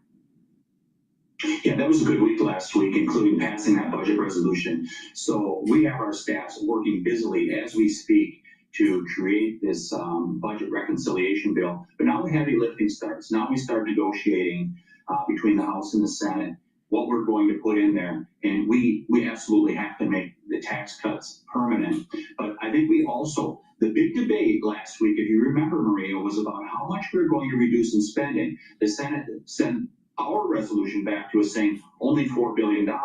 That's why some of us held out last Wednesday. We want to see greater spending cuts, and that's what needs to happen. We need to have greater spending savings for the American taxpayers. So in order to pay for the new ideas which President Trump brought to the table, which is no tax on tips and no tax on Social Security, the idea was to raise taxes on the rich. And I asked your colleague, Chairman of Freedom Caucus, Andy Harris, about it last week. Here he is. Watch.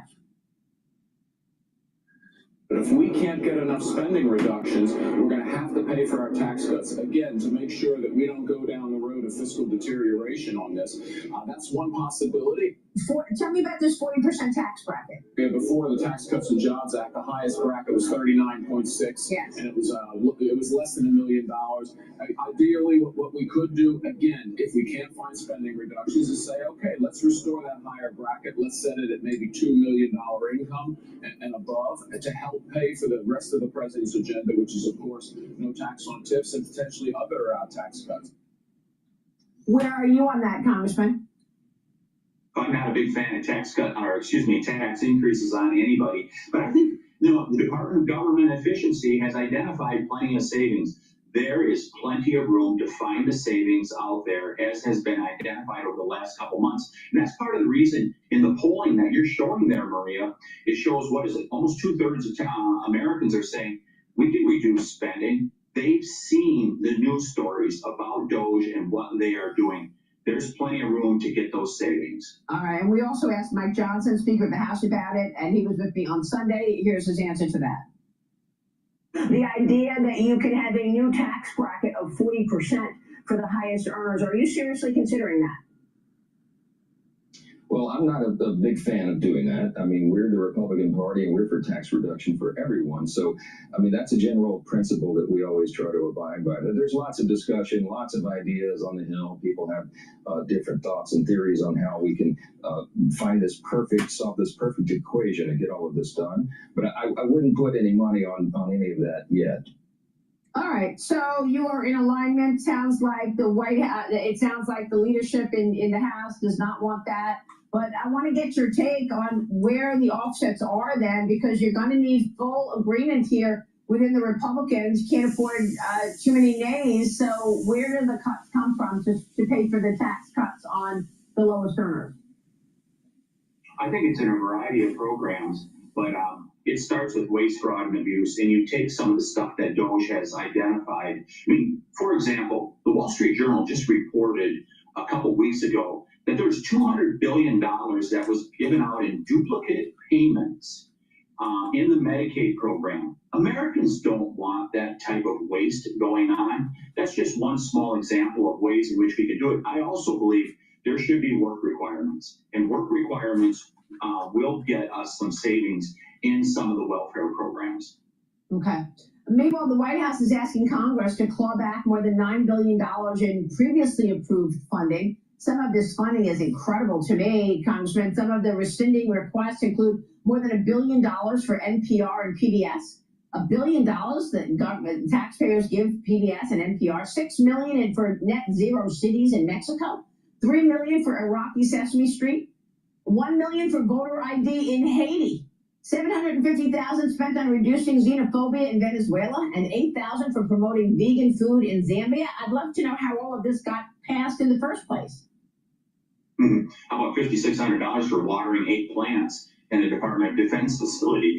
I believe Senator Johnson from Wisconsin, my home state, has a very good idea. He says, let's go through this line by line. When he talks about going back to pre-pandemic spending, then increases for inflation, Social Security, and Medicare, I think that's a really good approach. And we need to go through the budget line by line, and we can root that stuff out. Okay. Emily, jump in here. Congressman, I just want to follow up here because obviously it's great to see a rescissions package coming from the White House, but at $9 billion, we are way shy of the numbers we need to really offset the extension of TCJA. And you say going through the budget line by line, but most of this isn't approved by Congress. It's discretion given away by Congress to the agencies. So what are you going to do to try to claw back some of that control and make sure that Congress really can be accountable to every dollar that's spent? You go through the budget line by line and you put those reductions in place. And I think you start with this stuff that's been identified by the Department of Government Efficiency in the White House, and you start to pull that back line by line. There's going to be tough votes because Congress is not used to pulling money back that's already been authorized. It's time to do that. And we need to have the will to do it.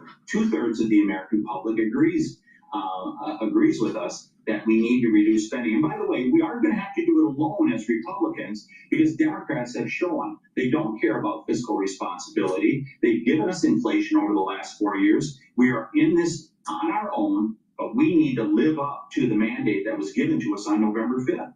Well, Congressman, you just introduced a resolution to withdraw the U.S. from the World Trade Organization. over its handling of China. Tell us more, because I want to also get your take on some of these tariffs and the impact. Yeah, so every 5 years, we get the ability as Congress to review whether we should belong to the World Trade Organization. That 5 years is up now. I introduced a resolution saying, let's have that vote. It's time to find out if members of Congress stand with America, whether they stand with Main Street, or do they stand with China and its allies? We've seen our manufacturing and farmers suffer over the last 20 years as a result of these trade agreements that have been struck. And China steals our intellectual property. They use forced labor. It's time to look out for Americans. It's time to have a vote in Congress. Who do you stand with? The American people or the World Trade Organization? Yeah, I agree. I mean, corporate America has to start recognizing the national security threats here and not just the economic impact of these tariffs. But when you're talking about China retaliation, their tariffs are going to be stacking. They're talking about 125% baseline tariff on U.S. goods, likely stacking along with the retaliatory tariffs on agriculture, rare metal magnet and rare earth related export controls. They've already said we're not going to send rare earth minerals to the United States. They also say we're not going to accept planes from Boeing, right? U.S. companies being put on the unreliable list in antitrust investigations. What do you make of China's retaliation toward America? I say bring it on. It is time that we have this. It's time we have this fight, Maria. We need to have the debate. We need to decide. Are we going to let China dictate to us as they have been? Yeah. Look at the last 4 years under the previous administration. They did nothing to take on China. We have to do that. And by the way, in regards to the tariffs issue, we need to make sure that we have the work requirements I identified earlier, as well as the regulatory reform. Because in order to build mills and factories, it can't take 5 to 10 years to get the permits to do it. The administration needs to really stay after this in regards to permitting reform so that we can build those mills and factories here. The American people are ready. Yeah, I certainly think President Trump is making that a priority. Permitting legislation or permitting executive orders for sure. We've got to see if Congress can codify those. But you're right on China. I mean, from surveillance balloons to bullying our ships to buying land, their military. The European Union was putting together a so-called term sheet with some things that they might be willing to concede in these negotiations that include those non-tariff barriers that we were talking about, like standards and regulations. It remains to be seen, though, if they would go as far to include the VAT or the digital services taxes that this White House often points to, because as Kaylee mentioned at the top there, Scott Bessent saying yesterday, tariffs aren't the difficult part of the negotiations. It's those non-tariff barriers that can prove more insidious, as he said. Well, and I guess there's, at the very least, the idea that the EU's trade chief, Tyler, did get to sit down with the Commerce Secretary and USTR yesterday. Those conversations, at least, seem to be happening. I'm not sure the same can be said about conversations with China, as no one has yet to pick up the phone in Beijing, as far as we understand. And now President Trump's obviously upset with the latest from China, the halting of Boeing deliveries. He says on True Social today that they're reneging on a deal. Right, just the latest tit for tat in what is an escalating trade war. Our statistics show us that China's forecasted to make up to 20% of global aircraft demand over the next 2 decades. So this really will have a significant impact in the marketplace going forward as we watch both of these sides escalate. Scott Bessent, in his interview yesterday, saying that the U.S.'s planned tariffs are not a joke, even though that's how it's been characterized by Beijing, but that now 145% total tariff in place. And when we're talking about who's not engaging, it's interesting to see who these countries are engaging with. This White House has repeatedly said that it is prioritizing those countries that are geographically close to China, like Japan, South. Please go to my store, the-studio-reykjavik.com, and get the resveratrol. The resveratrol helps soak up free radicals because it's an antioxidant. It'll help the health of the mitochondria.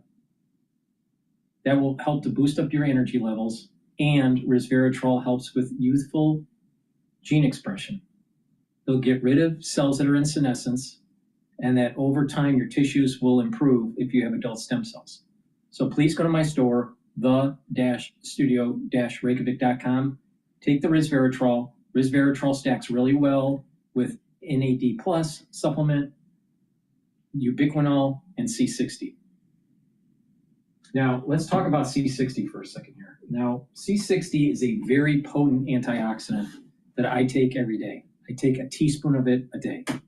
You can get it in MCT coconut oil, avocado oil, or extra virgin olive oil.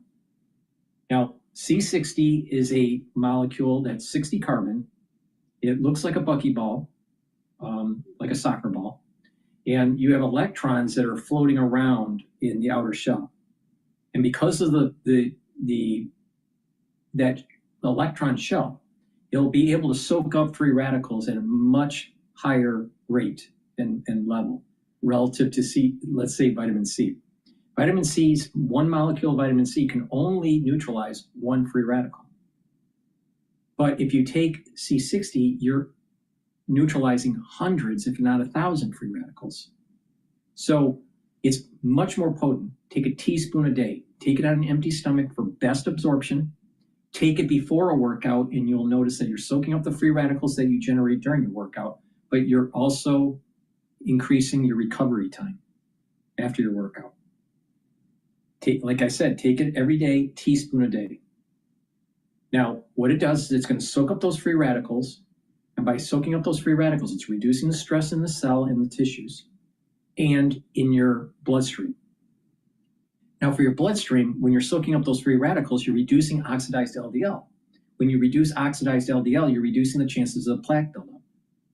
Now, at the cellular level, soaking up those free radicals is going to help to boost up the health of your mitochondria because you're reducing the stress. And when you have healthier mitochondria, you're going to have more ATP, you're going to have more energy. Those cells are going to perform better. For your neurons, your C60 will bring down the stress of the neuron, soak up those free radicals, and you're going to have more ATP because you have healthier mitochondria. That will mean that you'll be producing more neurotransmitters, and those neurotransmitters will shoot off, and you'll have better connection between neurons. That means you will think faster, you will have better memory, you'll have less brain fog, your cognitive function will be better. So C60 improves a lot of different systems. Your neurons, your endocrine system, your immune system, your cardiovascular system, all right? By soaking up those free radicals, it really reduces that aging process. Now, remember what I said about aging. Aging can be mapped several different ways. One way you can map aging is how much your telomere length is shrinking in tissue samples and biopsies. Another is to take a look at the methylation of your DNA.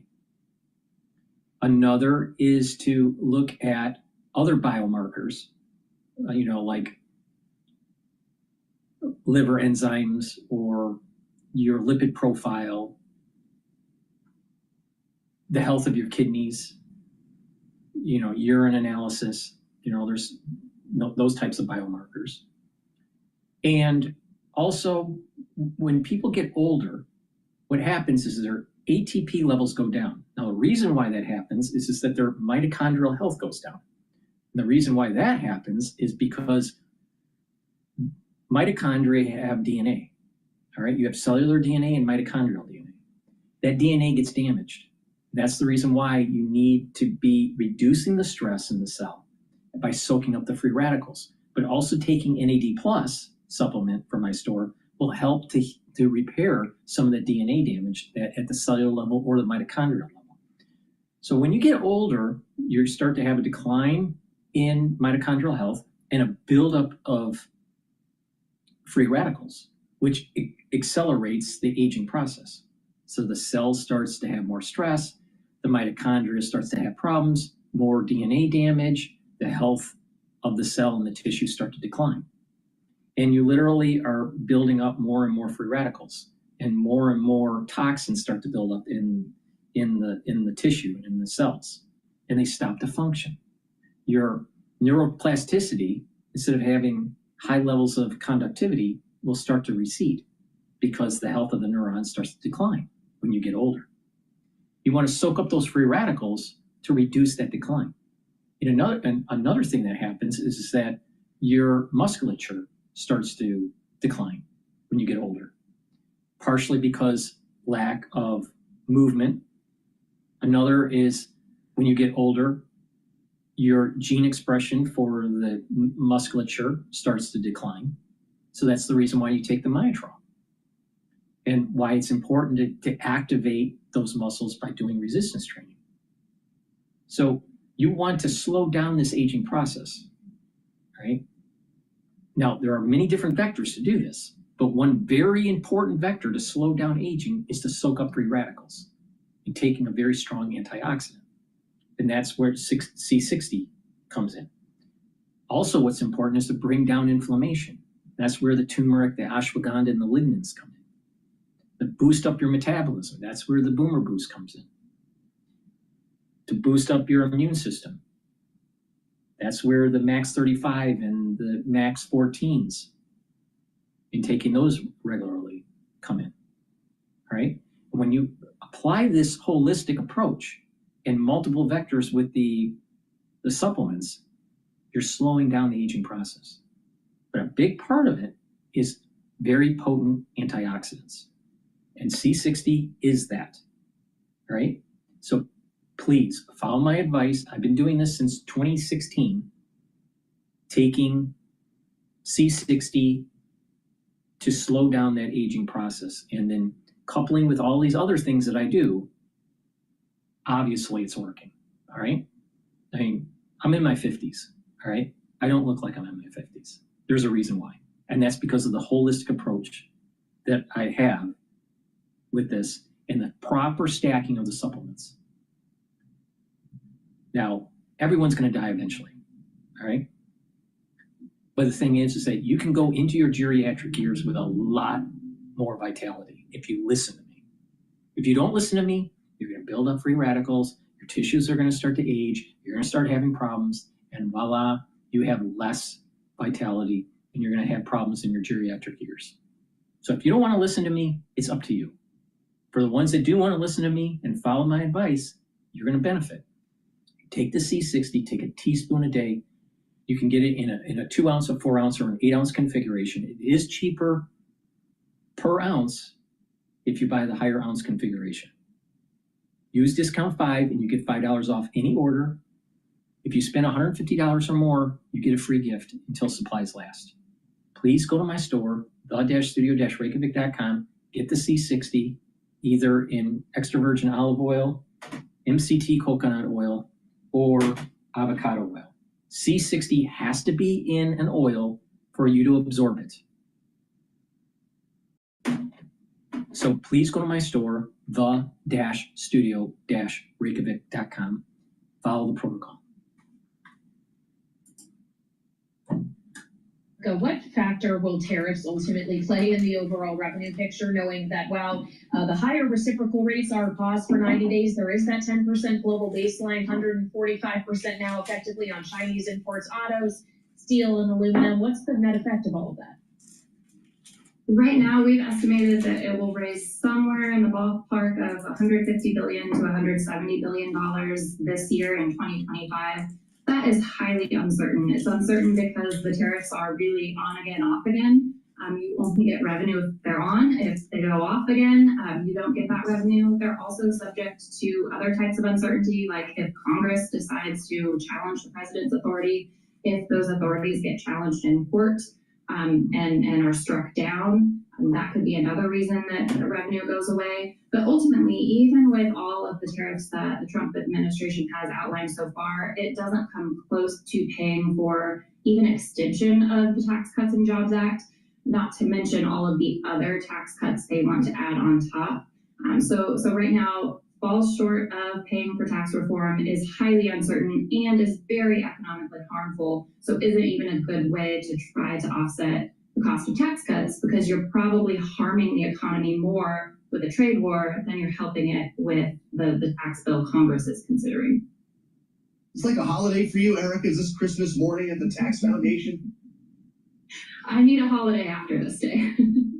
I bet you do. I appreciate your joining us on what must be the busiest day in your world. Erica York, Tax Foundation, where she is Vice President of Federal Tax Policy. He's not going to be talking about the IRS when he's speaking nationally in Chicago later on, Kaylee. But another agency that we've been talking about today, and that is Social Security, the return of Joe Biden, something we'll be talking about later on. Yeah, he's going to be speaking around the time of the late edition of Balance of Power, his first big speech since leaving office back in January. I guess the question is, while Democrats may like his message, are they happy with him as the messenger? That's true. We'll find out together. That's around 5 p.m. We'll be watching our panels next on Bloomberg. Please go to my store, the-studio-reykjavik.com, and get the Boomer Boost. This is the last pillar of my 4-pillar protocol I call the core. Boomer Boost boosts up your energy levels and your metabolism. You will lose weight. You will notice a major difference in your health within 72 hours. You will notice that you'll have more energy, you'll have more vitality, and there's this wanting of just to move around. All right. It's very reminiscent of looking at a child and how they're running around, right? And they just seem like they have lots of energy. Same thing with a puppy. They have lots of energy. And the reason why is because they have lots of ATP. Well, if your body is used to not having a lot of ATP and it's kind of sluggish, then all of a sudden, when you start taking the proper nutrients that your body needs for your age, you start to have healthier mitochondria and more energy, and you start to move around more, right? So you're going to notice this steady burn of energy, not a spike, but a steady burn of energy within 72 hours. You're going to start to lose weight because your metabolism is starting to get rebooted. And Boomer Boost focuses on a few different systems. One is your heart and your vascular system. It'll help to improve it. It'll also help to improve your brain function, your brain system, all right? Musculature and strength will improve. And like I said, energy levels and metabolism. It has a very comprehensive profile that's in this powder. Go to my store and take a look at it. It also has magnesium, and that's where you can get your magnesium, daily magnesium. Take a scooper a day, every day. Mix it with soft foods, filtered water, milk, a smoothie. Take it for your breakfast or for your lunch, and do that every day. When you do that, you're going to notice that you're losing weight, you're helping with your cardiovascular system, you're going to notice that you're having more strength, you have more energy, you'll be able to concentrate better, you're going to have better sleep. And when you do this over a longer period of time, you're going to be controlling your A1C levels, you're going to be losing weight, you're going to be wanting to work out, you're going to just have more vitality, and you're going to notice that you're slowly, because this also soaks up free radicals, you're going to be slowing down the aging process. Now, to boost this up, you should couple it with the barley. Now, you can take the barley separately, or you can take it with the Boomer Boost, all right? Now, let's talk about the barley. Now, the barley, you can get it as gladiator barley or heirloom barley. Now, what's the difference?